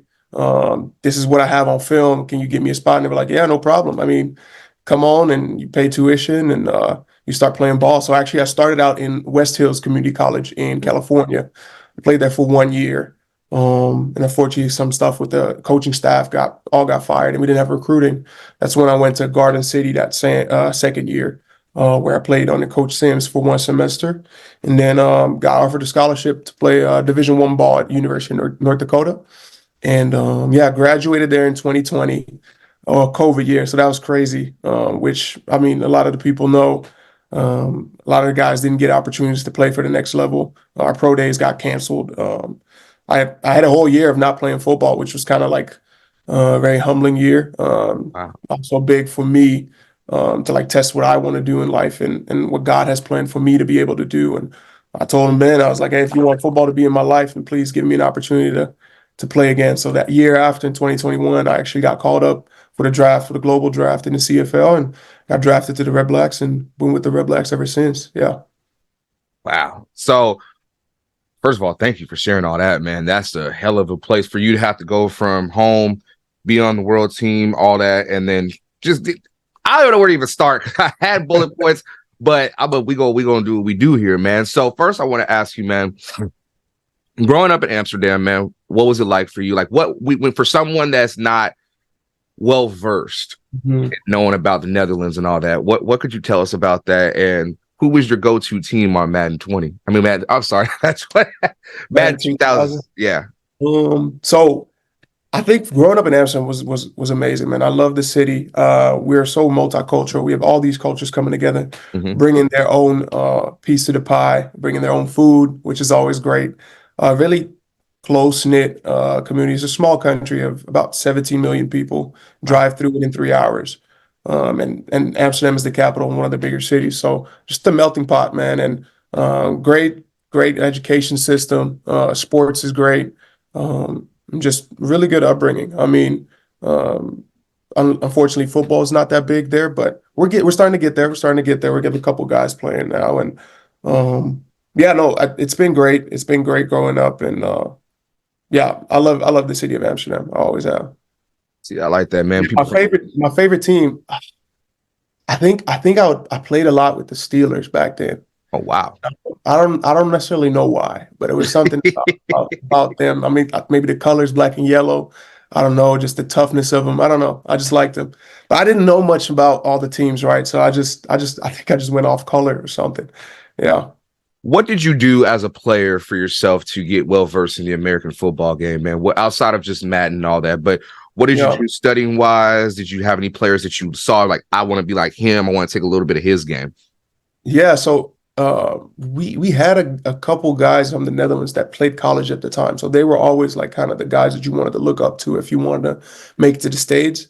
And honestly, there was just I call it like a childlike fire of just wanting to get better and love the game and always wanting to find a way to set yourself apart from others, whether it be an extra day in the gym or an extra day on the field.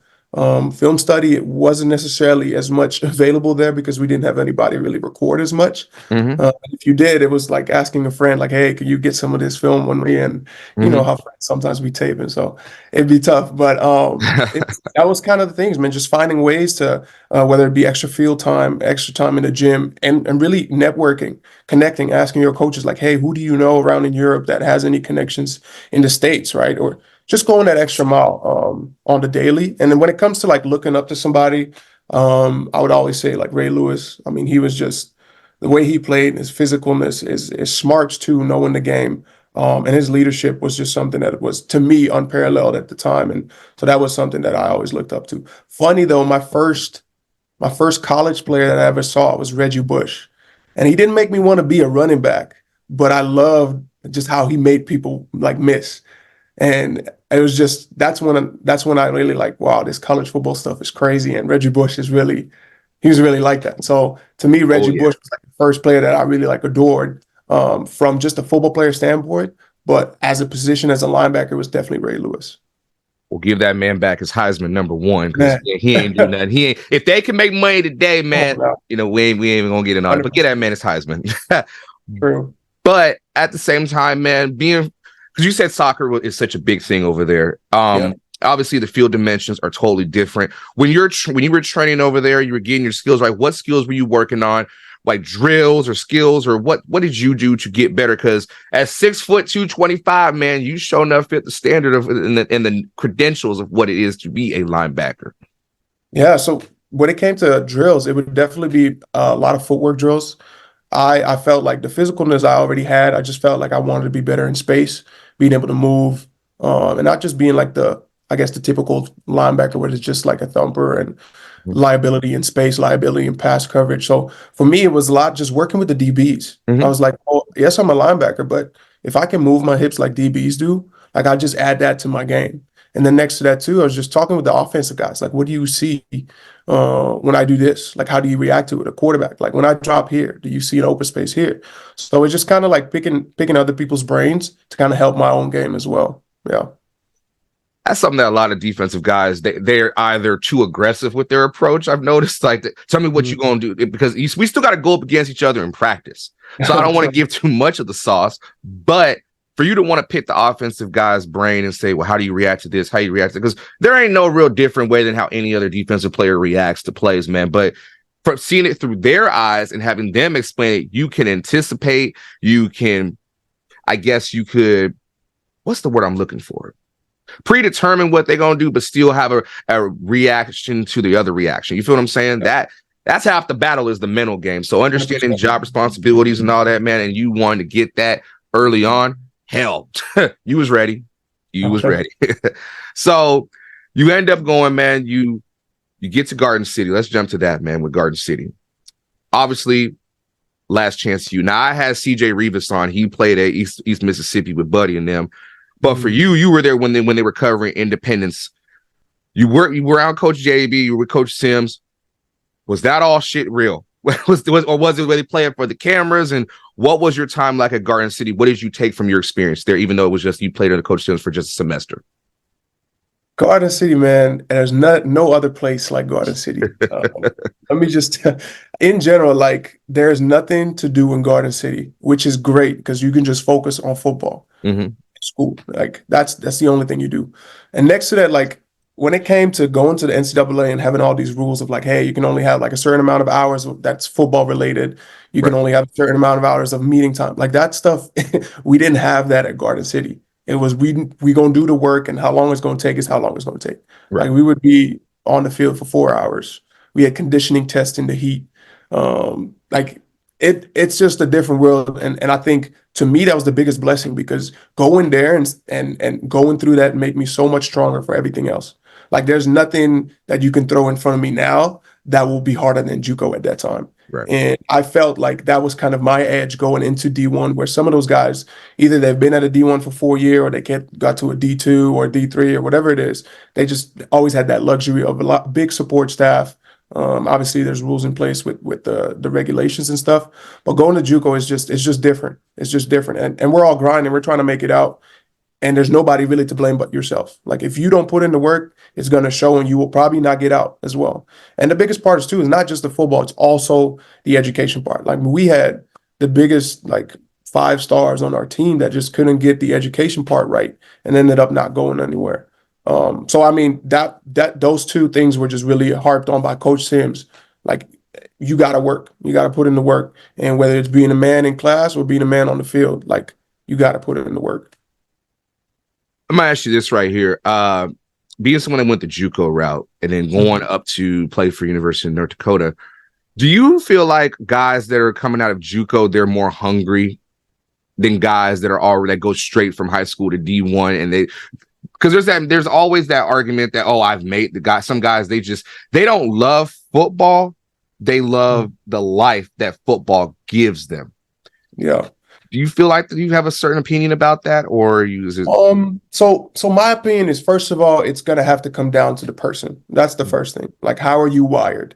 Whether you have been at a D1 for 4 years or you haven't, it ultimately comes down to how you're wired. Now, like I said, for me, I felt like JUCO was always like I came from the Netherlands. Like I used to pay to play football. We used to play on like soccer fields.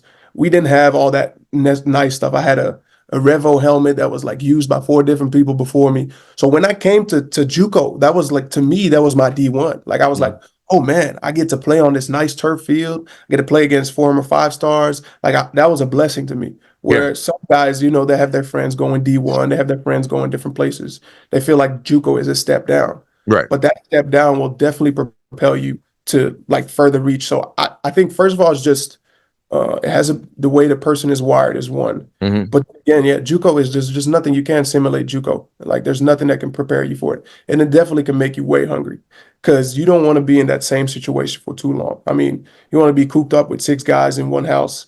Hell no. Not knowing whether you're going to get out and play for another school or not. So I think for me, it's how you're wired, but then again, it also can definitely make you way more hungry than somebody that's been pampered in a D1, D2, D3 situation.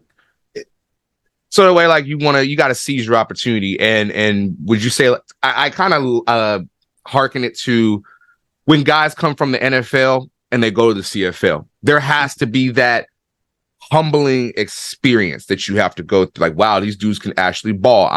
We're on the same similar tier. Like I was a star here in the NFL, but I'm coming here and it's these dudes can ball. And there's a misconception that folks in JUCO, D2, D3, whatever, they can't play. But would you say that there's also similarities? Like what type of offenses did you see?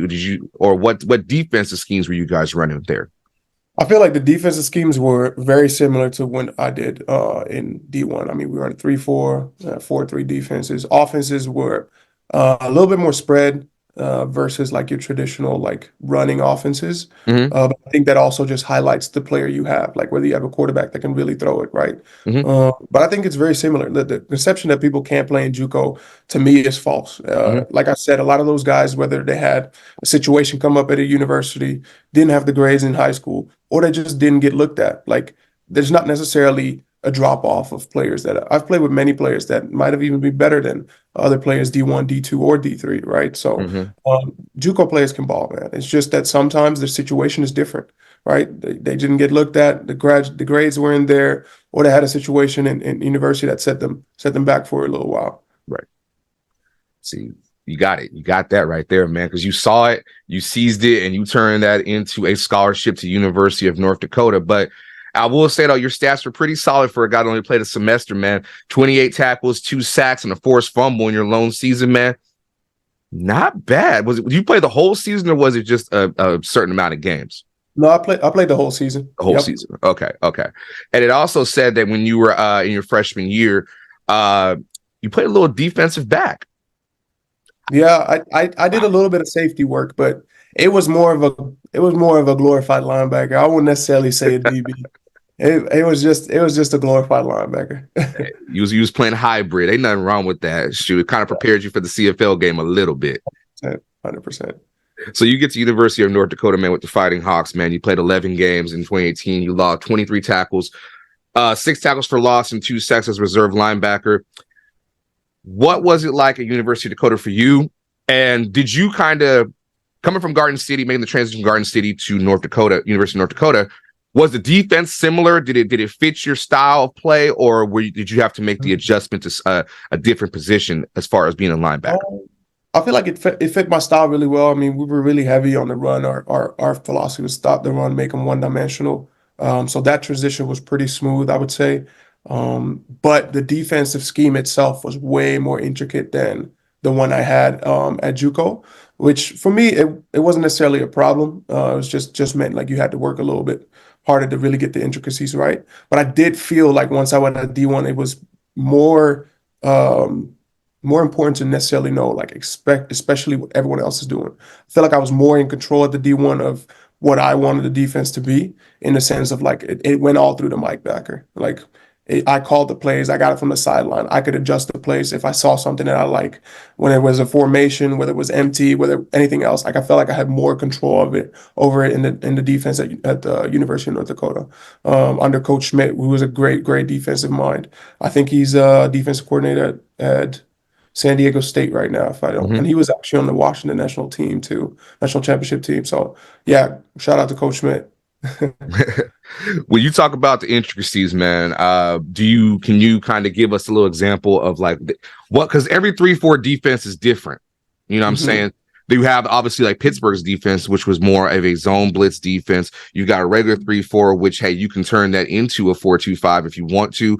You can stack it. You can do different things. But give us a little intel on like what were the little intricacies of that defense that made it successful. Yeah, so the intricacies, without obviously going into too much detail, but it was more, let's say I'd had to communicate with the D-line and the DBs in the sense of, depending on what I felt like, whether it was a run or a pass, like I could have had a combination of having a gap switch, and then with the same thing with the DB, I would have a certain coverage. So the coverage wouldn't necessarily always be aligned with what the D-line was doing. But again, the middle linebacker was kind of that piece in the middle that would give a gap switch or talk to the DBs behind you and be in communication with them with what they liked. So like I said, we were really like the middle piece of it all.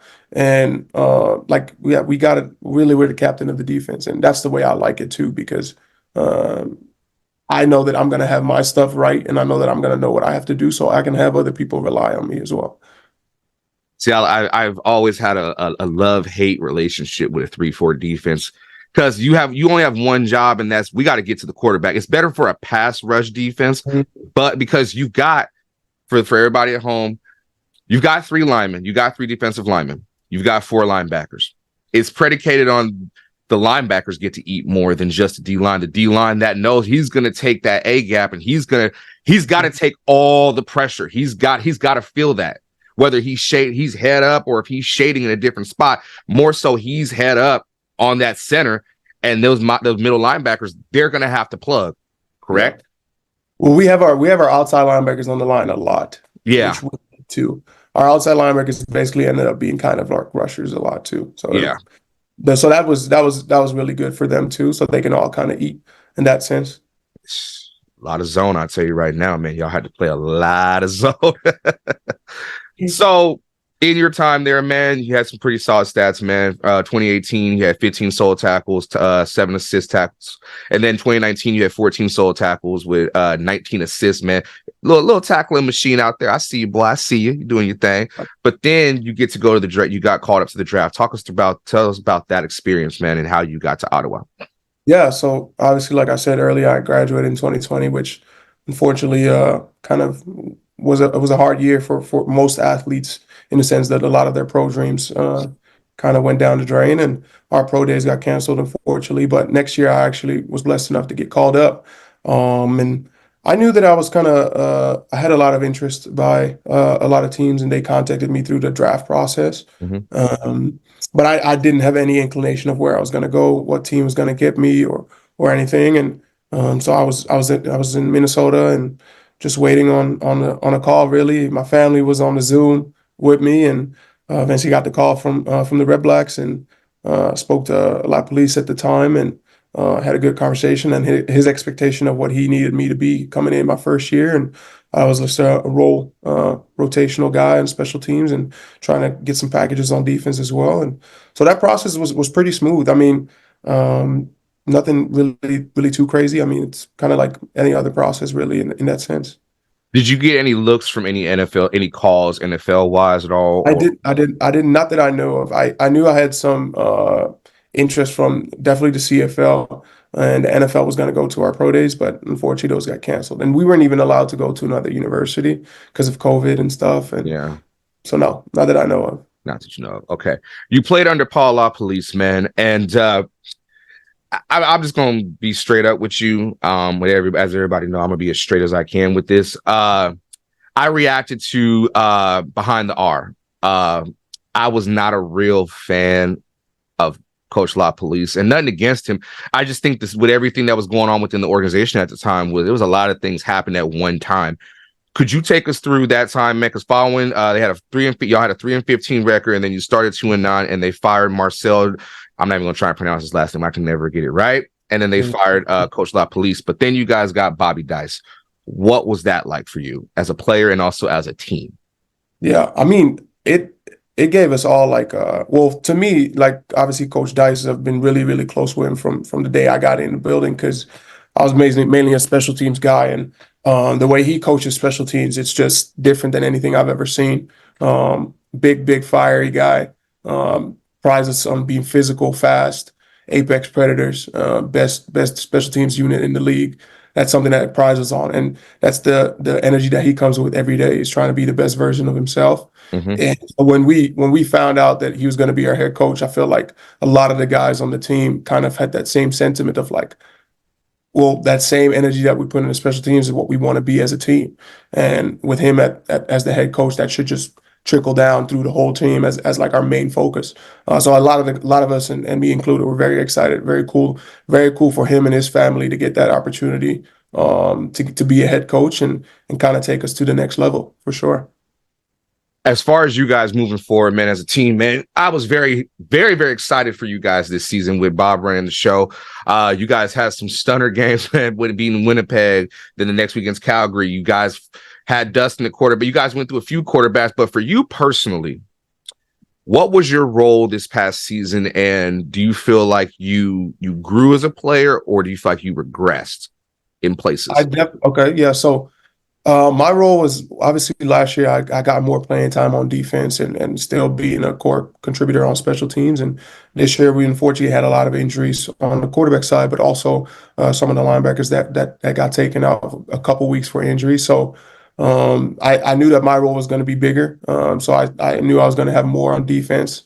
I started the week 3 or week 4 and 5, our second and fourth game. And I knew that's what I wanted to do. I wanted to contribute on defense. Actually, I did really well those 2 games. I think I got linebacker of the week on the Hamilton game with my 11 tackles. And that's what I told Coach Dice too at the time. I was like, hey, I want to contribute more on the defensive side, and he put the trust in me to get me out there on the game. And unfortunately, I got injured that game, and I tore my bicep, so I had to get surgery, and then I was out for the rest of the season. So, but nonetheless, I felt like I grew as a player. I got more time to see on the defense, and obviously I knew I could run the defense, and now to put that in place is even better. And then next to that, I grew as a man too. I mean, when the game gets taken away from you, you have to look at yourself and see what you want to do throughout this whole season and how you can get better as a player, which I think I've had a little bit longer time to recover now after surgery, which is going really well. And I'm just really excited to get going again, man. Like it's been way too long. So yeah. 11 tackles against Hamilton. That's God. That's all over the place on that one, man. But you mentioned about your injury, and if you can give advice to any player, younger whatever the case may be. How would you say you go about your recovery, but also the mental? It's such a hard thing to have something taken away from you. How do you deal with that? Yeah. So for me, was really big was my faith and just knowing that I was gonna get taken care of by God no matter what happens, whether that's being back and playing another year of football or not. So that was something I could rest in and really have peace in. But otherwise, for guys that maybe feel like their mental is really hurt, like find some people around you that you know are gonna lift you up and then know they're gonna be there for you when you need them. Like have a tight circle. Next to that too is, man, like treat it as anything else in life. Like when there's something outside of the job that you do that comes in and kind of takes away what you want, is like, well, how are you going to react? Are you going to sit down and pout, or are you going to find ways to come back better? And that's something that I try to attack my life with, is just seeing it as an opportunity to grow, not necessarily an obstacle, right? But yeah, stay close around the team. Try to stay close around the team, because once you start feeling distant from the team, that's a dangerous place. Talk to your coaches, ask them about, like, hey, what we're doing new. Or even I kept watching film, right? Keep studying.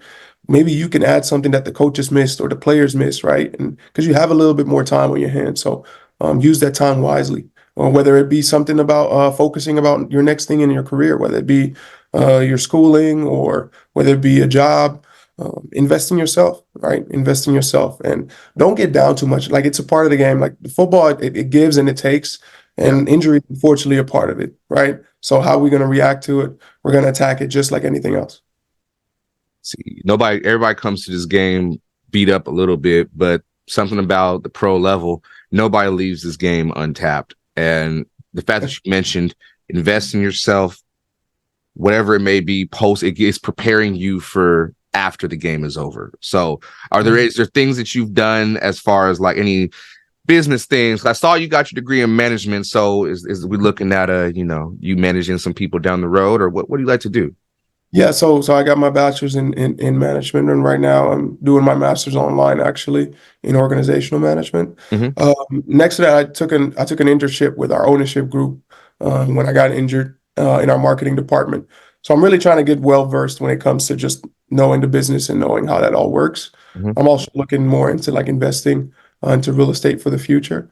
So it was definitely, like I said, I had some more time on my hand, and it was time for me to like really start thinking about, well, what can I do afterwards, and how can I set myself up for whenever that day comes, right? We all know that day is going to come one day, hopefully later than sooner. But yeah, so that was just my focus. Really, is next to just being healthy and being the best player I could be. So what can I do right now to invest in myself for the future? Hey, man. I like to hear that, man. Guys, have a plan. You've obviously got a plan for yourself post-career, man. This 2024 season for y'all is going to be one for the ages, the 10th anniversary of the Ottawa Red Blacks, man. Before we get into the final 5 questions, what is your expectations for yourself going into 2024 as far as the team? You guys are getting ready to go to training camp May 6th. What's the vibe right now for you guys?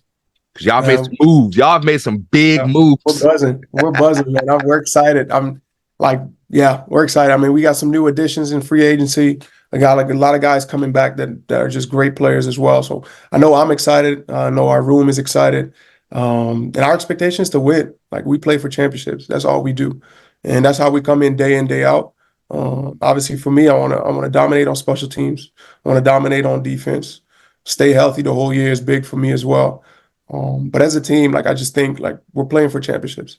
That's our goal, and that's always been our goal. And we're doing that in a fast and physical manner, like Apex Predators do. So that's kind of the mindset. That's kind of the mindset, yo. Dishing out RKOs left and right this season. That's what I expect from you, my brother. And you got the Randy Orton hairline. So shit's finna hit the fan, ladies and gentlemen. But the 5 final questions, man. A little rapid fire, man. Are you ready? Yes, sir. All right. If I took a trip to Amsterdam, what would you recommend me to try food-wise? Now, mind you, I don't like onions. I don't like pickles. I don't like none of that. I don't like mushrooms. So if you about to recommend something that got in there, I might suplex you. God. The thing is, in Amsterdam, we got so many different cultures. So it's more like what cuisine you like. Like, you like Italian, Egyptian, Moroccan. We got Turkish. And I got a whole list for you. So if you ever need that list, I got you. So it's the real question is what kitchen do you like? That's the first question, really. I like a little bit of every. I like to try new things, man. So Egyptian, I'm down to try. I've heard some good things about Moroccan, but Yep. I like spicy? Okay, so actually my dad, he's from Suriname, which is a small country in South America. And there's a lot of Surinamese people in the Netherlands. So we have this thing called roti, which is kind of like a pancake, and you put chicken in it, potatoes, green beans, and you put some sauce on it. And it's kind of like the Indian roti, but then the Surinamese one. So I definitely tell you to go try some Surinamese roti for sure. It's really good. Oh my God. Coach Bowman, I hope you're not watching this, man. I'm not cheating on my diet. I'm just saying, man, if I had one off day, I might have to try that. He said a pancake. It's not like a sweet pancake though. It's like a savory one. It's almost like a naan bread, but not really. But if you ever get the chance to get some Surinamese roti, yeah, it's big. It's really good. You got to shoot me a link or something, just like what it looked like. So send that to me. I got the minute you said anything pancake and you said chicken, right? Chicken, yep, chicken, some green beans, some potatoes, and some good curry. You can put curry sauce on there. Like, it's gonna be good. Probably the blackest thing I've heard coming across the water in a long time. All right, next question. Let's see. Second question, man. What was a culture shock for you coming to the States? Culture shock. The difference from Amsterdam to here, like, well, they do this here, we don't do that. Well, I've been mostly in, like, I guess, rural, not necessarily the most of like city places, but everyone just like, it's normal to say hi to a lot of people. Where if you're from a city, like there's a lot of people in the city, it's not necessarily normal to just like greet everyone. So that was one of the things that I first noticed, is like, hey, how you doing? If you walk past somebody, like that doesn't necessarily apply to a big city, right? That's one of the things, and like very, very welcoming. Like, come into my house, like come have dinner, and very, very welcoming. That was one of the biggest things that I noticed straight away. Other than that, I mean, food. I mean, you guys love like fried food. I love putting butter on everything, and I never had ranch before I came to the States, so that was a big thing. Yeah, I mean, I never grew up eating ranch, so I'm not a big ranch person, but it was something that I've never tried before. So, wow, damn, you're gonna sit there and I caught a stray, man, because I like butter and fried foods and ranch and all that shit. But all right, I'm not saying there's nothing wrong with it. Nah. I'm just giving you shit. Man. Oh yeah, I feel you. Let's see. Next question, man. For you, what do you like to do in your spare time outside of like business stuff and all that? What does Ty like to do, man? I like music a lot. So I've actually like tried to teach myself a little bit of piano. I used to I played drums for like a couple years when I grew up. So music is like one of the coolest things that I think that can just change somebody's mind and mood. So I've tried to teach myself a little bit of piano, and other than that, I love any sport, man. I played pickleball for the first time about 3 weeks ago, and I picked up golf last year. Oh man, golf got me good. Let me just tell you, it's just the athlete in me. Like once you hit it good once, you just want to replicate it. But it's such a hard sport. But yeah, it got me good. So I'd say golf, music, and just any sport in general. Yeah. I like that, man. I have yet to do pickleball. Golf, I've tried, man. I'm gonna keep trying at it, man. But it's one of the most isolating. You on your own, fam. And the only person you got is your caddy. Yep, it's you versus you. Shit. If the wind hits my ball even wrong, I'm fighting the air. That's how I am. It's a good trainer, but if you think about it, like it's such a good resemblance of football, right? It's like you hit the ball wrong. Well, can't be dwelling on it. Like what you gonna next? Like you got to hit the ball again, right? You miss a tackle, you can dwell on it, or it's a next play mentality. So next to that, it's just very calming on the body too, and it just kind of like gives me some time to think about the things that we did in the football game or whatever, and just kind of nice little time away, So nice mental release, man. Very nice. All right, next question, man, and we're gonna get to the last one for you. What was your welcome to the CFL moment? Ooh, welcome CFL moment. A couple moments. I would say like the first thing was just like how like sometimes we have to adjust to like empty sets. Yeah. They had to waggle, and they would just start in like a 3x2 set, and then just they were all over the place, and then they just end up in empty, and it's just, well, we got to check now, and it happens so fast, right? Yeah. So I think adjusting to the waggle like right away when it comes to checks and stuff, that was big. And then kickoff is kickoff. It's a war out there. You might get blindsided from the left, from the right. So I've gotten got a couple of times on kickoff. Yeah, I don't necessarily remember exactly which one, but it was definitely it's a war out there for sure. And this is why I always tell people, keep your head on a swivel. Damn, because it's so different in the NFL. Like there's more structure. Like you can't do this, you can't. Y'all just be teed off. Oh my God. And just make sure you catch a couple bodies too, because everybody gonna get caught, but you want to make sure you catch a couple too. I'm gonna throw a few forearms if I have to, but shit.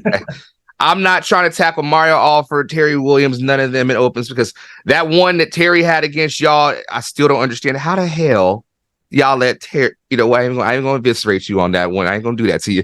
I want you to be my friend now. My final question, man. What is you're big on faith, man? What is your a Bible verse that you can leave for everybody, man? Actually, I just try to start a Bible verse a week, and I have it on my phone, and it's Thessalonians. Let me make sure I have it right. It's Colossians 3:17. And whatever you do in word or deed, do everything in the name of the Lord Jesus, giving thanks to God the Father through him. And I think that's just something that I want to live by. Everything I do, give thanks to the Lord. Whether that's playing football, whether that's doing a small group at church, or leading a Bible study, whether it's doing school, whether it's hopefully in the future become a dad, being a good brother, being a good son. Everything you do, give thanks. That's a word right there, man. That's a word. I think I needed that one right there, because I'm half in, half out. I'm part heathen, so I'm gonna get right. All sinners, bro. We all sinners. Hey, shoot, I feel you right there, man. But hey, thank you so much for hopping on, man, and joining us for an episode of Deep in the Game, brother. I really appreciate you, man, and best of luck to you this season, the Red Blacks and everything. And when I come to the city, man, gotta link up, brother. 100%. Appreciate you. Yes, sir. Yes, sir. So that's been another episode of Deep in the Game. We might be deep in this game, but you got the rules missing. Till next time, everybody, take care. I'm gonna tell you the truth.